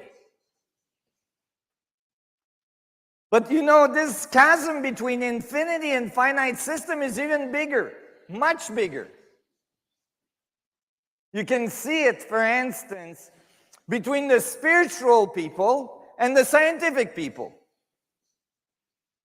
Spiritual people have a tendency to think in infinite amount of possibilities. Infinite continuum, infinity is everywhere. And scientific people tend to think in finite, closed system, analytical solutions, right? And so commonly the two don't agree. The chasm is even deeper. You can find it between male and female, men and women. Women have a tendency to think in infinite amount of possibility, continuum. Oh yes, honey, I can handle this 25 tasks, no problem. I'll just, you know, multitask the whole thing.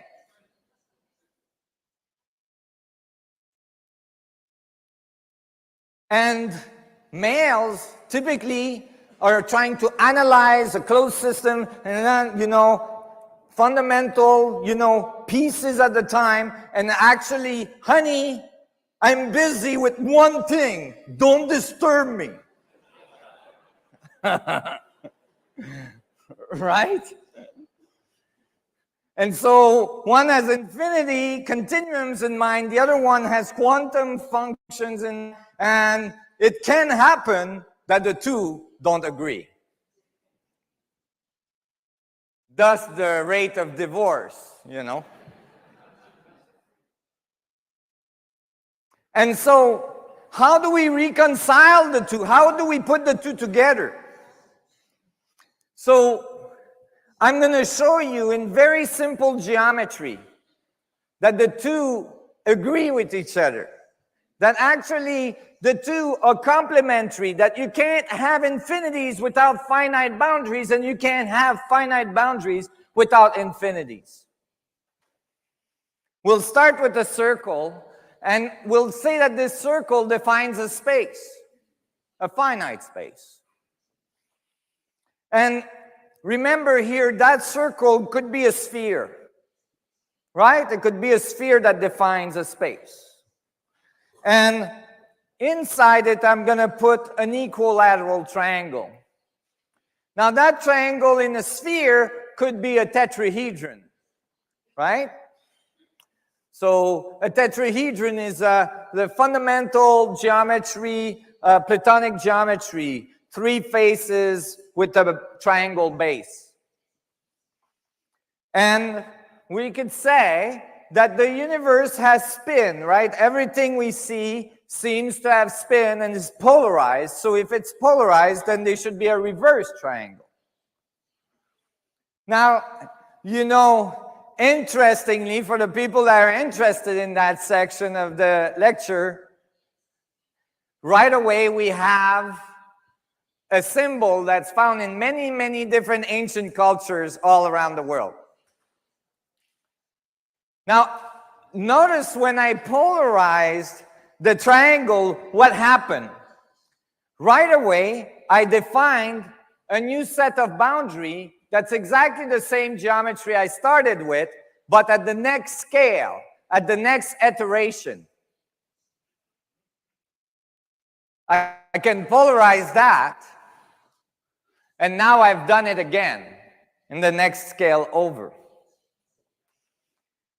It's very important that you understand that each of these boundaries define a very specific coordinates in space-time. That is, that the center of each of these boundaries is actually on its own very specific coordinates. Although it's part of the whole system, each one is a complete individual because it observes from its own very specific perspective in which no other boundary can observe from.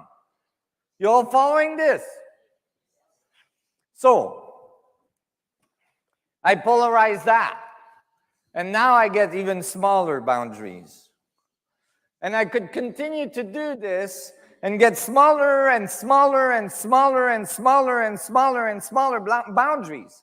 In fact, if I give this geometry, if I give this program to my computer and I ask it to keep doing boundaries and then zoom in and then keep doing boundaries and zoom in and do boundaries and zoom in, it would continue to make boundaries to infinity and beyond. However, I would never, ever, ever, ever, ever, ever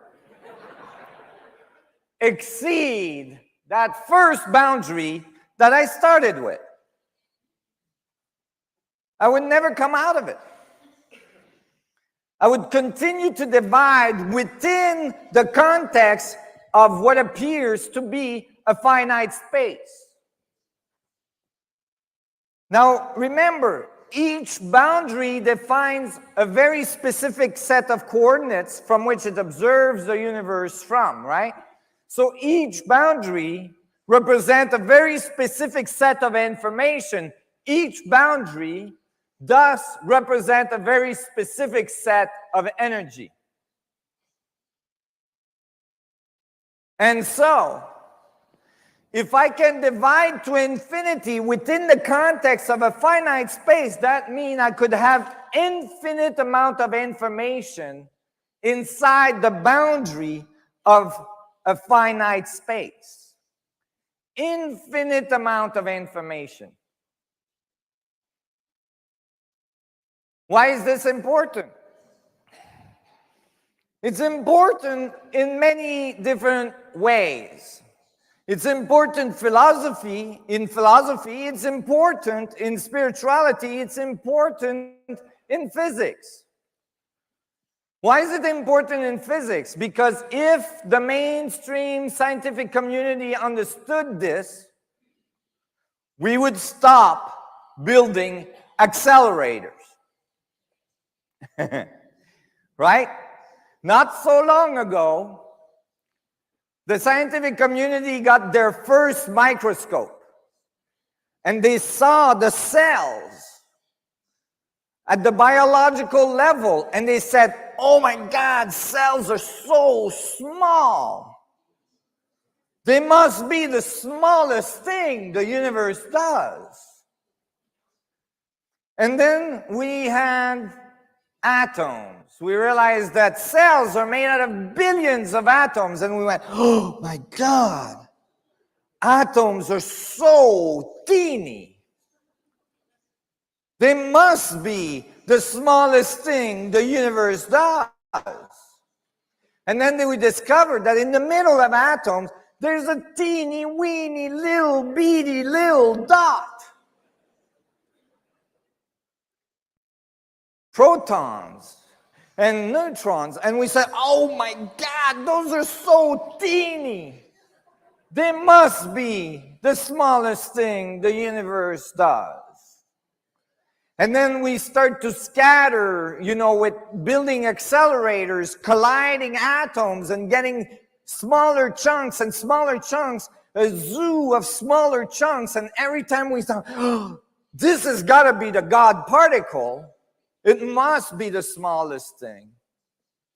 And every time we had to build larger and larger and larger and larger accelerators so that we can collide atoms at faster and faster and faster rate.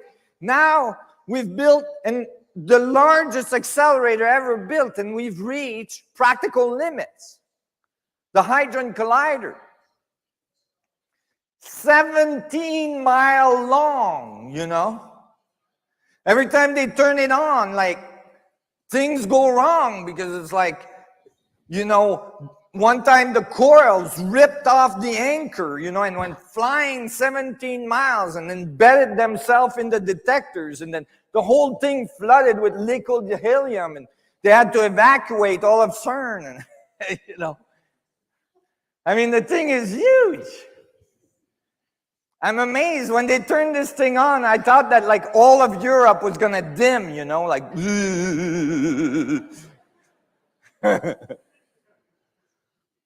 Honey, shut down the washing machine. They turned it on again.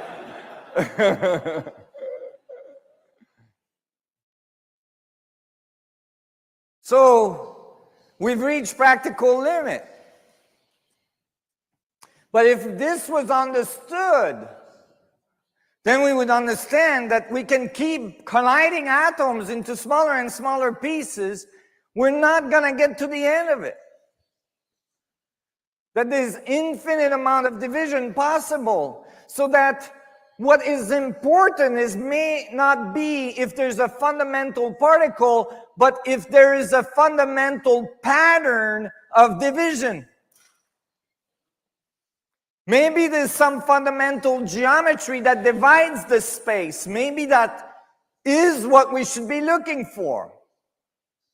Because if we understood the pattern of division, now we would understand the fundamental key of creation, the fundamental key on how the universe creates the complexity of our world.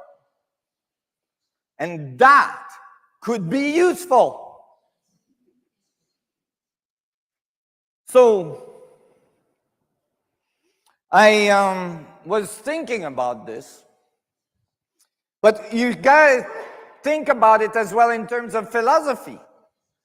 I mean, first of all, if there's infinite amount of division in each boundary, that means that each atom that you're made of could have infinite amount of information in it. So that means that within yourself is infinity. That has large consequences in your understanding of yourself. Did you think of yourself as an infinite being?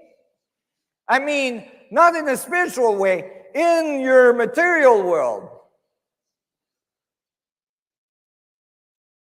And that kind of leads to this understanding that maybe, just maybe, you have this infinite potential.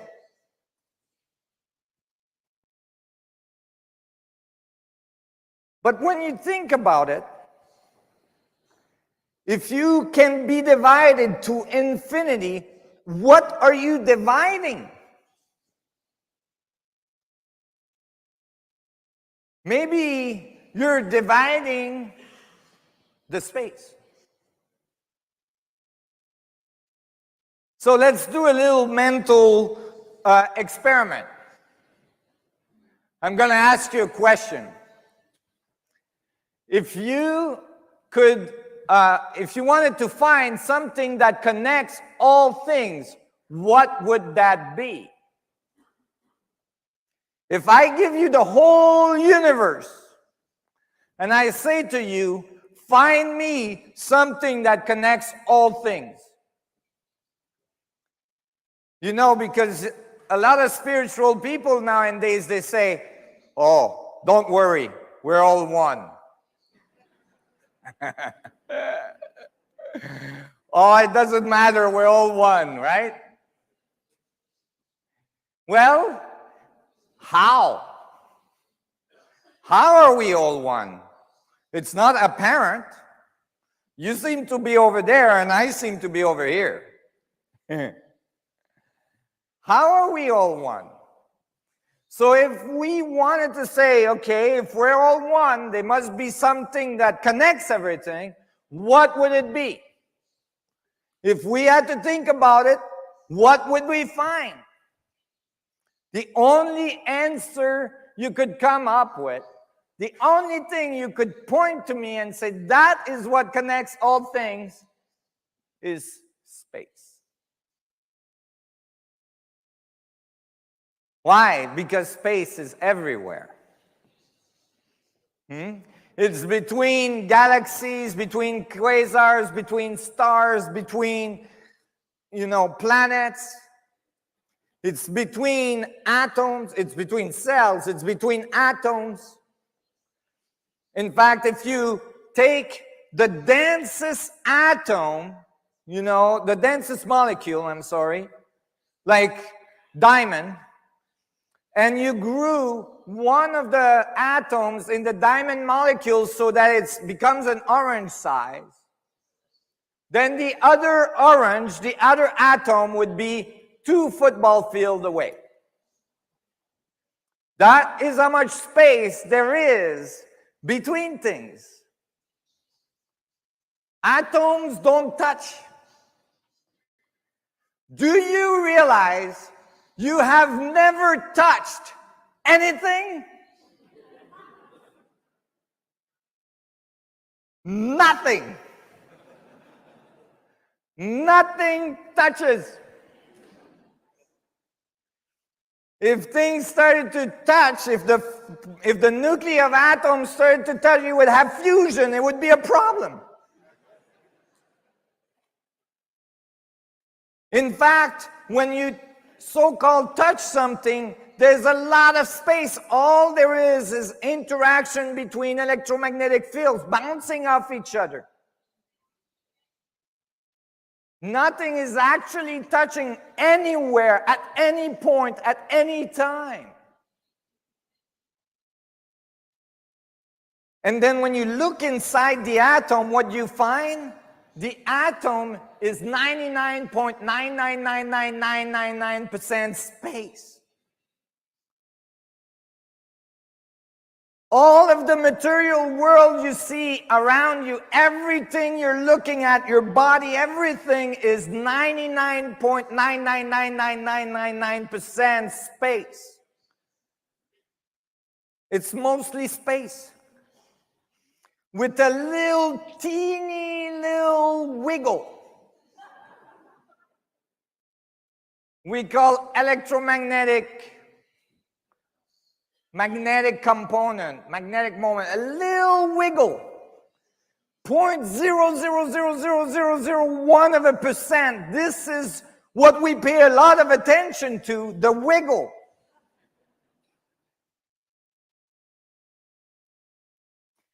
When I realized that early, I thought, oh, maybe we're paying too much attention to the 0.00001%. Maybe we should pay attention to the 99.9999999%. Maybe the material world is just a function of the space itself. Maybe space just divides itself, and where it divides, it wiggles a little bit, and we see it as reality. Maybe it's not matter that defines space, but maybe it's space that defines matter.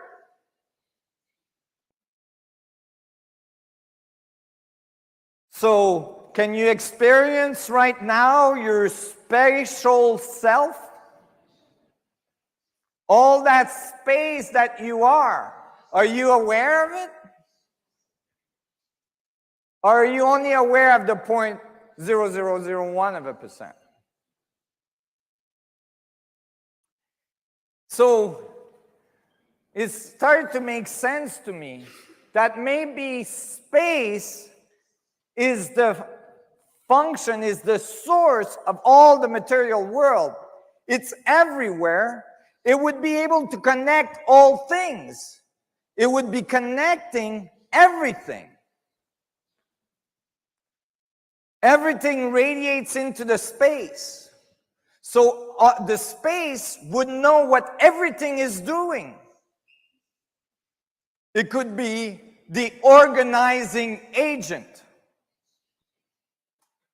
Because in current physics, there is no space anywhere in our understanding for self-organizing systems.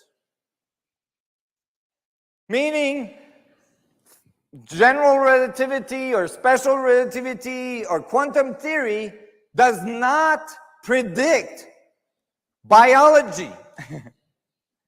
It doesn't predict us with all of our complexity.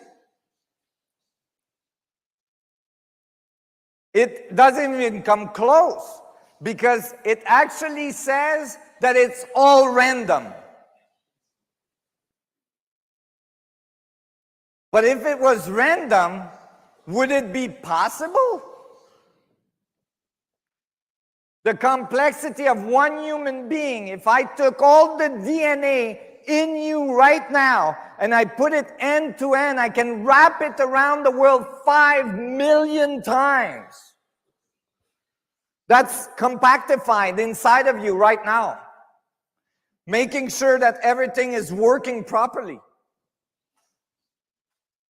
in a very, very complex way that cannot be reproduced easily. You're shedding 1 million approximately cells a second. Like you're moving cells and you're dividing cell to make up for the cells you're shedding. And when you're dividing cells, the cells know what to do. They divide in the correct order so that your liver cells continue to make liver cells and your heart cells continue to make heart cells and your brain cells, you know, everything continuously knows what to do. It knows how to differentiate. Because if it got confused about that, even for a few seconds, or a few minutes, it could be a problem. If your toe cells start to make nose cells, and your nose cells make toe cells, it would be very uncomfortable.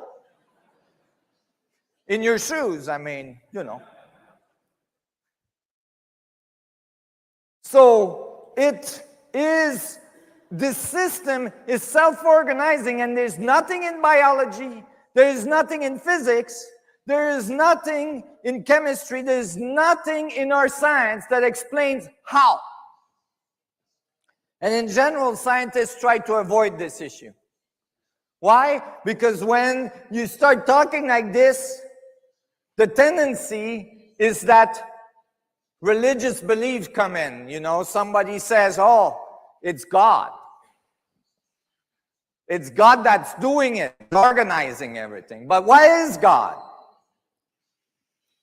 Well, when you think of the vacuum could do the job. Space could do the job because it knows what everything is doing. So let me give you a small mathematical example. If you give, do you guys all have Rubik's Cube? Yeah, you have those, right? So if you take a Rubik's Cube and you give it to a blind person, which is not a very nice thing to do,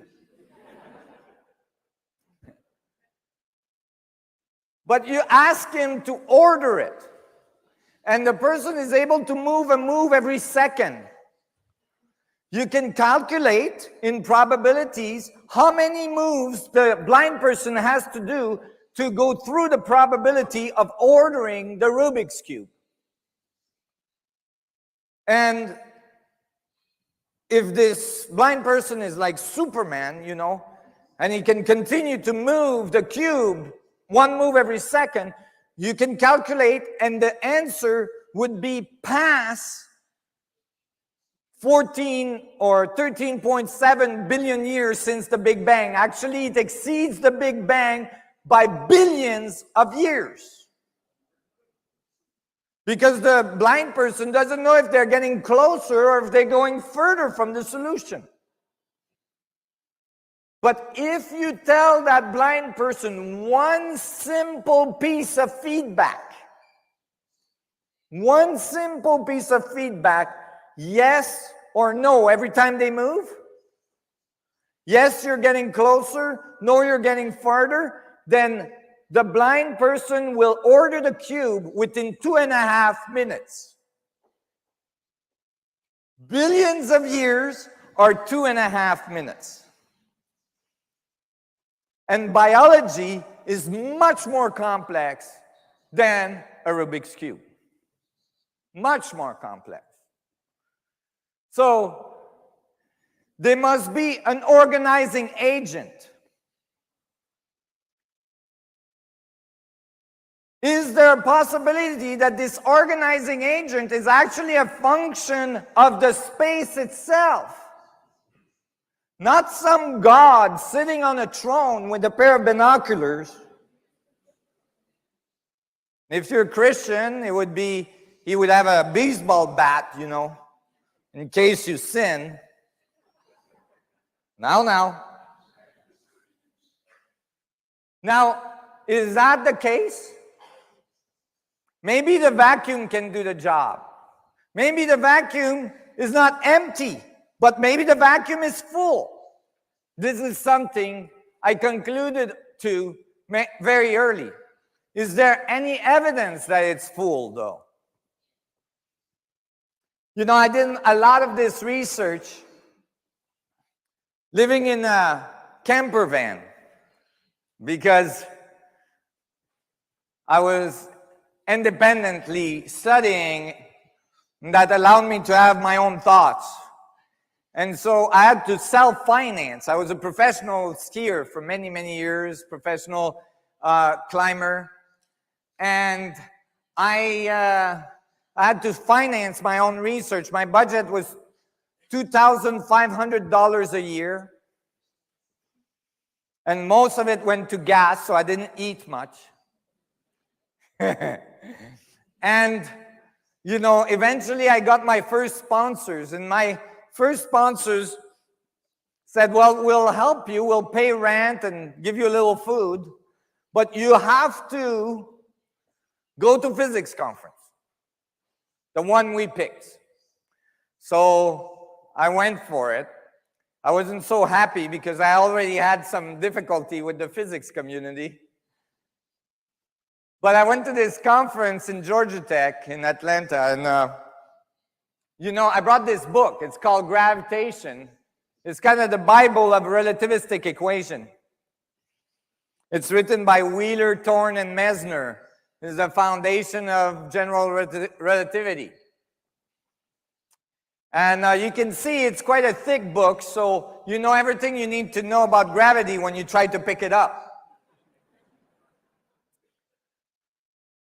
And in the middle of the book is this illustration at page 719. So I was in this conference, and I kept on asking fundamental questions, which was annoying a lot of the people in the conference. It was a small private conference with the director of the physics department there, other physicists, other mathematicians. And I was attempting to go back to the foundations of physics, and in advanced physics conferences, that's not really allowed.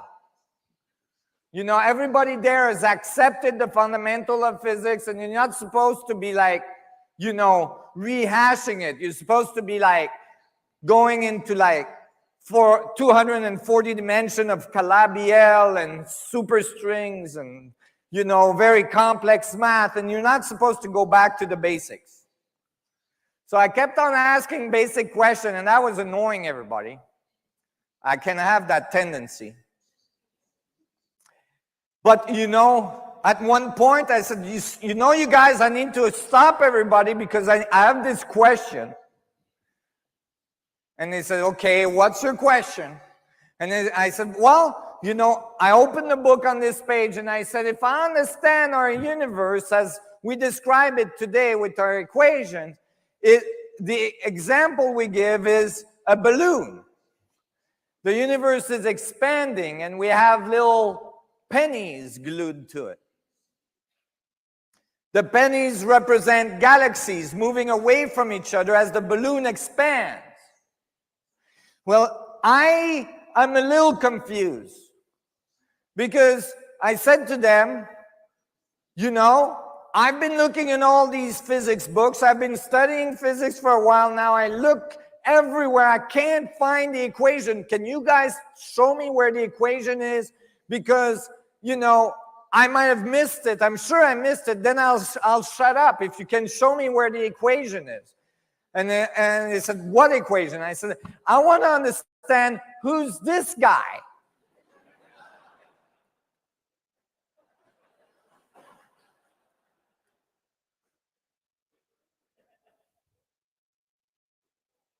And, you know, I got a different reaction than this. The room got very quiet.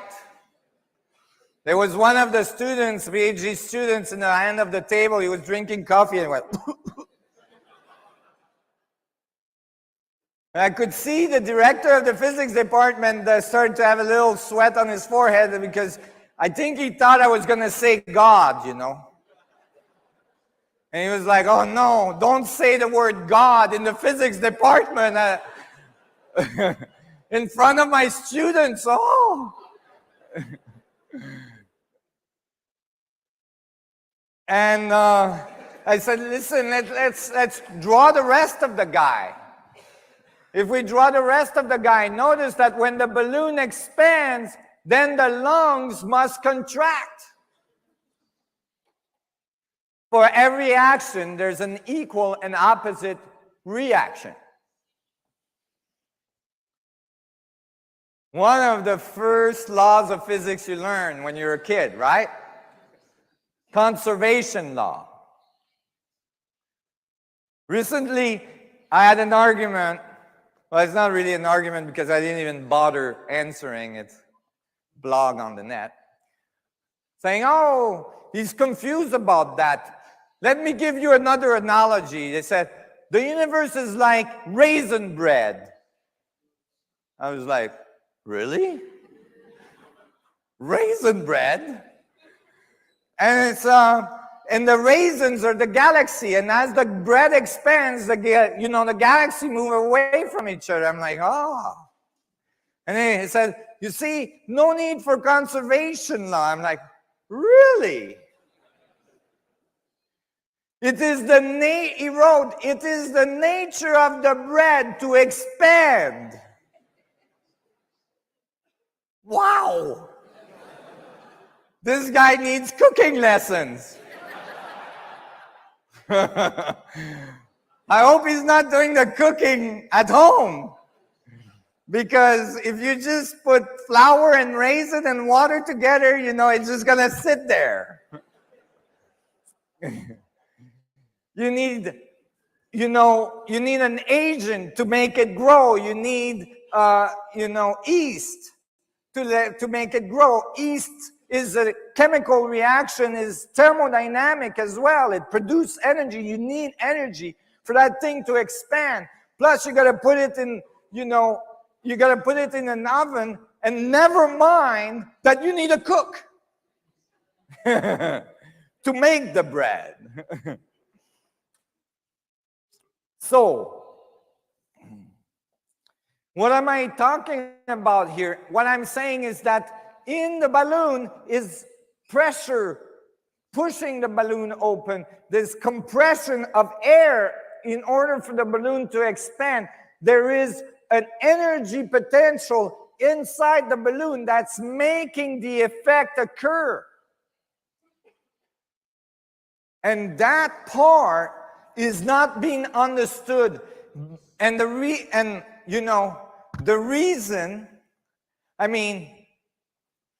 because of this misunderstanding, most of our physics, most of our understanding is all about expansion, exploding stuff, right? It's the male approach to the universe. Oh yeah, we get something that's highly explosive, we put it in a cylinder, there's a piston, we explode it, and we push a piston and it turns the wheel, and it's like, yeah, let's blow some shit up, bro. We can blow stuff up. Expansion, radiation, it's all about that part of the equation. Nothing, very little is paying attention to the compressive part that must be there in order for the expansion to happen. Like our idea of the most advanced technology for space travel, I mean, the most advanced thinkers on our planet work on these things, the engineers, is, you know, for space travel, we make this big phallic symbol. Oh yeah, man. And then we put a lot of fuel in there, a lot of explosive thing, you know, male approach to space travel. Oh man, we're gonna blow some shit up. It's gonna go up, bro. It will go up. A little too much testosterone. And then we put a little capsule on top of this cylinder, right? We find volunteers. We put them in the capsule. And then we light the bottom, right? Stand back.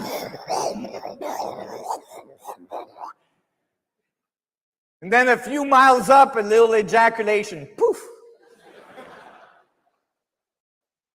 Only a few minutes later.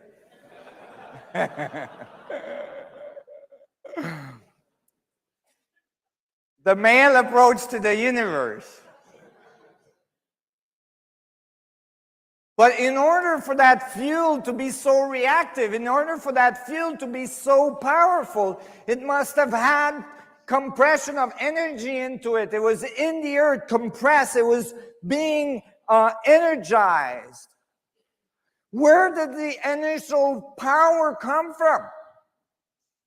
Our approach to the universe is that it all exploded into existence.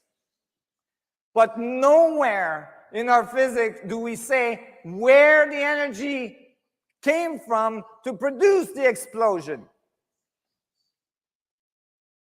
Where did that come from? Instead of the radiative side, the general active side. I don't know if that translates very well. The centripetal side instead of the centrifugal side. The part that goes to the middle, the feminine aspect of creation, the part that creates, the part that nurtures for the radiation to be able to occur. Where is that part? So, if this is true, then space cannot be empty space if space is the general active side, if space is the part that generates all of the explosion, if space is the source of matter, then space has to be full. Is there evidence that space is full instead of empty? Yes, there is. In that same book is this quote.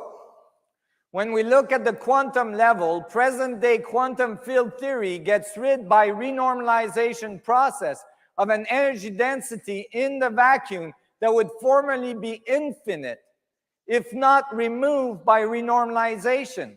Let me say that again. Of an energy density in the vacuum. You know, usually when you think of the vacuum, you think of it as empty.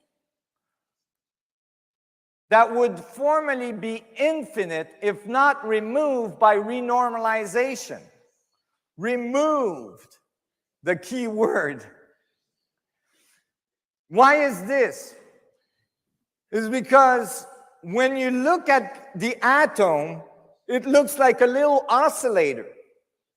And then when you try to figure out in the oscillation, what is, you know, the smallest oscillation of the system, the smallest level of energy, you find that you can keep dividing and keep dividing and keep dividing, so you get infinite amount of energy. The vacuum structure inside the atom is oscillating with infinite amount of energy. So you would ask, why does it look like the vacuum? Why does it look like empty space if it's infinite amount of energy? Well, maybe it's because infinite amount of frequencies would all cancel out. And that would appear to you as nothingness. But where it doesn't fully cancel out, where there's a little bit of organization, then you would see it as the material world. You guys follow this? So all of a sudden, the material world is a function of the oscillation of the space itself. It's just a beady little part of what's actually there. It's like thinking of the vacuum as full, and wherever it's leaking a little bit, we see it as matter, the material world.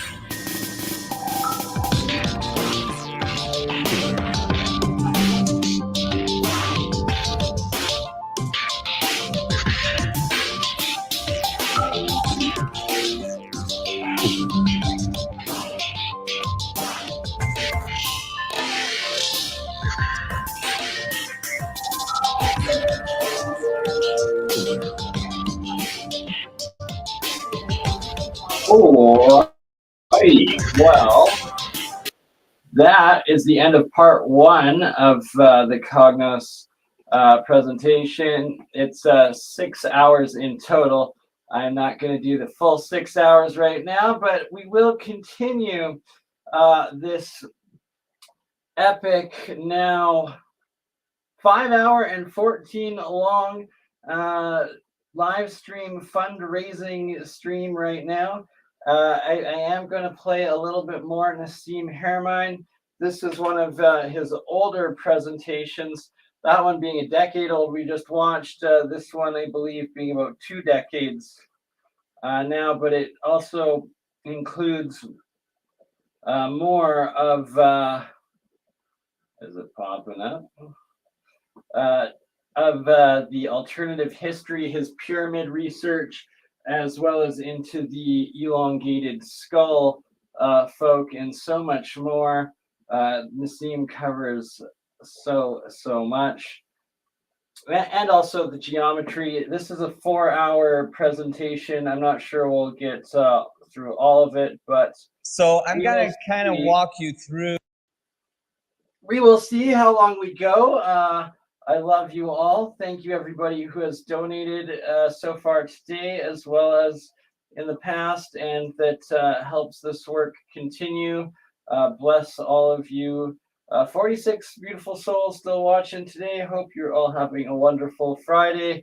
And we are going to play some more awesome metaphysics and actual physics. Nassim Haramein nowadays winning international physics awards and just next level science. But this presentation, connecting sacred geometry, dimensional physics, astrophysics, particle physics, and ancient history all in one.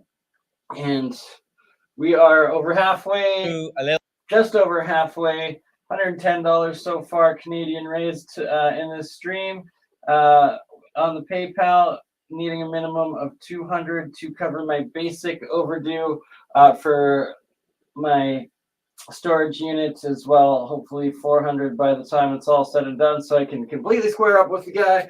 But who knows how it goes? And everything that goes to YouTube goes should be getting paid at the beginning of May and funding this trip to the amazing Badland Guardians in Medicine Hat. So thank you, everybody that has been donating. Paula Hawk, thank you so much. I was upstairs making some food when you did that $20 donation. Thank you. Bless you all.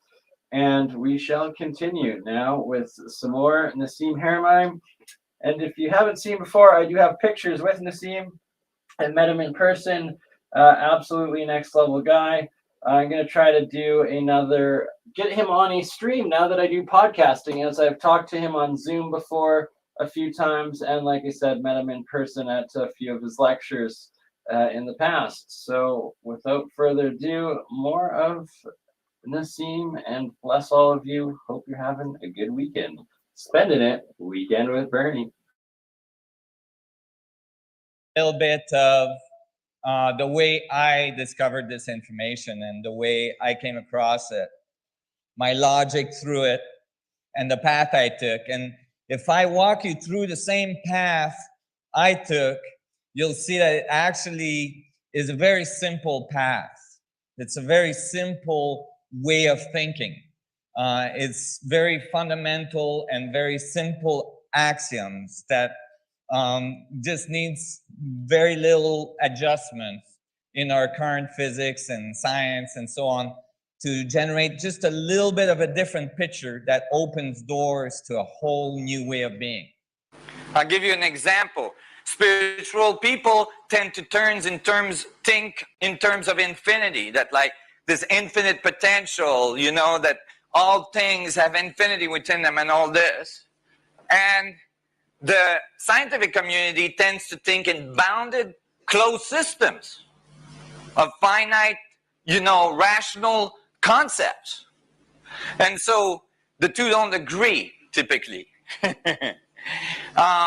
The chasm even goes deeper. I think the deepest of that chasm is the difference between female and male.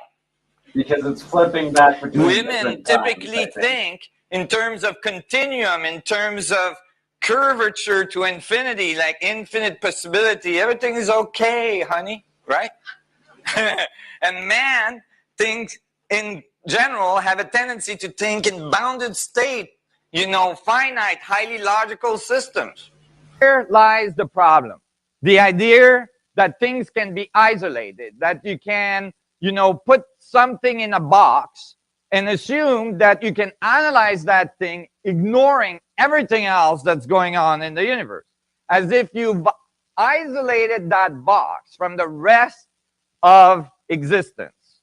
And more, as we advance in our technology and in our physics, we realize that that is just not the case, that that is not actually anything that exists in nature, and this artificial way of analysis does not lead to accurate description of the physics of our universe. So how do we deal with it? In one way, what we have to do is start to get what I call a holistic view of the universe. The whole thing. We got to start with a concept in which we understand the whole structure a little more before we start looking at the part. That is, we got to make we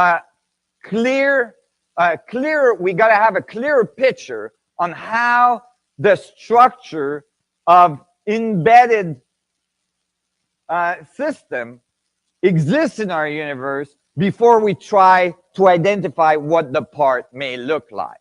Otherwise, it's similar to like taking a Boeing 747 and breaking it down to the smallest piece, and then giving that piece, which might be very tiny, right, to an engineer and saying to the engineer, okay, what did that piece come out of? Could be problematic.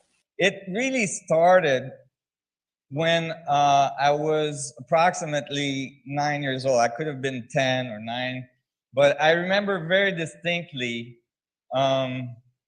this first lesson at school. And interestingly, I found that many other people had the same kind of hick when they got into this first lesson. It was the first lesson in geometry. And the teacher went to the blackboard and said, today we're going to learn about geometry, and the first lesson in geometry is dimensions. And I got really excited because I had all these incredible world that I was living in my head, and I had all these interaction with all these other dimensions in my head, and I thought, oh my God, this teacher is going to talk about this for the first time ever. I'm going to have an adult that talks about this. And I got really excited about it. And I got so disappointed. I think I'm going to skip through this part as we listen to that portion in the first hour of Nassim. So I think this connects into where about we left of technical words in physics to describe infinities. There's one that's infinities that are normal infinities, and that's usually an infinitely small quantity. Two infinities, right? One is an infinitely small quantity, so it can easily be discarded, right? It doesn't really matter. 0.0000 somewhere down there, doesn't matter. Okay? That's one kind of. Then there's another very highly technical term you find in physics documentation called nasty infinities. Nasty infinities are infinitely large infinities that creeps up in your mathematics, in your equations, in your conceptual physics. And those are thought to be nasty because when they creep up, it's not like you can just make like it's not there. It's an infinitely large quantity. You can't just sweep it under the carpet and like avoid the whole thing. Well, they did a real good job at avoiding this one. But in general, it was not accepted as a valid theory if your theory breaks down into infinities at its results. And so instead of discarding the concept, they did something that they call renormalization. That is, you try to find a constant that you can apply to it so you get a finite number.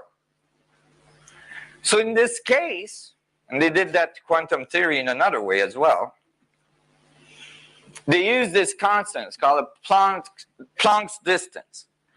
You can think of the Planck's distance as the minimal amount, the smallest wavelength that the universe can do, calculated from our physics using, electromagnetic theory and gravitational theory and so on. This is what we calculated is the teeniest thing that the universe can do. It's 1.616 multiplied by 10 to the minus 33 centimeters.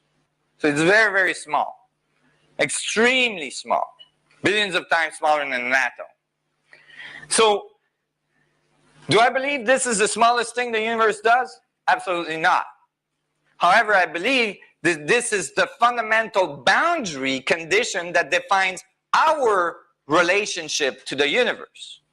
That is, from our boundary condition, from our scales, this is the smallest thing we experience. Notice, though, that the 1.616 is very close to the 1.618 of the phi ratio. And they took that distance, like that very teeny point, which is now billions of times smaller than the nuclei of an atom. And they said, well, that is fundamental to creation. And if we put the number of these little dots in a centimeter cube of space, of vacuum, we will have a finite density for the vacuum fluctuations, for the vacuum density, the energy in a vacuum, in a centimeter cube of vacuum. So here it is. They took a centimeter cube of vacuum. They took a Planck's distance, bitty teeny point, and they stacked them into that cube. And then calculated how much density of these quantities would there be in there to get a finite number.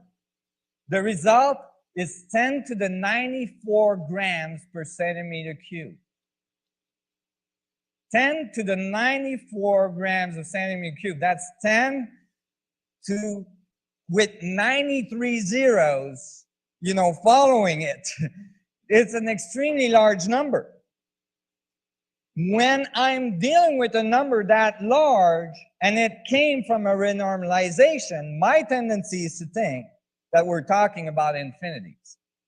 Okay? Because if you want to get an idea of what density that means, imagine you have a centimeter cube of space that has all of the stars in the universe condensed into it. Like all of the stars we see with the Hubble. Okay, all the galaxies, everything we see, we just put it all in a big trash compactor and we just squash it all up into a centimeter cube of space. All right, imagine how bright that would be one way, but never mind that, then you still wouldn't have the vacuum density. You still would be short from the density of energy that is calculated to be in the vacuum at the quantum level. That is a lot of energy, folks. And so how did this infinite amount of energy divide and create subatomic particle and atoms? To me, that was the question. To me, maybe the vacuum energy had structure. Maybe the vacuum energy wasn't just a random fluctuation like this, but had a boundary fractal structure, had a geometric structure to it. I started to see that maybe, just maybe, everything we see in the universe is just division of that energy density of the vacuum in various scales. If this is true, then if we look at a large scale in the universe, we should start to see very specific divisions. We should start to see structure. If the vacuum is dividing under very specific structure, then we should be able to see it. We should be able to calculate it from what we observe. So we decided to write a scaling law. What we did is we took the radius of objects, okay? And so here on the in the x-axis is the radius. And here is the frequency of these objects, the fundamental frequency of these objects in hertz.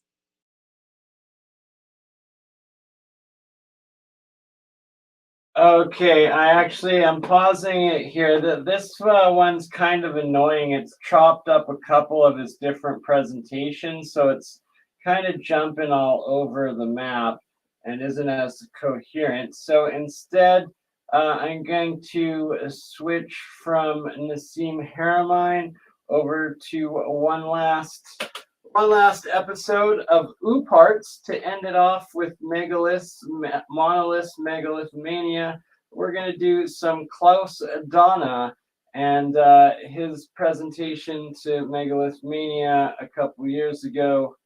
I guess 7 years ago now. How time flies. And Megalithic Mania, South Africa 2011. So Michael Tellinger hosted this event and it was epic. Hopefully we get to go to the next one or one in the future. Klaus Donna, amazing researcher. Here's his presentation from 12 years ago.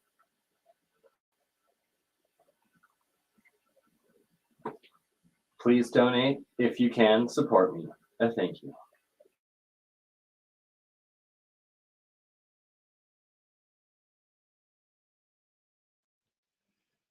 Thank you, ladies and gentlemen. We're going to continue now with our second last speaker for the day, and somebody that I've become very fond of over the last few months, having many Skype chats all the way from Vienna, the wonderful Klaus Donna, and we certainly have struck an interesting relationship, sharing interesting bits of information.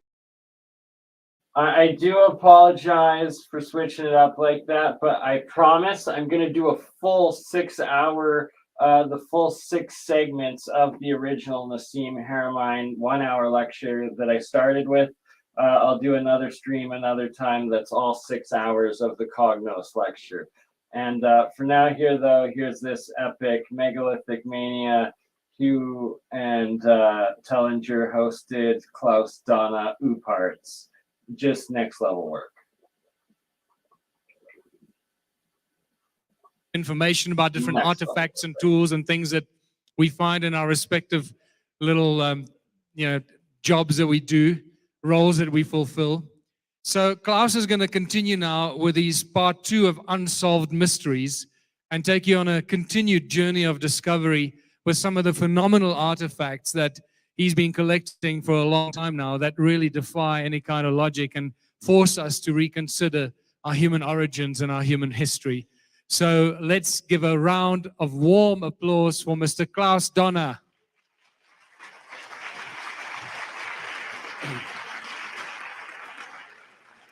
Good evening, ladies and gentlemen. First of all, I have to say I'm very sad that I have to leave tomorrow evening, because the few days in your country were just wonderful. I met so many good friends, and you live in a great country.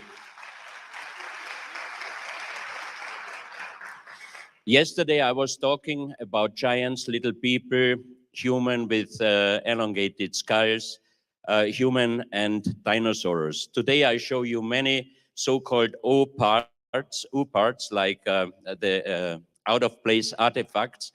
Of course, I cannot give you any answers. A few months ago, an American writer wrote a book about me, and she made the subtitle, Digging for Answers, Getting More Questions, and this is the reality. On some of the artifacts, we did scientific researches. These results I can easily explain you and tell you, but for many of the artifacts, there is no answer until now. A few years ago, when we tried to do the exhibition Unsolved Mysteries in Vienna, I studied around the world, all the museums for strange artifacts, and finally we had a list of 356 pieces. A friend of mine, a museum director, wrote a lending request to his colleagues. And out of these 356 requests, we received only one agreement, because museums, if they lend you some artifacts, they have to give you an explanation, and most of those pieces were also quite impossible to give an answer. So today I start with the age of human. On this photo you see the footstep, the positive and negative side of a footstep, human footstep. It looks like a shoe step, but the scientists, of course, said immediately this is a natural formation. But the strange thing on this object is that you can see on the right side here, here and here, you can see a crashed trilobite. This is an animal which concern the official scientists. Trilobites finally disappeared in the mass extinction at the end of the Permian about 250 million years ago. And it's definitely that this trilobite is crashed by a weight. So that's quite impossible that human cannot be 250 million years ago lived already. Here you have a better view, so you can see the positive and the negative side and the crashed trilobite. This is a human footstep found in the Biloxi River in Texas. There are a lot of these footsteps parallel with dinosaurs' footsteps. And of course, the official announcement was immediately, this was done by the creationists, because there is the Creation Evidence Museum allocated very close to the Biloxi River. So they took out one of these footsteps and they sliced it into, they cut it into slices, and you could see on the inside, you could see that wormholes in the stone also had the same form like the footsteps. So it was impossible a fraud or a fake. But as these footsteps were parallel with human footsteps, with dinosaurs' footsteps, that wouldn't have been possible. Age dating also there, around over 100 million years. This is a petrified human hand print, also in a petrified, and also the age dating should be over 50.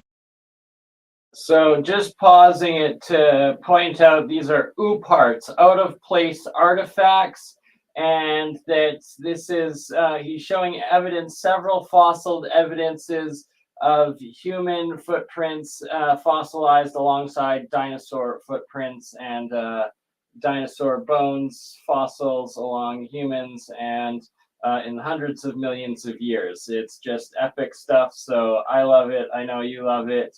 I'm going to let it continue. And for those that can support my work and support these podcasts to continue and me connecting with these people like Sam Osmanovich that we're going to be interviewing, and Campbell just finished an interview with.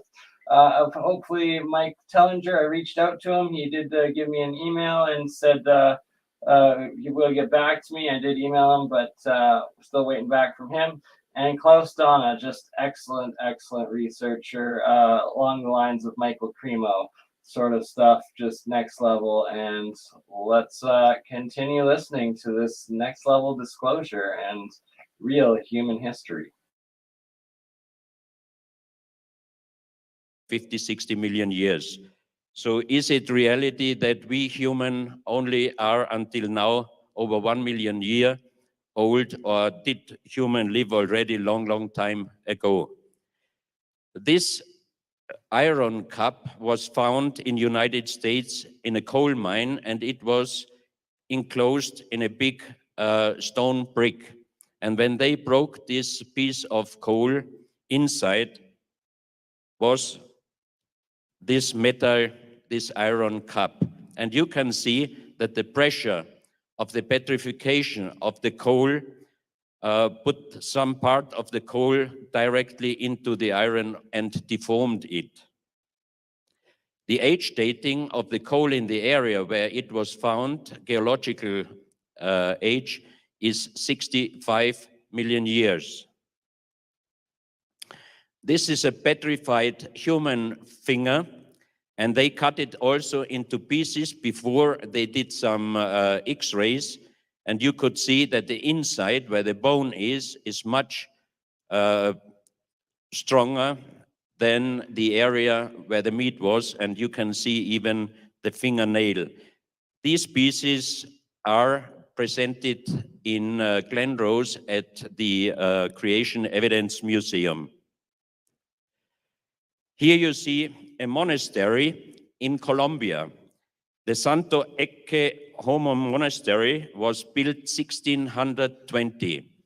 The area in Villa de Leyva, that's the place called Villa de Leyva, is full with fossils. The whole area you can find big fossils, small fossils, and the padres, the fathers, used some of the fossils for the construction and for the floor of the monastery. On this picture, you see a great researcher from Colombia, Professor Jaime Gutierrez. On this picture, you see a petrified pineapple. Here, you see an avocado. Here it's a bigger photo. This is a mice, petrified mice.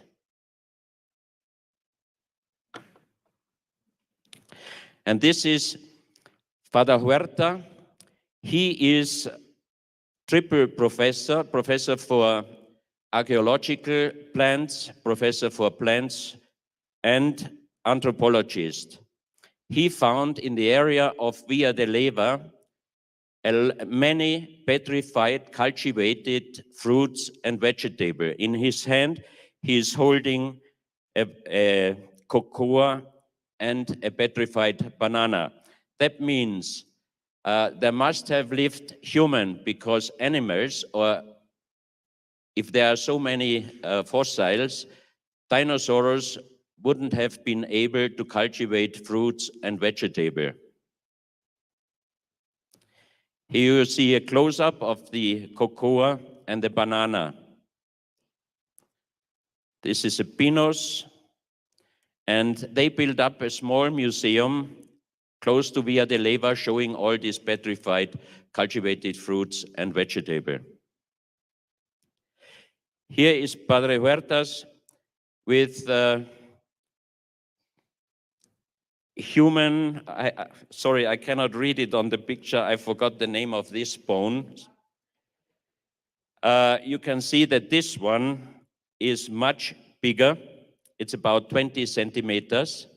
So these human living there must have been also bigger than we are in our days. Also petrified, this bone.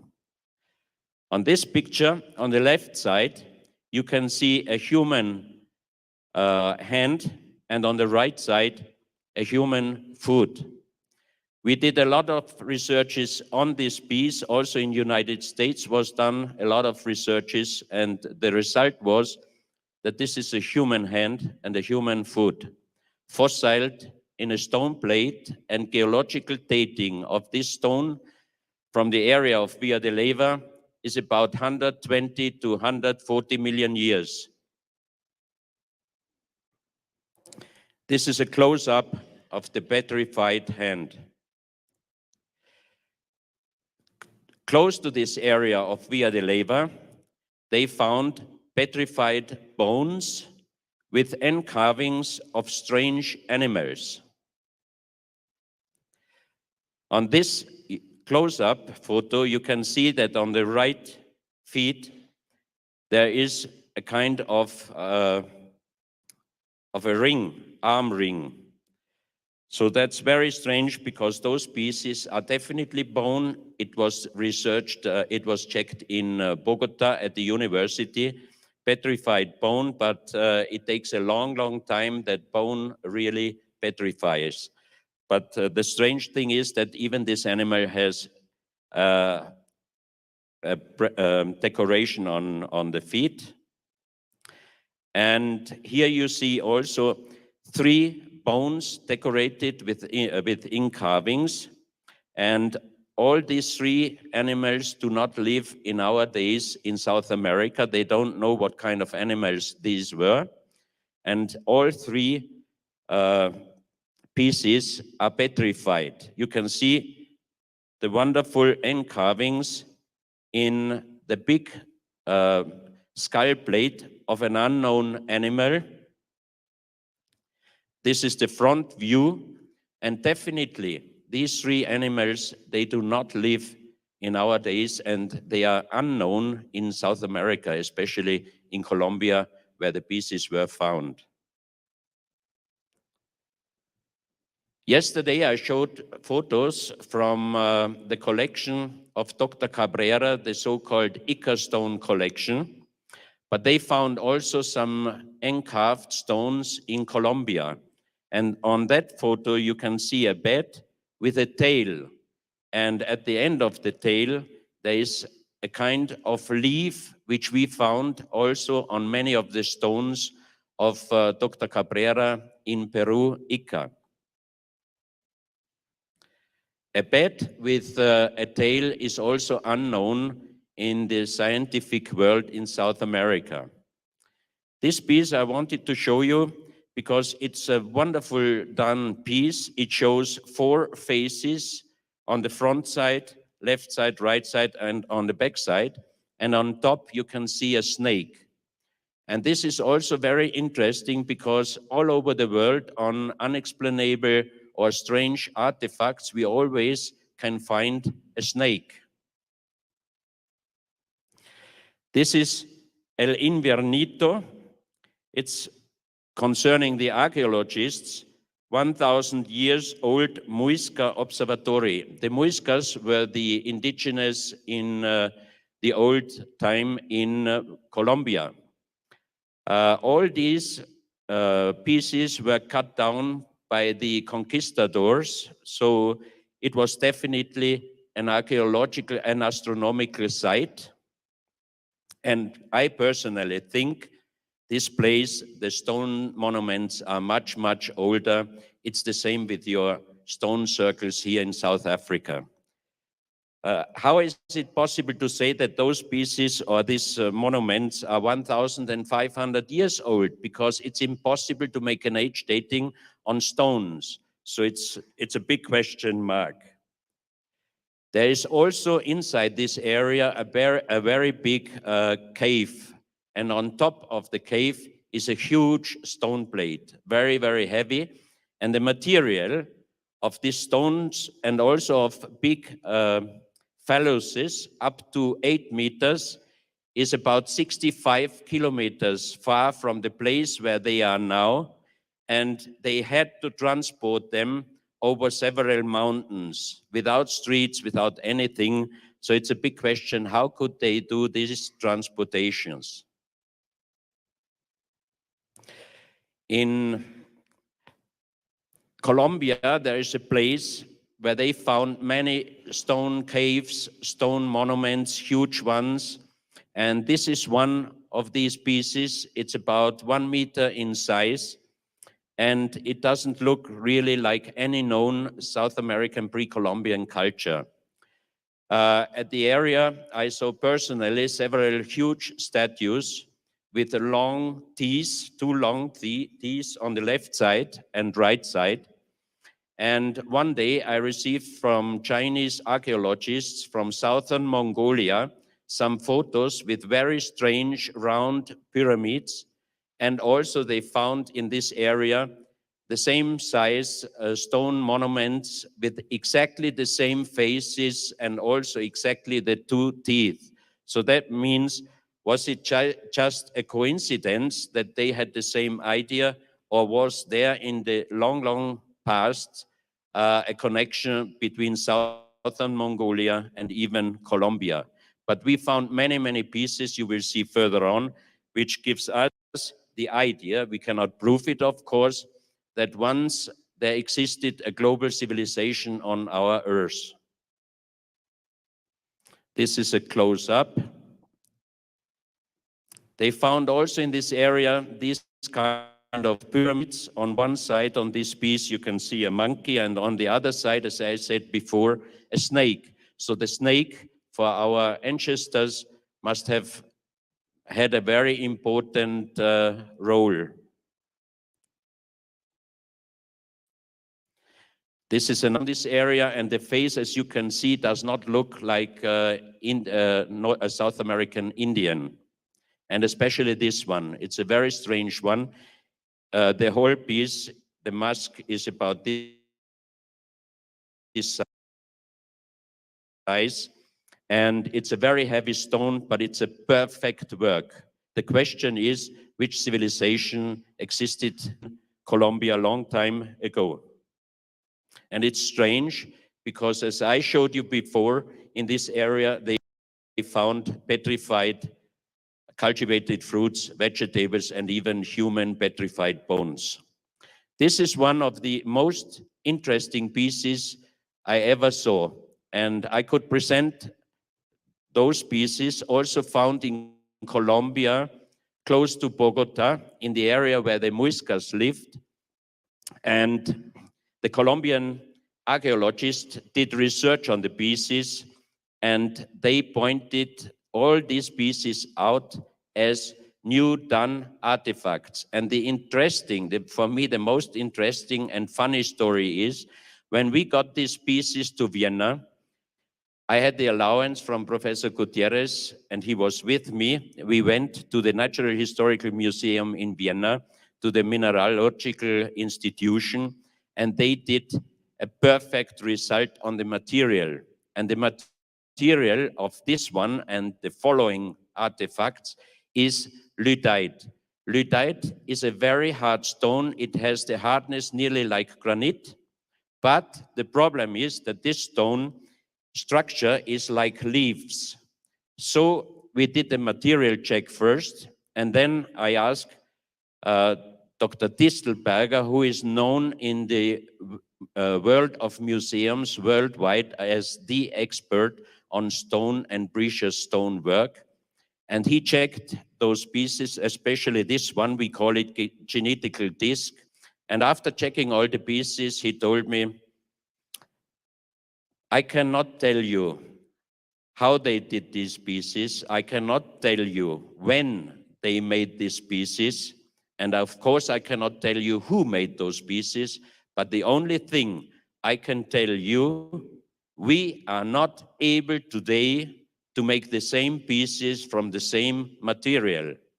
So Professor Gutierrez was very happy, me too, because if those pieces would have been accepted by the Colombian archaeologists, they wouldn't have landed me for the exhibition. So I was happy that for the official archaeologists in Colombia, those pieces are new done. I got it for the exhibition. But how can you make a new piece if the most expert is saying that we are not able to do the same pieces from the same material? The interesting thing on this so-called genetical disc, which is a perfect work, is this place. Because here you can see human eggs with and without spermia. So that means the people who did this artifact, they must have had at least a microscope, because human eggs and human spermia you were not able to see with your own eyes. And there are also many strange things on this side of the plate. And on the other side, this you can see a Swedish photographer did with a microscope camera inside a woman a photo. And the photo looks like this human egg with spermia inside and without spermia.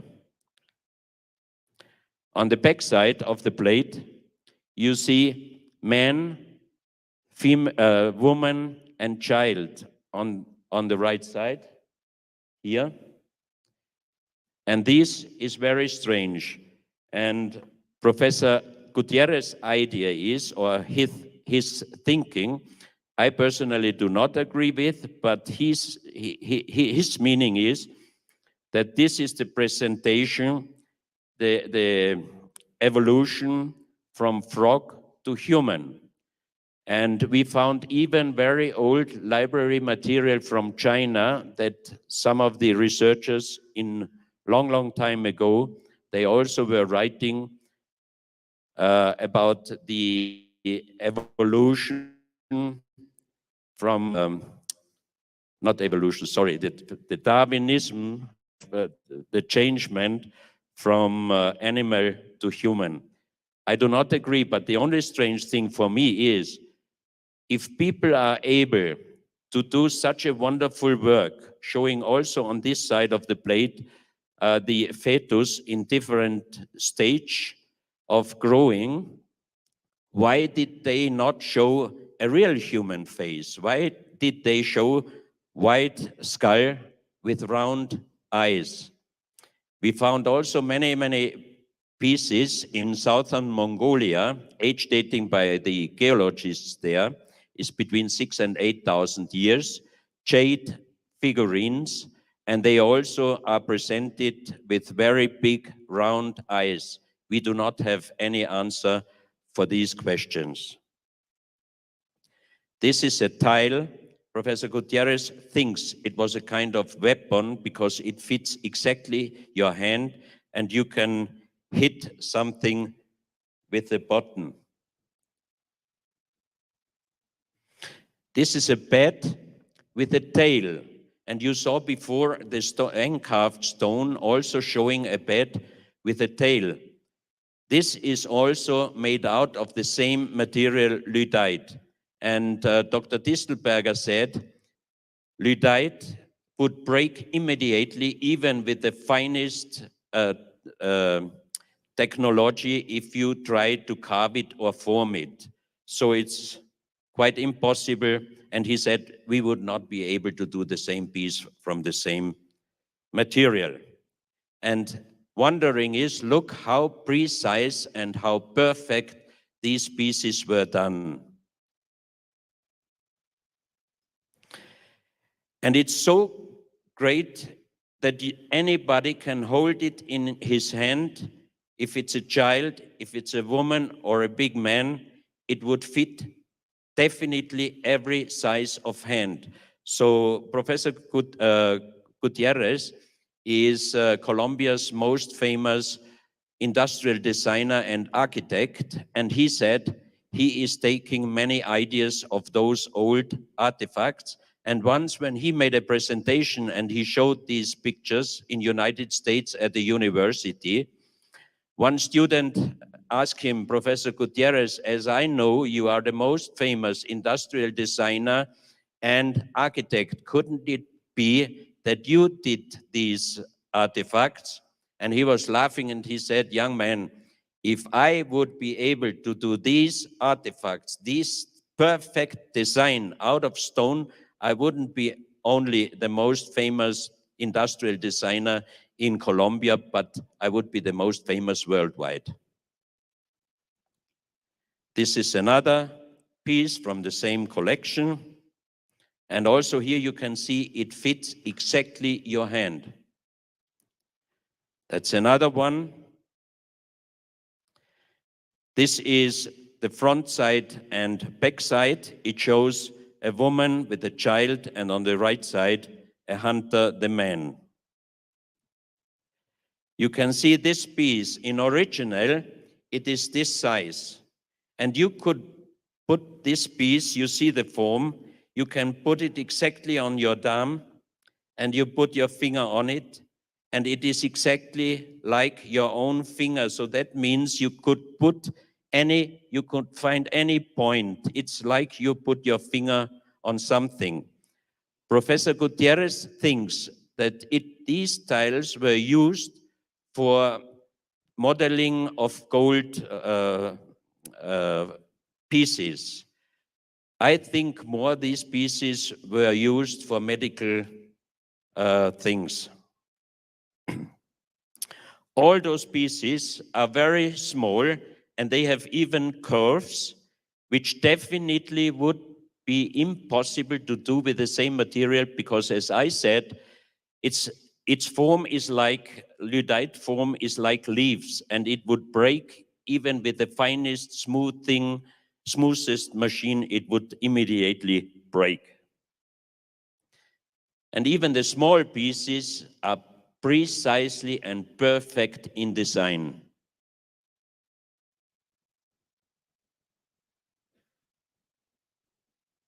I mean, doing something with a material which even we are not able to do in our days, and then the design so precise, what civilization was that? That's a very, very big question. And all these pieces, of course, are not connected to any known pre-Columbian culture. Here you have photos, and you can see each piece is perfectly fitting any hand. This is very interesting, same material. It's a knife, and it looks like it was done by an advanced civilization for an unadvanced civilization, because the using is already carved in the handle. You see on top mother's head, you see the child, and when it's born, the mother's line is around the neck, and the baby could die. So you see the arrow going down. So that means if problem at the birth of a baby, you should use this knife to cut the string with the mother. And this, we call it the birth spoon, because on the front side, you can see the vagina and the baby's head is coming out, but the baby might have problem to come out from the mother. So on the back side, you can only put here this finger inside, and you are only able to hold this piece with 2 fingers. That means that you would not be able to use help with power. And when we had this piece in Vienna, I asked some ladies doctors if they can check this piece, and they did it. And finally, the answer was, it might be even safer than the instruments we are using in our days, because sometimes in our days, if there's a problem with the bone of a baby, they use special material, and sometimes the baby's head could be damaged or injured. So again, a very, very advanced technology and civilization. And again, these pieces, they are perfect in design, as you can see on this picture. And also some pieces here, and you can see it looks like a chair. I made a joke and I said, it looks like the dentist chair. And you can see the person sitting on it has a very different face like we do have in our days. And again, my question always is, why didn't they show a really face if they are able to do such wonderful work out of this material? So of course there are people who immediately would say that was done by aliens, but I always say, as long as I don't have the approval, I would never even say so. That's another stone. It looks like Ark Noah. I always made a joke and said it looks like Ark Noah because on the back side you have all kind of animal, and on top of this stone there is an animal which does not exist in our days, and the same animal I saw on several stoneworks in South America, in Ecuador and in Colombia.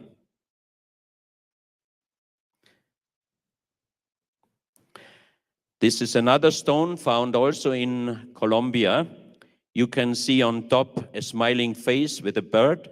You can see some symbols. On the left side is an animal face.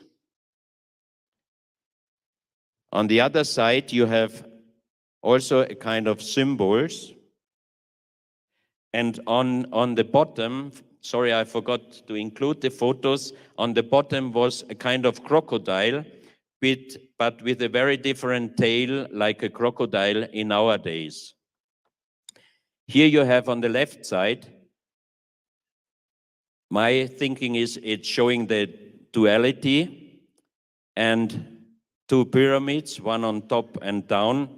And for us, the interesting thing was the writing on this side. And the same writing and similar writing we found on stones in Ecuador, in Colombia, in Illinois, United States, in Clausel in France, in Malta, Mediterranean, in Turkmenistan, and even in Australia. So for me, it's very hard to say what it is, but I think there existed a real global civilization long time ago. And if you take the words of the Bible, until the building of the Tower of Babel, they used one language. And it's a very pity because in every country, these stones with these unknown writings are not recognized. In France, a huge collection, a farmer found it already in 1924, and until our days, his collection is not accepted by the official archaeologists. And on the other side of this stone, you can see again 4 looking like frogs.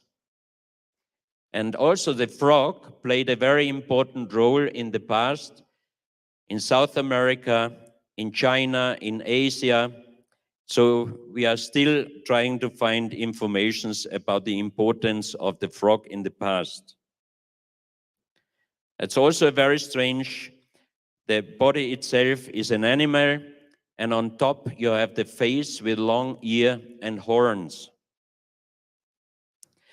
And when I checked those pieces, Professor Gutierrez told me that these pieces have a very strong energy. And I handled the pieces, I made the measurements and everything. And in that night, when I returned to the hotel, it was about 10 o'clock in the evening, it was quite cold in Bogota around this time, and the room was not so warm. So I was a little bit freezing, but around midnight, I walked up. My heart was beating like hell, and I was sweating. And I decided these pieces, whenever I get them for an exhibition, I wouldn't handle them for a long time.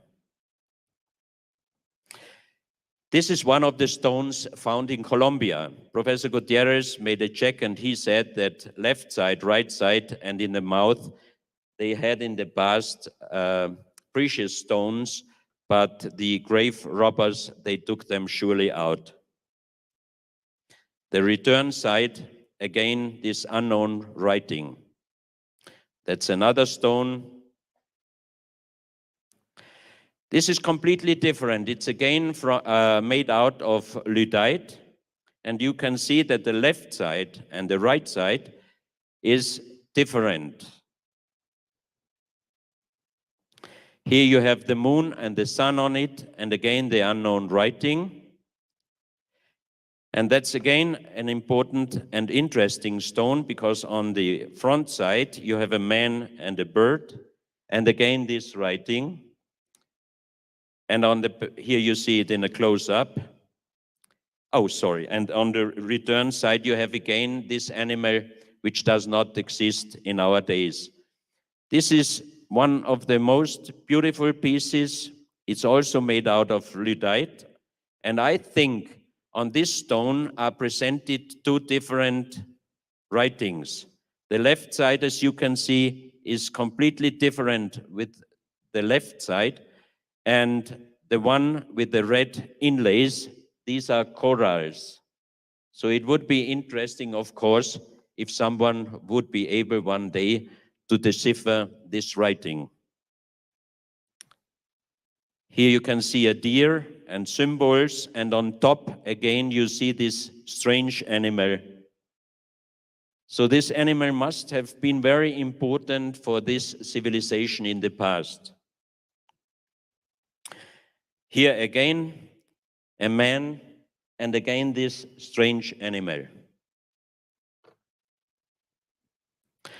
Now we are going to United States, Illinois. 1984, Colonel Russell Burroughs, an American former army member, he was searching for metal pieces from the war in the countryside, and suddenly he fell into a hole, and he found an underground tunnel. He wrote a book about it, and you can see here on this picture his explanation in his book. He explained that he found burial chambers with sarcophagus inside made out of stone, and when he opened one, he explained that the inside sarcophagus was made out of pure gold. He also said that he found thousands of stones within carving with approximately the same writing than we saw before. And when he brought some of the stones to some of the museums for checking, they just told him that these artifacts are frauds, new done. So after a while, he started to selling pieces, and I know that until our days, he sold around 5,000 pieces, and he brought out also gold, and they melted the gold. He was working with two colleagues, and two of the colleagues passed away with a heart attack, and Russell Burroughs himself had three heart operations. But as he was a former army man, he was of course much better in condition than his two colleagues.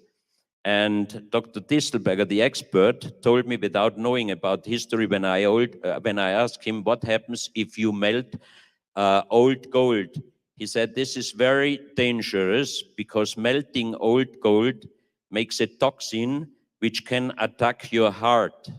And another good friend in Switzerland, he was the editor-in-chief of a big newspaper. He did a strong research in Switzerland, and he found out that there is a bank account with $5 million running on 3 names, and one of it is Russell Burroughs. So he blown up the entrance of this underground tunnel system, and I can understand why, because if this cave would be announced and accepted, first of all found and then opened and accepted as an archaeological find, he would have a big trouble with United States government. One day he accepted a request from Wayne May. He is the editor of a magazine called Ancient American, to show him the tunnel system. And he brought him to the area. He asked him to pay him $10,000, then he will show him the underground cave. And at the place itself, he decided not showing him the place. But at this moment, Wayne May knew approximately where this underground tunnel system is. He called ground penetrate radar expert, and here you can see what they found. This is the drawing by Russell Burroughs, and this is what they found out, but they had heavy metal hits on the places where Russell Burroughs mentioned that he found gold sarcophagus. And here he was describing that it was broken down, but this underground tunnel system goes further on until underground a mountain where the radar couldn't get any result anymore. So since that, Wayne made it already 3 tests drilling, but they always found water. So I called him a few months ago, and he said that this year they have another place, and they did another radar, ground penetrate radar, and he is quite sure that they can open the cave. That would be an unbelievable find, because I have some of those stones, because as they are not original, if something is not original and I'm able to buy it, I buy it. Here you can see a land map, and you can see exactly in this area is the Burroughs Cave. There are also portraits encarved in some of those stones. And this one, again, if someone looks at this, he would say that looks like an astronaut. I say, I don't know what it is, because there are many, many other stones. This looks like Egyptian. This looks like European lady. And always this unknown writing. There was one man who deciphered, who could translate this language. It was Professor Schildmann, the president of the German Linguistic Society. He spoke and wrote and translated more than 40 languages. And he said that this writing has a light similarity to the Indus Valley and to the Easter Island writing. And he called it pre-Sanskrit, because he said it's definitely the oldest writing. He passed away a few years, and now is one Italian professor able to translate this language. And I can show you that he really can translate it on a few pictures after. This is one of the marble plates Russell Burroughs brought out from this cave. And here you can see 2 symbols.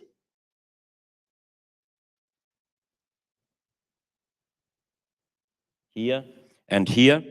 And I found the same symbols on papers from James Churchward, a British man who did researches he worked in India for the army, and he got friend with some priests of a temple, and they showed him plates, golden plates, and the translation was talking about the sinking of the continent Mu, or Lemuria. And Churchward got friend with William Niven. William Niven found 1873 in the Valley of Mexico under 3 layers 3 different civilizations, and the most advanced was the deepest one, and over this layer was volcano ash, and the last volcano in this area was approximately 10 to 12,000 years. So the story about Mu Atlantis, I believe in it. It's not only a legend. This looks perfectly Egyptian. This could be Egyptian, but also with this unknown writing. This is another finding. This piece they found in a mound in United States. It's an Egyptian Ushabti. This is a small stone plate. Just pausing it there momentarily. Excellent work presentation by Klaus Donna, one of the forefront leaders of UPARTS and alternative real human history, and in here corroborating both the Alex Burrows cave in Illinois, as well as several of the gold tablets. And what I'm talking about a lot of the time, yes, I'll post it in the links here, with these Proto-Sumerian, Proto-Sanskrit original languages of the world, this Proto-Atlantean language, essentially. And here is the Klaus Donna link in the live chat for everyone right now. And I am going to continue playing this. I believe there's about 15 minutes left. Thank you everyone for being here today. Epic 6 hours and 20 minutes into this stream. Dream stream. Thank you all who have supported so far. We're still at about halfway over reaching that goal of 200 minimum Canadian dollars on the PayPal for me to be able to cover my storage fees, and about the same also on through the YouTube donations today. Bless all your souls. That will be going straight towards the Medicine Hat Badlands Guardians on the boots on the ground meetup and exploration here next month in May. And thank you everyone. This has been an epic 6 hour stream. I guess it'll be lucky number 7 by the time it's all said and done and finished here. And we shall keep it going. Yeah, we need LiDAR, right? We need to get some LiDAR equipment. But this year I at least got the DJI Mini 2 drone to take some footage from. And I will be switching over to my new cell phone finally here that you guys were able to buy for me during Boxing Day. It's got almost 6 months now. I need to get a case, and I will also use some of the money here if we reach enough to go get the new phone case, so I can finally start filming with that 20x Samsung 20 or 100x zoom or whatever it is, epic, upgrading the streaming and the video and all of it, going to these sites. And that's part of the reason I haven't switched over yet, is I don't want to smash the camera on the phone before we get to the, oh, bless you, thank you so much, Juggernauts, Vader, Munchkin Land, for the support, $20, greatly appreciate it.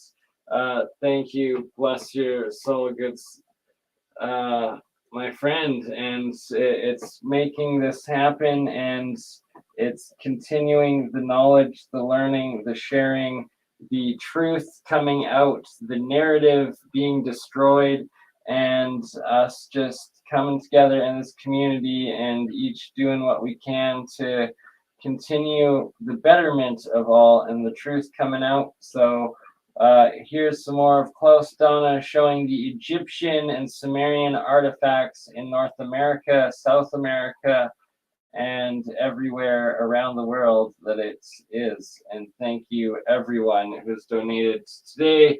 Bless you all. 6.5 hours almost here. Let's keep it going. Showing Nuit, Egyptian god, also found in an American mound. And here you have the next following pieces. They were found in Calabria, in Italy, and an Italian professor could translate it. And the translation of this plate, which you see on this photo, was telling about the graves of the sea kings, and it was a description where is a mastodont, before elephant, and also a stone circle. And a friend of mine, Adriano Forgione, upon the description, he found these places. He found the mastodont statue, stone statue. He found the stone circle, and with ground penetrate radar, they also found underground tunnel system, but they are not allowed to open them. So I have to be a little faster because otherwise I run out of time. Sorry. I just show you these pictures. And here we are in Ecuador, in South America. This we call the stone world map. On this side, you can see the Mediterranean, Italy, Greek, here is Egypt, Saudi Arabia, this is India.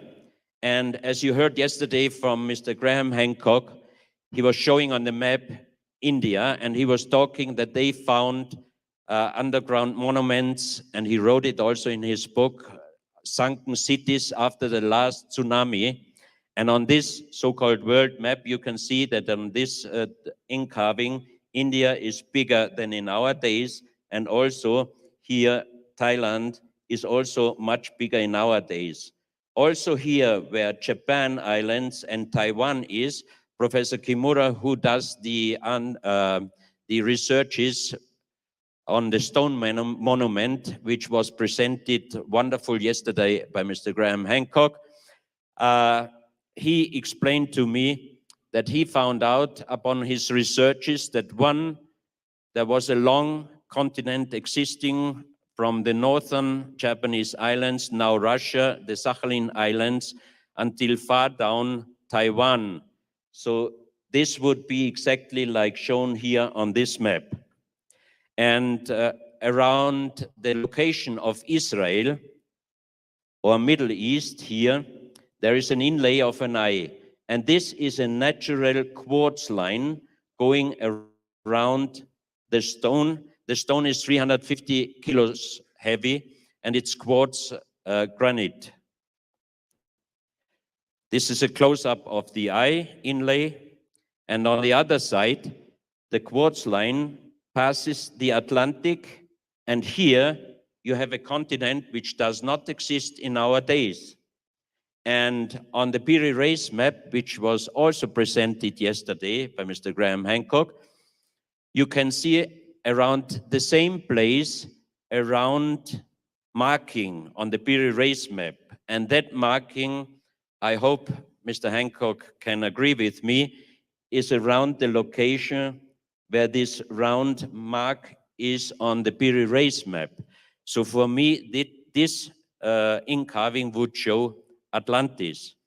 Then it passes South America and ends up in the area where today is the location, the Bay of Guayaquil. Then you can see here an inlay and a round inlay again. And this is the place where this stone map and other 350 pieces were found 1984 by an Ecuadorian engineer. He was in charge for a British mining company. They did gold mining, and he found these 350 pieces in an underground tunnel. You will see some of the pieces further on, but the most interesting thing is that at the same place, they found 2 wells with the best water on earth, because I brought once 10 bottles, 1.5 liter plastic bottles with me in a carton box. And when I checked in Guayaquil airport, I was asked to go to a separate room, and there were standing 15 policemen and military around my luggage. And an officer of the Interpol asked me if this is my luggage. And you can believe at the first moment, I thought, I didn't pack the carton box. I thought somebody put me something inside, and that means 25 years goodbye. So I said, yes, this is my luggage. He said, what is inside the carton box? I said, 10 1.5 liter bottles with Ecuadorian water. He said, take it out. So I took one by one bottle out, and when I saw that there's nothing inside, the first time I really felt, thank you. Then he asked me, put it back again. I put it, no. Then he was looking, and he made a telephone call. And about 5 minutes later, a doctor came with an empty injection, and he took water out of one of the bottles, and I thought, wow, they put something inside the water. Now something is wrong. So he went away. After 30 minutes, he came. He talked with the Interpol officer. Then he asked me to put the bottles back again, and he put the carton box again 3-4 times through the scanner, and then he said, I can leave. So I left, and when we arrived in Vienna, I forgot the situation in Guayaquil, and I tried to leave the airport at the place without declaring anything, because I didn't have anything. So left side, right side, 2 policemen asked me to come with them. So I went with them, and they asked me again, what is inside? And I said, water from Ecuador. I had the problem already with Interpol. So one officer asked me, what did you do in Ecuador? I said, I made research for an exhibition. He said, what kind of exhibition? I said, I did 2001, an exhibition, Unsolved Mysteries. He said, wow, you did the exhibition? I said, yes. Why? He said, I went there 2 times with my wife. Great. Did you find something? I said, yes, I have the bones of a 7.6 meter giant in my luggage. So he was laughing, but I really had the bones in my luggage. And then he showed me, he said, look, if you put 10 1.5 liter bottles in a carton box, and you put this box into the scanner, and you make a photo, you have to see the shadows of the plastic bottles. So he put the carton box inside, he did the photo, he said, look, I looked, the screen was black. He said, you didn't make a photo? He said, I did. That's why we picked you up. We don't know what is, because there is nothing showing up. And later on, we found out that this water has gold and silver colloidal in nanomicroscopic form, which is incredible. And it has natural energy, which mixed up the scanner. So let's go ahead. The same place, they found the so-called pyramid with the shining eye. The pyramid has 13 steps and an inlay of an eye. The natural color is gray, light gray. And if you put this pyramid under ultraviolet light, it shines like a really strong eye, but not like a human eye.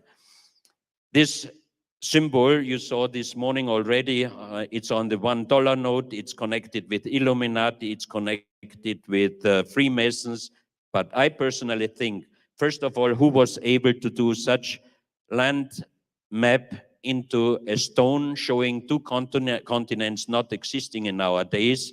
And second, I think this pyramid is much older than the Freemasons and everyone.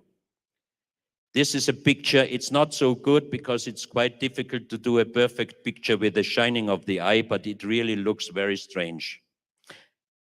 And on the bottom of the pyramid, you have the inlay of the Orion, and the same writing you saw before on the other stones from Burroughs Cave and Calabria. The translation of Professor Schildmann was, the Son of the Creator comes. Here you see on this stone the 2 eyes, and the right hand is holding the pyramid and the left hand on top of the pyramid. This is the stone, a man sitting on a stone. He is holding the pyramid. From his eyes are going rays to 2 boat persons, and on his head he has something which looks like a helmet and an antenna going up to this symbol. And here is the helmet. And you can see that in the middle of the helmet, something was broken away. Next time, when I get this piece to Europe, we do a material check. Another collection also found at the same place is a big jade cup with 12 little jade cups. The numbers on the 12 little cups are looking like the Mayan numbers, but they are different, a little bit different. And the strange thing is that on the big cup is an inlay of a star constellation. And the big cup inside is very magnetical. Outside, nearly nothing, only on one place outside, it's very magnetical. It's exactly in the center of the 3 stars. And if you fill plain all 12 cups and you fill it very carefully in the big cup is completely full. And geologists were telling me that it's impossible that a stone cup, is magnetically only from one side, from inside, and not from outside. If there is iron material in the stone, it must be definitely magnetically from both sides. This is a close-up of the big cup. You can see the star constellation, and all these stars are also inlay of a material which brightly shines under ultraviolet light. You can see it here on this picture. This is another jade plate with the same star constellation as on the big cup, and 2 persons, 2 figurines with square heads looking up to the stars. Also, the inlays shining under black light. This is also same collection, same finding, a stone which is destroyed here and partly here. It was the heart form, and this shows a face with closed eyes, with a nose, with a bird and long hair. And some of my friends, when they looked at this picture in close-up on the big screen, they said, it looks like the Shroud of Turin.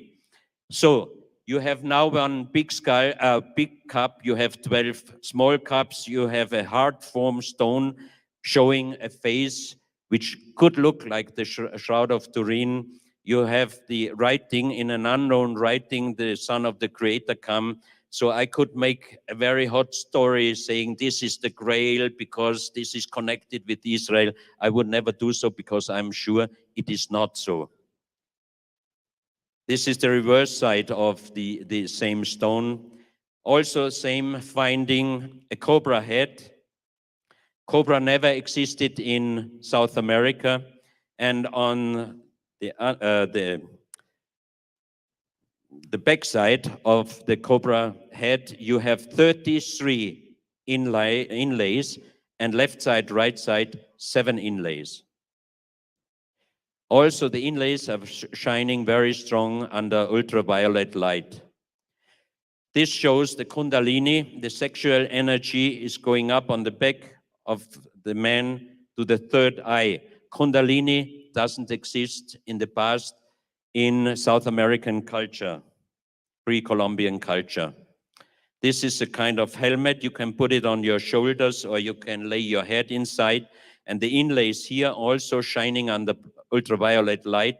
And some acupuncture specialists told me that these are exactly the energy points on the backside of the skull, which they are using for acupuncture. Also, the inlays shining under black light. You can see how this piece could be used. And in the same ground, a few months ago, they found an unfinished piece like this. Then several other pieces, a pyramid stone, again showing the pyramid with the eye and unknown symbols. Here again, the Orion, and again, a pyramid with the eye. And many statues showing definitely not any pre-Columbian culture, because the lotus seed and the kind of head decorations.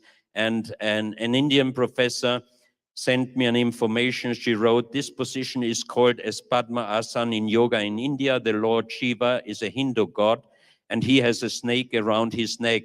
So where does those pieces really come? I don't know. And the cobra head has 33 lines carved.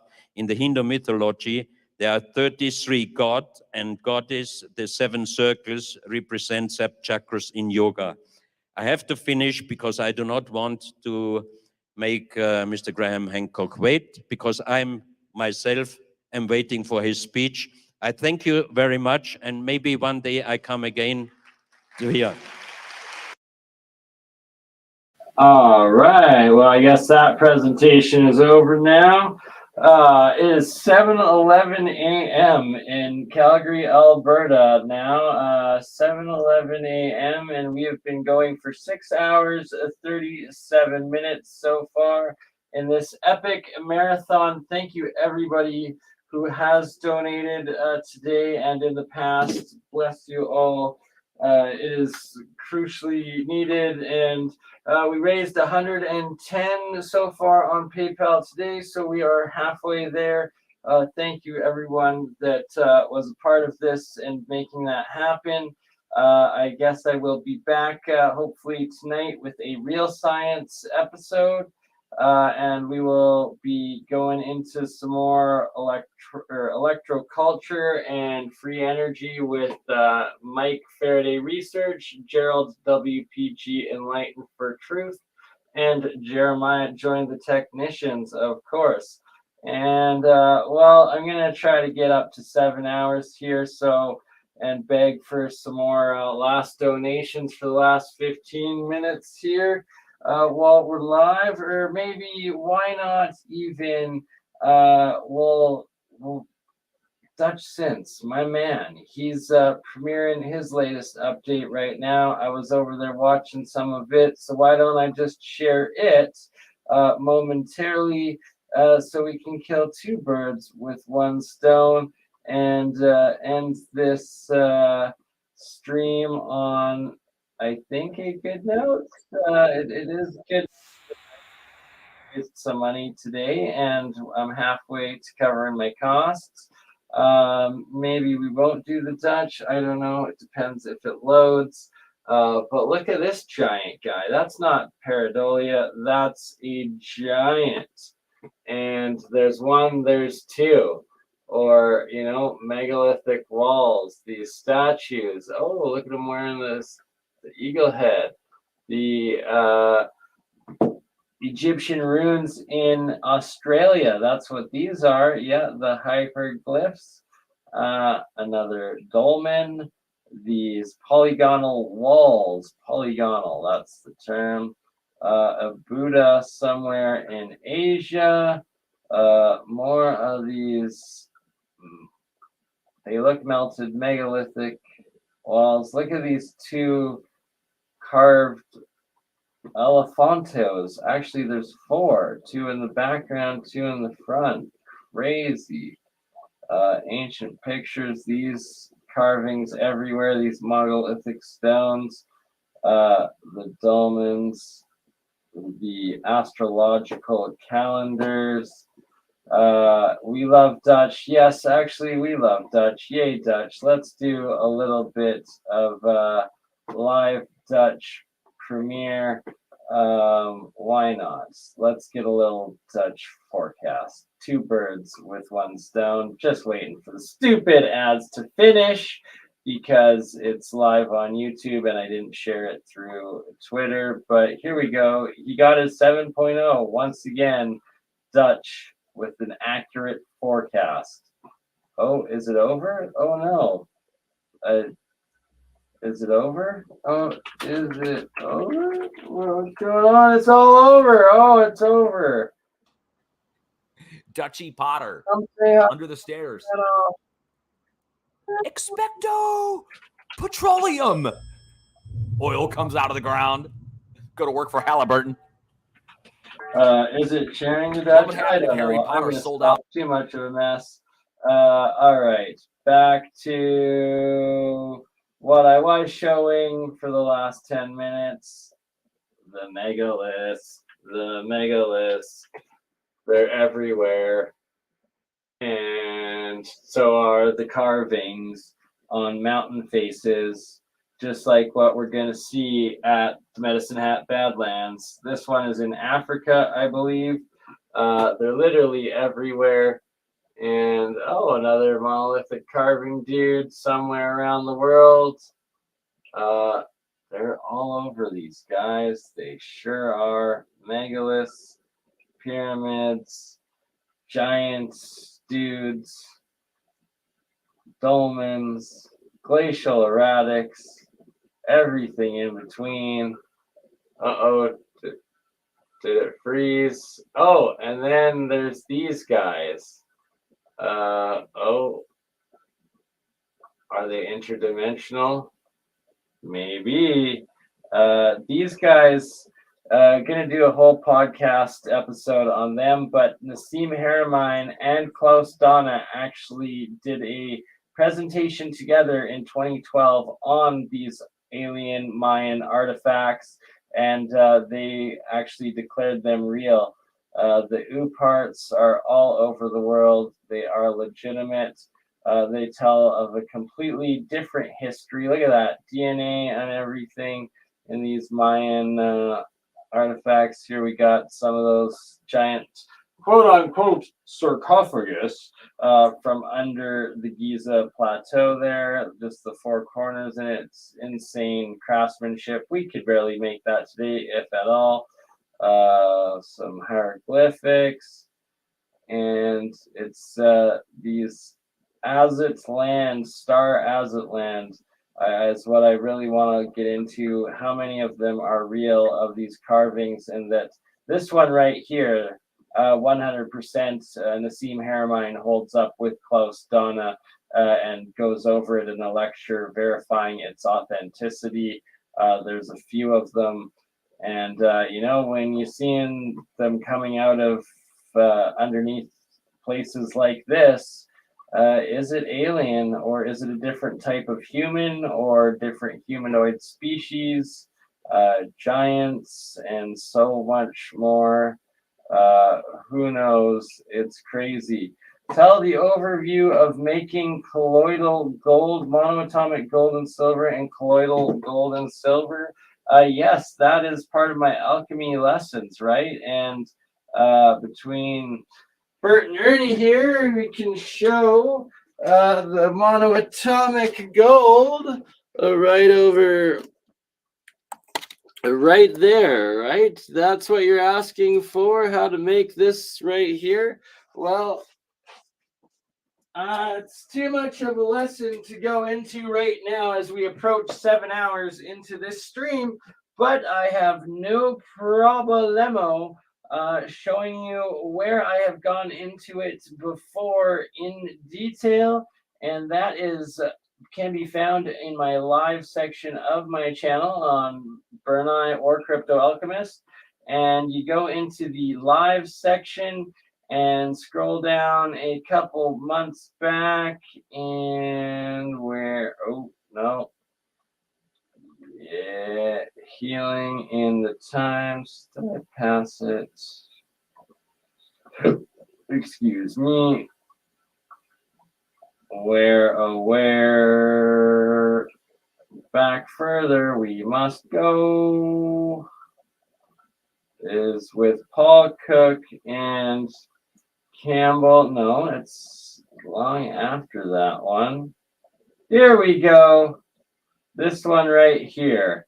Lost Alchemy with Paul Cook, Autodidactic, and BurnEye the Alchemist. How to make colloidal silver and monoatomic gold.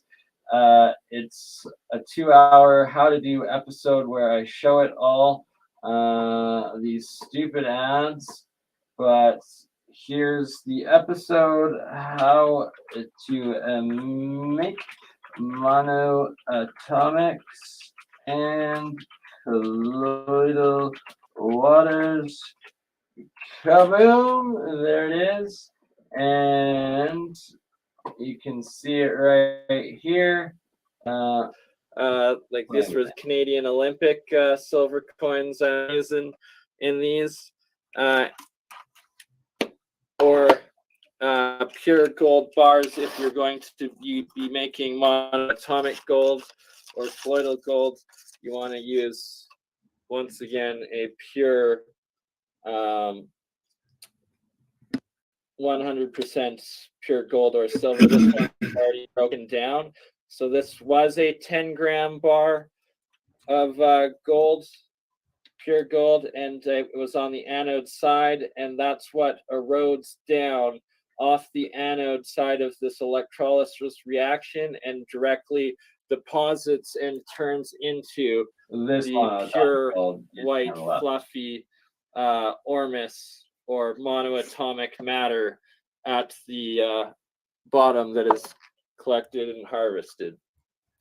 And I first started reading into Sir Isaac Newton's alchemy writings and descriptions, and that's where I first saw him state that all metal matter or all metal elements can be broken down into their most basic, and he called it molecular state, I believe. Essentially, that's molecular, and what we're now stating is monoatomic, so single atom. All the covalent bonds of this third solid state of matter is now broken down into a solid fourth plasma state of existence in this white powdered material. Okay. Oh. And that's because it's got no covalent bonds, is it? Exactly. So it's not anchored to yeah, that's interesting. So another key crucial part of that I will show back over here is that The kitty is watching. where I learned from the Keshi Foundation is nano coating, and that's where you're breaking the third solid state of metal down. So these are copper, and you can break it down through corrosion, like lye material exposed to copper will break it down, or through flame, like a plasma arc flame hitting it will also break it down, and or through the electrolysis process that we're about to do as well will break it down, and it's breaking down all the covalent bonds of the, for this instance, copper elements to each other into an outer amount where nanostructure where there's only one single covalent bond attached to the outermost atoms of the metal remaining. And by doing that, it's then able to interact with the monoatomic plasma. I will let about another 5 or 10 minutes of this play before we shut it down. And yes, not only that, by making your own, using your own pure silver and your own pure gold, then you're 100% certain that you've got monoatomic gold and silver gram for gram, gold to gold, silver to silver, as opposed to the vast majority of ormises that are claimed to be monoatomic gold and silver that are sold on the market and are usually sea salt or other elements that are in their ormus monoatomic states, but that are definitely not made from pure 24 karat gold anode and cathode like I do myself, and that makes that pure gold monoatomic material like you see right here that I have started to consume small amounts of, and that I'm drinking the water of in my jar right here. It's literally that colloidal gold and silver water that's made from this ormus that I'm drinking here. And yes, and Hippie Shake 29, bless your soul, sister. Thank you for your $25 donation today, as well as your tireless helping support the best mod in the game out there in YouTube land. Bless you, sister, and bless all of you who have donated both today as well as in the past, as well as in the future. Thank you, everybody. We're halfway there, so I'm still gonna beg and still gonna continue a little bit longer. Hopefully, we get a haymaker at the end here in the last 10 minutes as we approach 7 hours live streaming. And here's a little bit more of the lessons on how to make monoatomic gold, silver at colloidal waters. The state, matter, and elements. And that when you combine the two, that's how a lot of this plasma free energy technology works out. And It's a huge part of the Keshe Foundation's science and technology. For all single molecules, that's what they are, aren't they? Like a molecule of gold. Is that a molecule or an atom? Essentially, both the same thing in that both case. the same thing. Yeah, okay, that's why I'm confused. Are they? If it's not bonded to anything, if it's a monoatomic, is it essentially a plasma? Does it become a fifth state element? Is that what you're saying? Yeah, fourth state plasmids, exactly. When they're in that. Wow. And so another key part, you brought up oxygen earlier. Is that how they make the star in the jar? Yes, what you get it into that state, and then you start pumping more energy frequencies into the reaction, and then it'll create the plasma arc within it. And I've seen it done in other ways, where the plasmids form from the frequency, and then that sonoluminescence starts within it, creating the star in the jar. It creates an arc, so it creates a second point. So is that a wormhole? Essentially, it's a plasma field. So it's that arc of electricity goes between the anode and cathode, and everything in between it becomes ionized. Okay, you need the anode into and cathode this plasma state, or this Wow. ionized state, and that's a huge part of Bob Greenyer's key research from the Martin Fleischmann Memorial Project on ball lightning and all transmutations, cold fusion that happens in ball lightning. They call it EVOs, exotic vacuum objects, but it's not a vacuum, it's plasma. So it's plasma objects. Anything that gets exposed within this plasma energy ionized fields then is essentially going into a higher dimension of existence, and where all these transmutations, fusions, cold fusion happen, and supposedly also these time warp, dimension warp things as well start going from that. We still get ball lightning because you don't hear of it much anymore, and you don't hear of spontaneous combustion anymore either, do you? It's like there's less electricity in the atmosphere or something. Yeah. So another. Yep. So how long would that process take then? Like if you've got the silver in your hand to when it's good enough to drink, it'll start making some in about 15-20 minutes. I'm gonna set it up and show everybody a live reaction here. That's why I was gonna get you guys to talk for a little bit while I set it up on camera and have it going. But the wow, man, crazy, eh? Oh yeah, God. No. At least we escaped the programming. Yeah, that's it, man. It's the main thing. That's what it is. And I went to like 7 schools, so like my schooling was. Oh, I'm not muted right now, am I? You guys can hear me? Yep. We can hear you, Mr. Burn. Okay, so I've plugged it in now, and the 2 silver coins are the positive and the anode side up here. And then just to accelerate the process for the live demo right now, I actually used one of my triple copper solenoid, what Keshe calls Keshe pain pens, but they're essentially 3 copper coils inside of each other.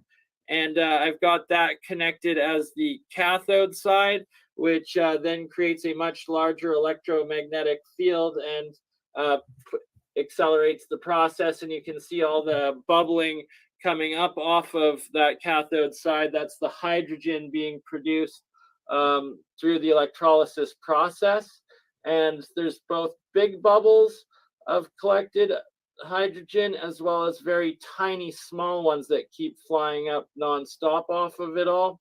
And that's a major part of the science of free energy that we'll be going deeper into this year and actually figuring out, because there's atomic hydrogen isotope being produced, which is like essentially your monoatomic, your Ormus, your GANs hydrogen, and has probably unlimited nuclear cold fusion properties and field properties. And then there's also potentially hydrogen 4 gas, as well as hydrogen, oxygen, aka HHO, vapor mist state plasmid as well.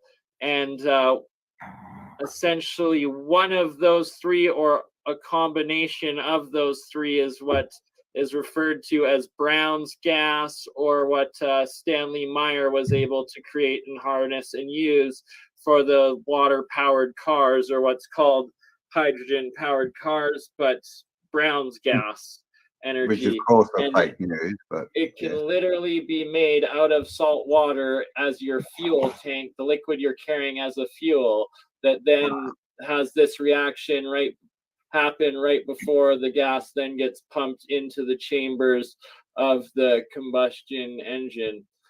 we're definitely gonna have to do a video on how to do that, on how to God, can we even say it? I'm scared of getting like bloody banned.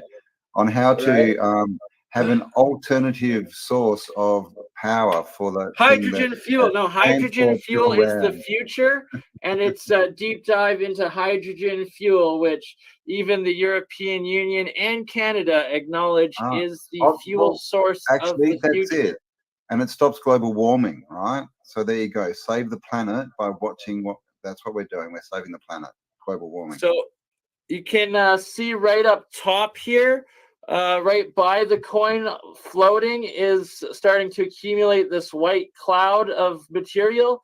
That is, in fact, physical monoatomic silver. And that as the reaction keeps going, it'll start producing clusters and clumps. I guess it's called plasmids or plasmoids of this fluffy white monoatomic silver material. As the silver coins erode off the anode side, and then it'll eventually start condensing and particulating to the bottom, condensing just like I've got collected, demonstrated in this jar right here. Look. And the key is once it starts, you can there'll be enough that forms on the top layer that's still floating that you'll be able to suck out with the turkey baster and harvest, or a small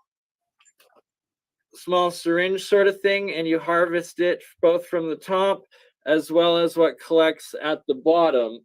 And you use these while the reaction is still going, and while it's still in this pure white fluffy monoatomic state, because it's kind of a dirty electric method that I'm using right now, because I don't have control of what frequencies, what voltage, what energies I'm putting in. And at this 5 volts that is I believe the standard amount coming out of this USB cord, it'll run consistently for anywhere between 3 to 12 hours of producing just the pure white stable monoatomic matter, and that you collect it during that stable initial form of the reaction before it then decays into oxidizing and producing the blue diatomic materials and other hydroxides and everything else that comes later on with it. And cool. All right. So 3 things. One, when you say erode, like that just basically means that the covalent bonds are being broken and the oxygen's rising and the gold's for sinking, yeah? Yeah, so erode or corrode, I guess it's the metal of the anode material that is breaking from its solid state down into absorbing into the water or the chemical reactions of the electrolysis, where the option is it either bonds and forms into an oxide with the metal, or a hydroxide with the metal, or forms into oxygen O2 gas and bubbles up, and then the metal that is breaking down remains into this pure white monoatomic state. Cool. And also, could you get a voltage meter thing that you could plug the USB into, so that you could get a positive voltage and you'd know what you're putting into the Yeah, I'm gonna be going like deep into that technical side of it and controlling it all and working with that and advancing it in the coming next month or two here. I'll be doing specifically upgrading the equipment and tests on that. I'm demonstrating here as well.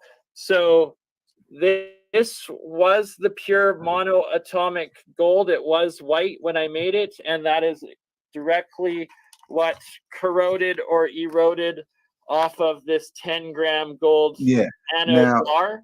And it was this fluffy white material when I harvested it.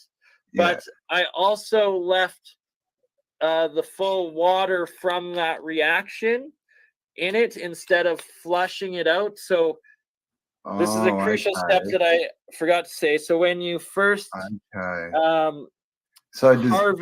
the monoatomic with like a turkey baster, syringe or whatever, you then empty it into a glass or jar of half full fresh water and start rinsing the salt and the other materials out of the rest of the water that the monoatomics are in.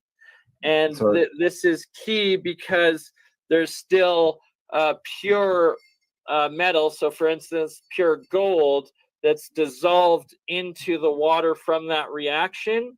And then so the water becomes saturated with the gold metal itself, and it's not monoatomic gold. Essentially, it's bonded solid gold with the water molecules. And then as the reaction settles, the gold, saturated gold in the water, will then crystallize and precipitate out of the water into the solid material around. So usually there'll be a thin layer of foil gold on the inside of the jar, as well as the gold crystal, nano crystal particles bonded with the white monoatomic material. And I believe it's become some sort of diatomic or plasmid particle of a single monoatomic gold, as well as a crystal nano particle of gold bonded together. Yes. So it's basically it's like it's almost like it's electroplating, like leaving a layer on the bottom. Exactly. That is electroplating. It's 100% the electroplating. So you're converting the gold basically from the anode to the bottom there, but in a lot of the experiments, like the material that you get seems to be more than the material you started with. Yeah, that 100%. That is known, like quite often recorded process of all of through these reactions, especially with gold and silver.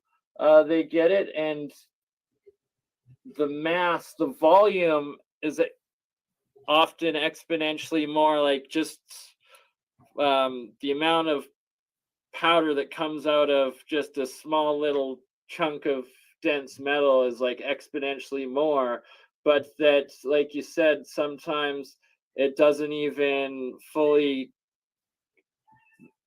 the mass of the anode and cathode doesn't decrease to the same mass of the ormus that is formed, sort of thing. Yeah, so you're creating matter out of more matter out of nothing, essentially. Out of thin air, right?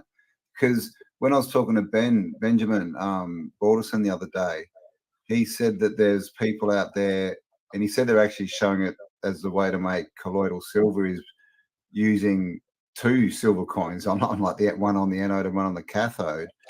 And he said someone was doing it, and they ended up with this really big build-up that was about double what they'd started with, and it seemed to be like the gold. I'm just wondering if is there a way Like, could you literally produce gold or silver, like out of thin air? Potentially, and that has to do a little bit more with some of my other experiments that I will be doing with actual gold ore connected to the anodes and cathodes and growing the crystals out of it, as well as once I get signal generator and Variac to control the different frequencies and energies of it to see if we can do that. Because you've got to turn it from a monoatomic back to like a covalent bonded physical gold, don't you? Really, for it to be worth anything and usable. So, but I'm wondering, like if there's a frequency for gold. Yeah. Once again, I have to pause it there and bring up that Campbell is bringing up a very important point of this electrolysis, cold fusion, alchemy, and a key part of my research, and that the next steps for me to be able to achieve the tests to reproduce my theses in this cold fusion electrolysis alchemy is I need the equipment. I need a couple of variacs, a couple of signal generators, and that's part of what this fundraising is for as well, ultimately. And if anybody has spare equipment out there and everything, like these are things that I desperately need to be able to advance this research and development and confirm and move forward this science and the development of cold fusion and monoatomic alchemy of plasma fusion. The resonant frequency, got it. And a couple of fellow alchemists I work with, both Jeremiah Pop as well as Michael Esoteric Gold, they do the chemical process of this alchemy and being able to break down the metals and have made the monoatomic gold through chemical reactions instead of where mine's the electrical reaction. They do it the old school chemical wash process of it, and they've actually successfully also converted the monoatomic gold back into physical solid metal solid gold. Wow. And I'm going to be doing some experiments with that and trying to replicate the process myself. I mean, just a random thought. I wonder if all these domes that we see that are covered in like gold and stuff, I wonder if that's just a result of a reaction that they're doing, and they've actually been, 100%, Campbell. That's a good point, right? Not places of worship, but workshops, and that they came to. There's a lot of the stories of, I believe, the time. I think is it in the Jewish like Old Testament or Talmud or something, but.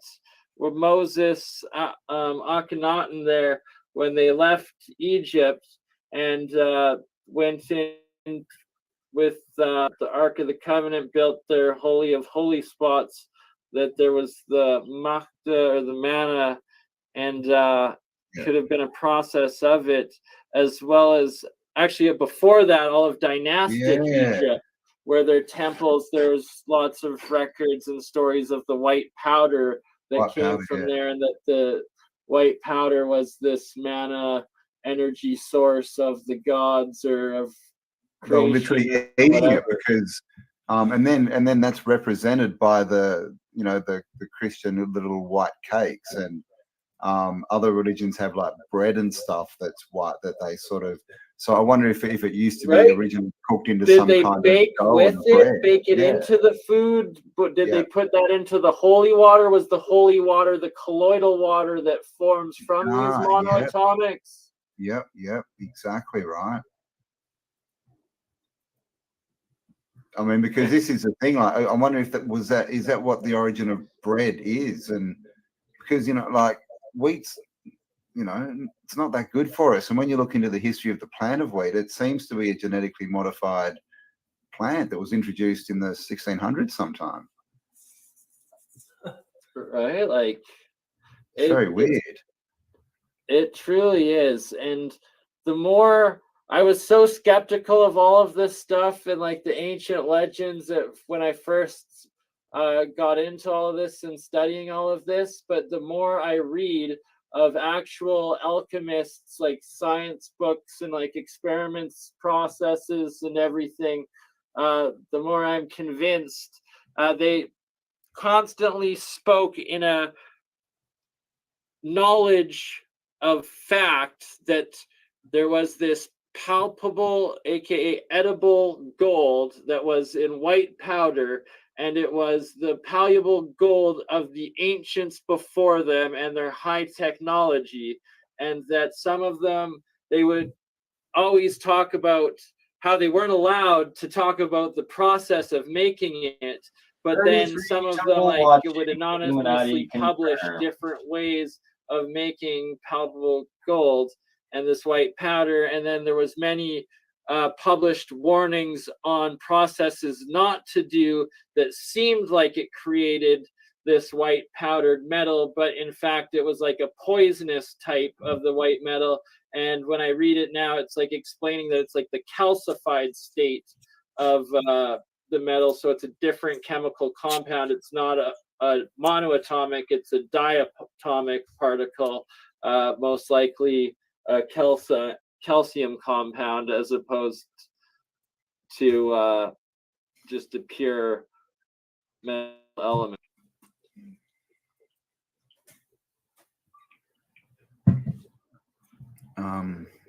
Is this okay. So when you were talking about rinsing it, putting half water in and rinse, how do you rinse it? How do you rinse water? Good, very good question, Campbell. Good sir. Sounds like a paradox, doesn't it? It does, right? Rinse water. How do you do that? Well, you put the water in and then you pour the water out. Well, yeah. So actually, best way to demonstrate that. Basically, and when you say rinse, are you basically, is that like diluting? Is it like you're diluting it to half, then getting rid of half of that water? And actually what you want, I said half full when collecting it from the reaction itself, because it'll be fluffed up and it won't be condensed like it is settled here in this jar. So okay, that's why what you essentially want to do when you're rinsing it is be able to pour out all of this water. Oops, sorry. There we go. All of this water, and leave just the remaining monoatomics at the bottom, and then fill it all the way up again. And let's actually just do a demonstration. That's easy enough. Big up, Susan. So, and I make sure when I make it, I rinse the monoatomics or the ormus 9 times fully, flush it, rinse it 9 times before starting to use the colloidal waters to start watering my plants and my animal, and eventually myself that I test myself onto. So you can see here that it's just the monoatomics remaining now. Yeah.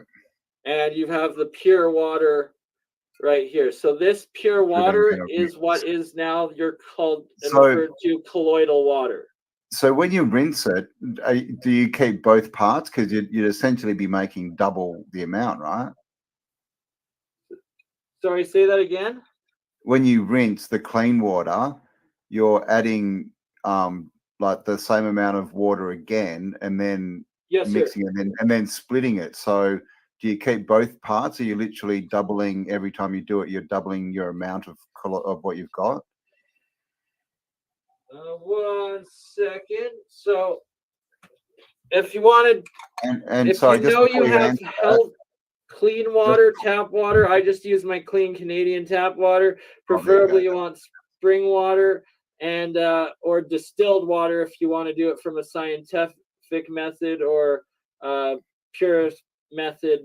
possible use distilled, but for this case, I'm You'd want at using least tap water. So just I tap water. filled Does it need to be the jar filtered? back, or the bottle back up.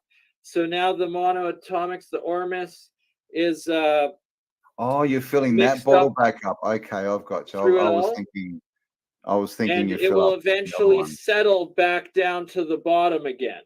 Okay, And gotcha. it's that you never, ever. Here we actually. So what you've got in the glass there is now, after it's been tested and tried, So it's now usable for your plants, basically. Exactly, and you can Yeah. see that it's starting to settle from the top, and I'll leave it focused on this for the next few minutes as it settles and recedes back down. It's quite fascinating, this fluffy stuff and how it acts. But yeah, it'll settle all the way down. And when you're rinsing, flushing it 9 times, you let it settle for at least 12 hours. I usually do 24 hours, a full day, before doing another rinse. So it'll take 9 days of rinsing it before you get the final clear colloidal waters that are usable for plants. And that you can bathe in that salt water, apparently. I'm not not health advice. And if it turns blue, that's diatomic, so don't. But if Wow, there you go. anyways, I should just refer to people to the Keshi Foundation. Keshi Foundation for stuff you can do with it. But if you try to water your plants off the first several rinses of it, you're going to kill your plants from just the salt content remaining in the water. So you can only use it from dump the all 9th of the rinse. first 6, 7 rinses out, and after the 9th, you can start using them after the 9th for watering plants. And then how many times can you? Medicine. How many times can you rinse it after you've hit 9? Can you just keep refilling it? Exactly, absolutely. So every single day, I drink a full amount of this water of it and refill it, so that it recharges, remakes this colloidal silver. So in this mixture right here, I have monoatomic gold, monoatomic silver, monoatomic copper, and monoatomic zinc. Those 4 metals in equal parts. I made each of them zinc on zinc reaction, copper on copper reaction, silver on silver reaction, gold on gold reaction. They're going to turn into Iron Man. Mixed all 4 of them into this amount, and that it remakes this colloidal water, usable colloidal water, every single day, essentially absorbing a small amount of those plasma state metals out of this into the waters. And wow. So obviously you've researched in there for metals that we need in our body. That's why you're making that mix. Exactly. It's from the Keshi Foundation's recommendtions, and over a decade of tests of them drinking these waters and doing it, that I've come up with my own and started doing it. Is that KeshiFoundation.com? So here, I'll put it in the live chat. KESHE, Keshi Foundation.org. Okay.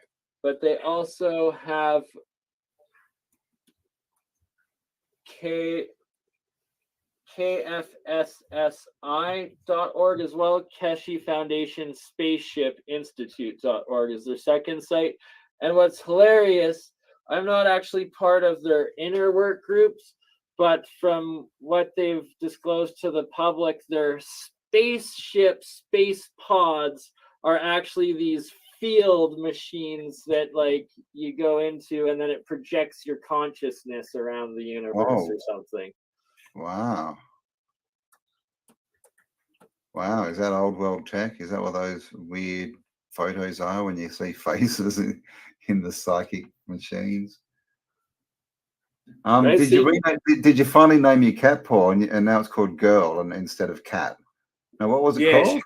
It was called Cat. I didn't have a name for her, but because I just kept calling her Girl, like, come on, Girl, hello, girl. Now it's just girl. She responds to girl now, so it's just girl.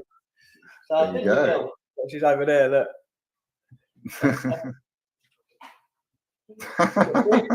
All right. Almost got a TikTok cat video going. Crazy cat. I'll tell you what, when I go to Malta for a couple of days and I come back, I'm going to film that because she sleeps on me. She sleeps on me. She cries when I leave. She don't want me to go anywhere. Yeah, but when really. I come back after a few days, she's gonna be one of them, one of them things that goes viral because the cat's going mad. Yeah. When you come back, she'll be like clinging onto your leg as you walk around the room. Yeah. She loves me. Yeah. Chasing her tail. Well, I hope no one misgenders her because, geez. No. Name like girl. None if someone here, calls mate. her boy, I think you're going to have to go for it and TikTok them, get them cancelled. Yeah. Pronoun on a cat. Pronoun on a cat, man. What are her pronouns? Girl. So you can see already how fast this has settled. The exclusion zone of no particles, the clear, pure water compared to the monatomics or the Ormus. And like, it's just so fluffy and like, it's a different state of matter. It is plasma state and just fascinating stuff. And supposedly when you rotate this material at several thousand RPM, it starts actually projecting a physical plasma field that you can interact with, just like I've seen some videos of the Keshe Foundation's like highest test reactors where it looks like a giant ball lightning field that's created around them. So what's the deal with mercury? Is it possible to do this with mercury as it's in a liquid state, or is that the only metal that can't be monoatomic? So I predict it is, and that you just connect your anode charge to the liquid mass of metal that will be at the bottom of the water. Yeah. And just have an insulated wire going into it. That'd be interesting, because when you said spinning it in a vortex, like what are they called? A centrifuge? Is that what it's called? Centrifuge, yeah. Yeah. I mean, that's what we hear was a power source for Vimanas and things, right? Spinning mercury. Exactly, right? I fully agree, and there's so many more tests that I will be doing over the coming months this year with it all. There's so many more ways to level it up, and just rediscovering this ancient science and technology of alchemy that clearly was higher science, higher technology. It was alchemists were their entire medical system, their chemistry system, their maybe that's what the palaces were. I always try and work out what the palaces were with all the big gardens. Maybe they were full of our alchemical stuff, and they were making water and watering the garden with it. 100%. Because people weren't living there, that's for sure. Like, alchemists were responsible for most fields of science. And it's just bizarre that it's so simple. Like, literally everyone could just have this going in there. It's not hard at all, right? Exactly. We've been taught that it's this big, on myself. strange thing, and they try and link it to like magic, so it becomes, like a fairy tale and not really real. Pseudo this and that, and it's wizard, it's not true, and everything. And yes, straight good time for a disclaimer that I am a guinea pig on myself. I am not a doctor. None of this is health advice. It's extremely dangerous. I could be poisoning myself. Lots of people have poisoned themselves. Welcome, Callum, one love brother.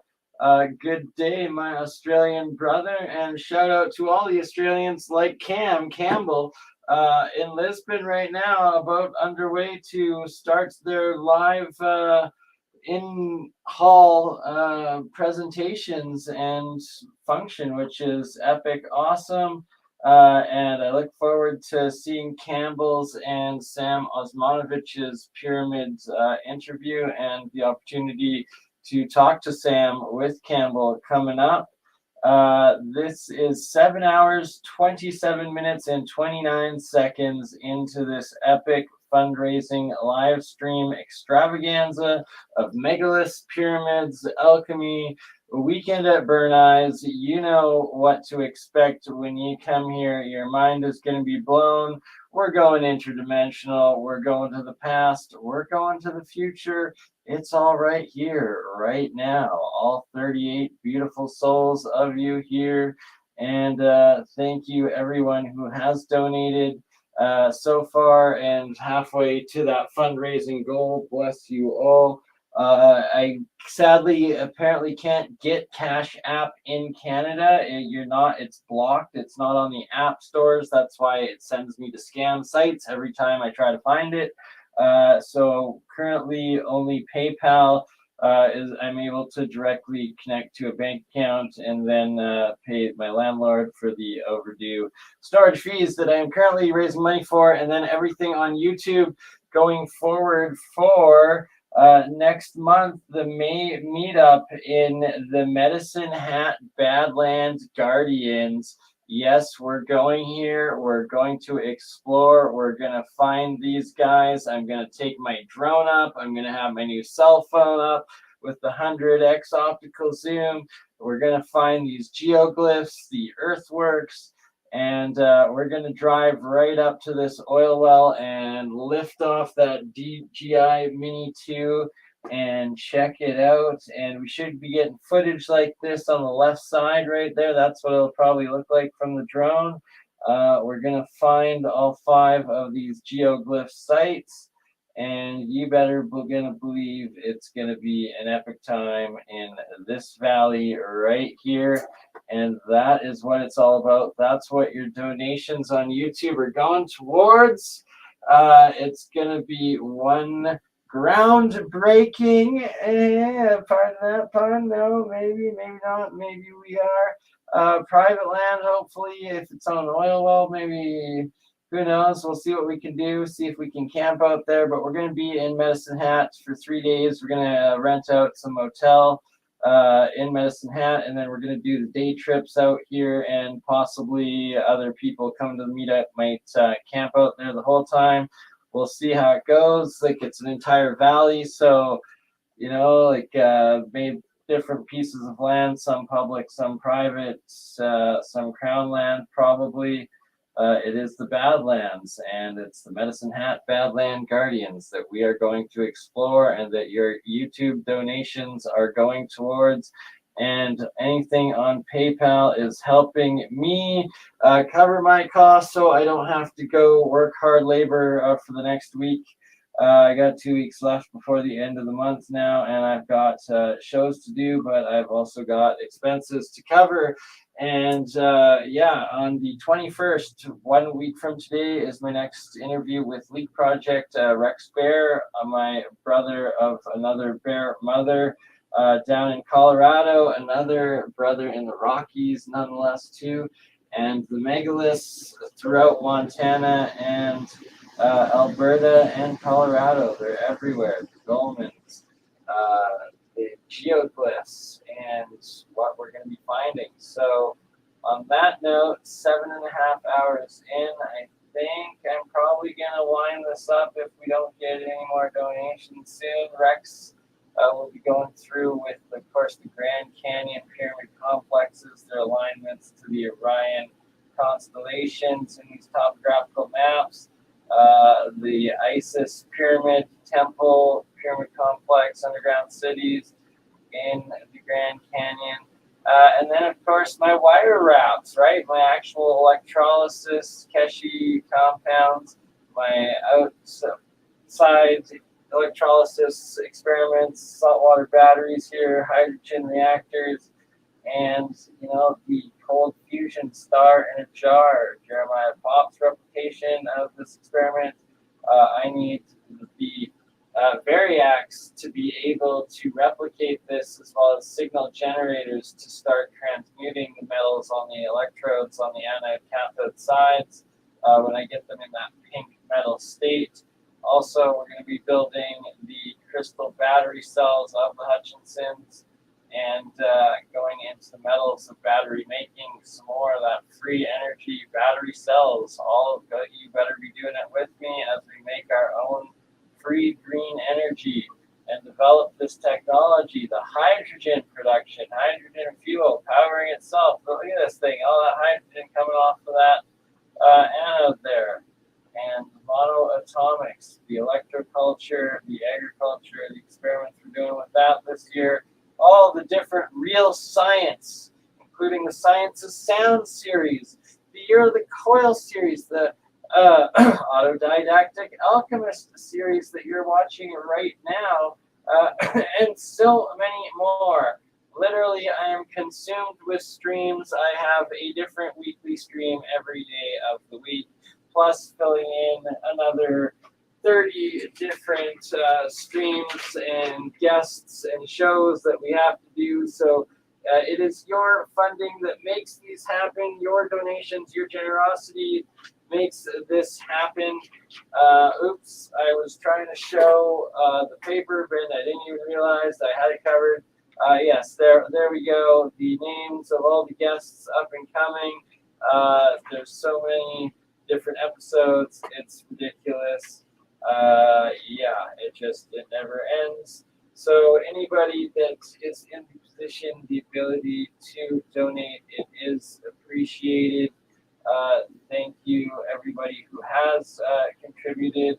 Shout out to the hardest working moderator in all of YouTube land, HippieShake29, and leading the way with that early $25 donation. Hippie, thank you so much. And everybody else who has donated so far today, throughout this entire 7.5 hour stream. So on that note, it's coming to an end pretty darn quickly here, unless a miracle donor covers the last costs here as we end it. But just because I love you all, I'm going to connect from my phone and give you an up-close and personal look at the lab and BurnEye's latest creations and experiments. These hydrogen reactors, these monoatomic saltwater battery cells, and yeah, that is what you guys are funding as well when you donate to my research, to my podcast, to my work, and to this ongoing massive project that we are all a part of, and that thank you for your work, your help, your support with. Let me see here. I gotta figure out sound so I don't mess it all up.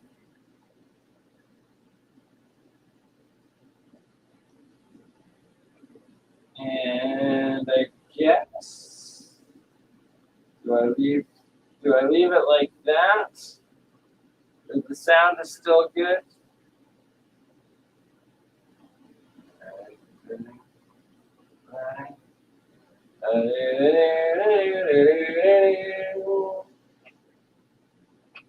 So we do have more of the Seed of Life, Weed of Life print in stock.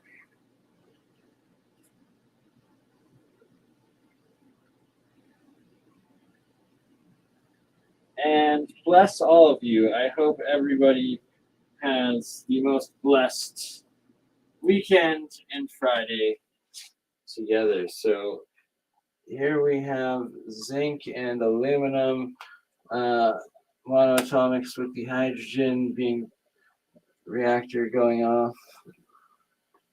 Hop coil.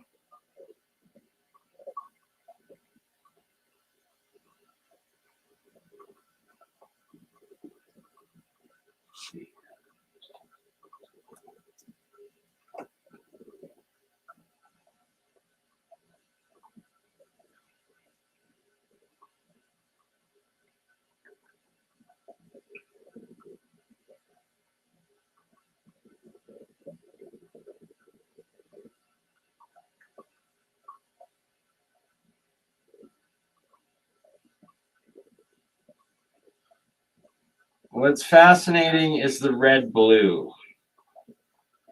That's one coil negative going in, and it's oxidized, blue on one side, red on the other.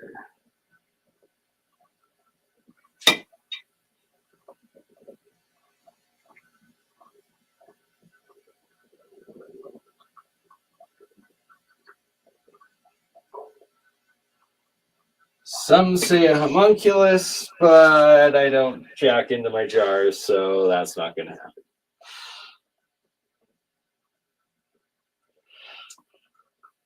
Also, the red-purple monoatomic plasmoid material, this self-sufficient jar unit just set up.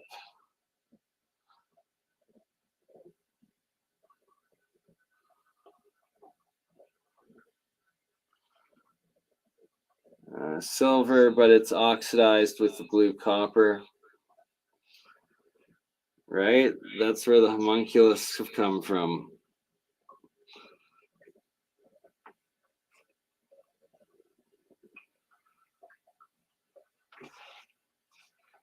In the studio.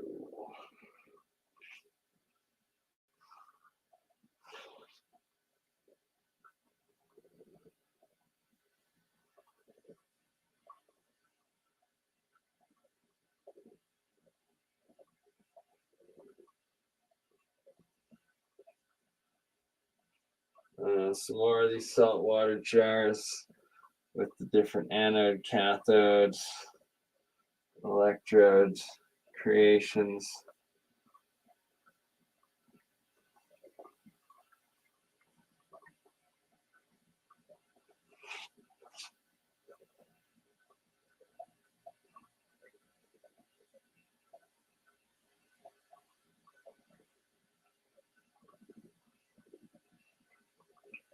Your own hydrogen reactors.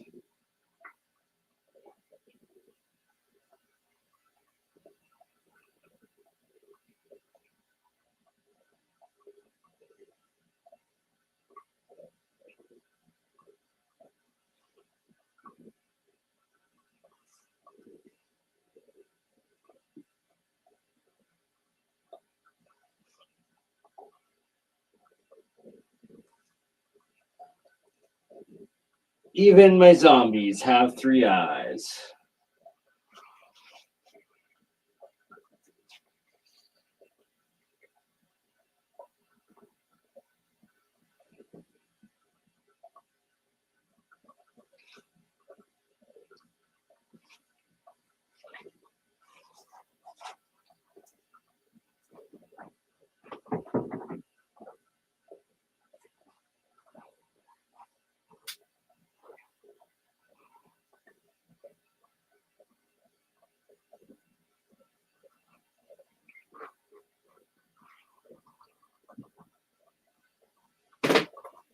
All right. So with that little tour, there we go. And do we go to 8 hours? Do we play a little bit more? Let's see. Has there been any donations in the stream, or is it time for this guy to go to bed? Because there's a Real Science episode with Mike, Faraday Research. Shout out to Mike, confirmed on the phone about an hour ago tonight, 6 p.m. My time, Mountain Time, and with Gerald, WPG and Light for Truth, Jeremiah, JP, Exotic Propulsion, Join the Technicians, Real Science, and Zertus, and I tonight at 6 p.m. Mountain Time if I wake up. So I need to go to bed. It is that time. We're 7 hours and 40 minutes in. Let's see. Maybe I'll let her go to 8. Shall we go to 8? 27 people watching. No, it's time to hit the hay. On that note, I love you all, and it's time for the outro. We'll see you this evening, which will be my morning, which will be later today, regardless. Amazing Friday. Saturday for you Australians, and good day. Love you all.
Bless you, Nikki. You have